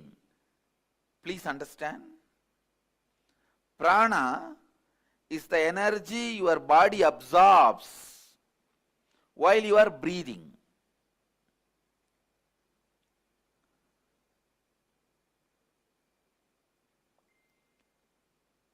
Air itself is not prana, but the energy which comes through the air is prana. Air is like a vehicle. Air is like a vehicle. On a physiological level, prana refers to your circulatory and respiratory systems. See, prana does 5 things inside you. Inhalation, that's called prana. Vyana means the air which goes inside and stays in you. Third, udana, the air which goes inside and spreads all over the body. Samana, the air which leaves your body. Apana, the air which does cleaning process in your body. Actually, these 5 movements of air energy inside you, as totally called as pranic layer. Please listen. I'll repeat once more. The 5 breathing activity happens in you.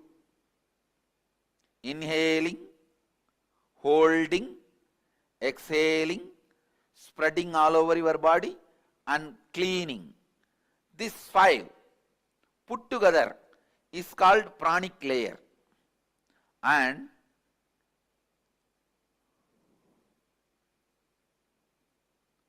all the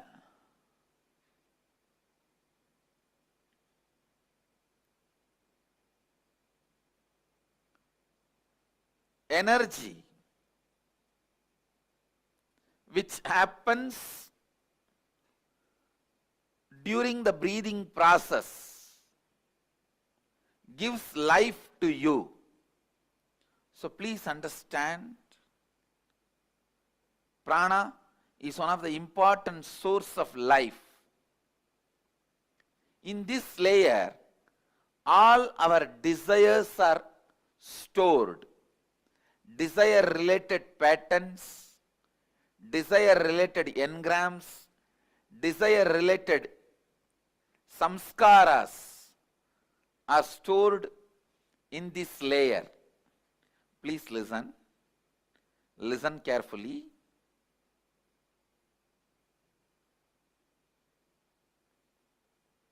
Your desires are your life.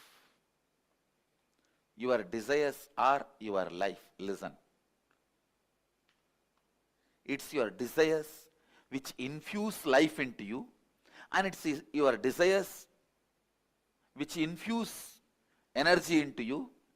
Same way, conflicts in your desires brings tiredness in you. Contradictions in your desires brings boredom in you. Confusions in your desires bring frustration in you. Please understand. Your desires are your life. Conflict in your desires bring confusion in you. Conflict in your desires bring tiredness in you. Confusions in your desires bring frustration in you. Its contradiction in your desires bring boredom in you. Actually, if your desire is pure, every breath you inhale and exhale will make the desire into reality. When your desires have conflict, confusion, and contradiction, every breath brings tiredness, boredom, frustration in you. Every breath is like a air blower into balloon. Your desires are the shape of the balloon. If the shape of the balloon is Tom and Jerry, when you blow the air, you will have Tom and Jerry. Conflict, constant conflict.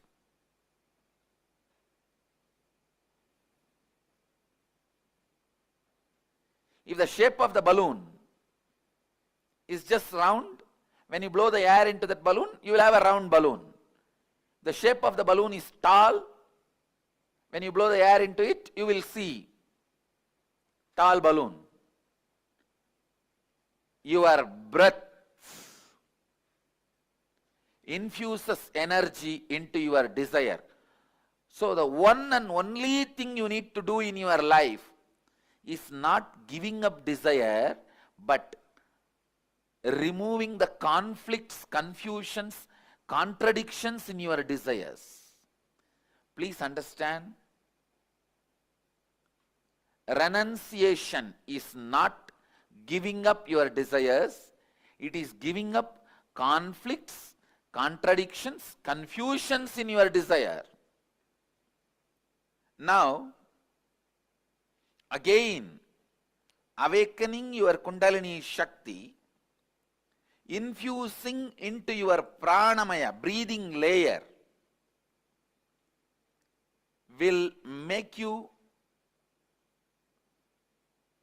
get out of this conflicting, confusing, contradicting patterns. Please understand, whenever you become powerless in front of a desire, that becomes conflict, that becomes confusing, that becomes complicating. Listen carefully. Whenever you become powerless in front of your desires, those are the moments the conflicting, contradicting, confusing knots are created in your desire pattern. So naturally those knots does not allow the fulfillment or completion of your desires. Now, one by understanding and completing, second by awakening your Kundalini Shakti. In both ways, I'll help you to overcome these complications, conflicts and confusions. This Kriya we are going to do, the process we are going to do now, is a very powerful process to awaken your Kundalini and your pranic layer, so that you can be free from all this conflict, confusion, complications of your desires. So listen, the first step, listen to the first step. Inhale as slowly as possible. Hold as long as possible. Exhale as slowly as possible. Hold your lungs empty as long as possible. Listen. Inhale as slowly as possible, comfortably. Hold as long as possible, comfortably. Exhale as slowly as possible, comfortably. Keep your lungs empty as long as possible, comfortably. If you already have high blood pressure, any problem in the lungs, any heart disorders, any other serious illness, please do not do this Kriya. Others, do it very sincerely, as much as you are comfortable. Let's start the process. During the process, you should be standing.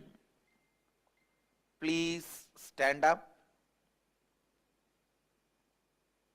3 feet gap between both the legs. Put your legs wide apart. Inhale and exhale. As slowly as possible and as deeply as possible. Please tie the ribbon. Please close your eyes and tie the ribbon. Inhale.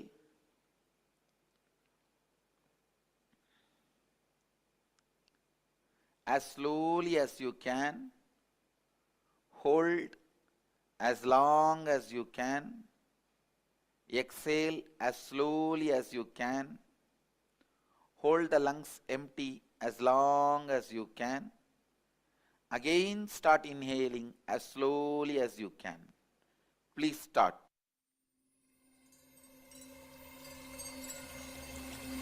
I welcome you all with my love and respect. Let you all open all your three eyes.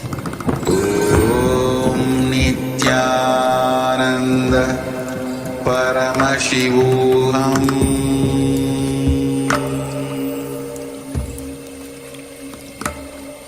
Om Nithyananda Paramashivoham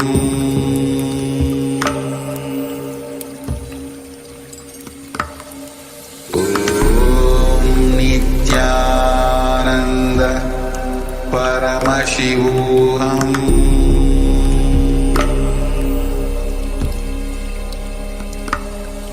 Om Nithyananda Paramashivoham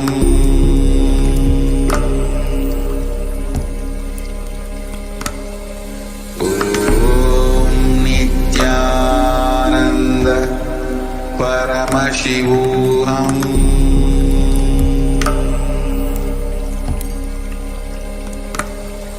Om Nithyananda Paramashi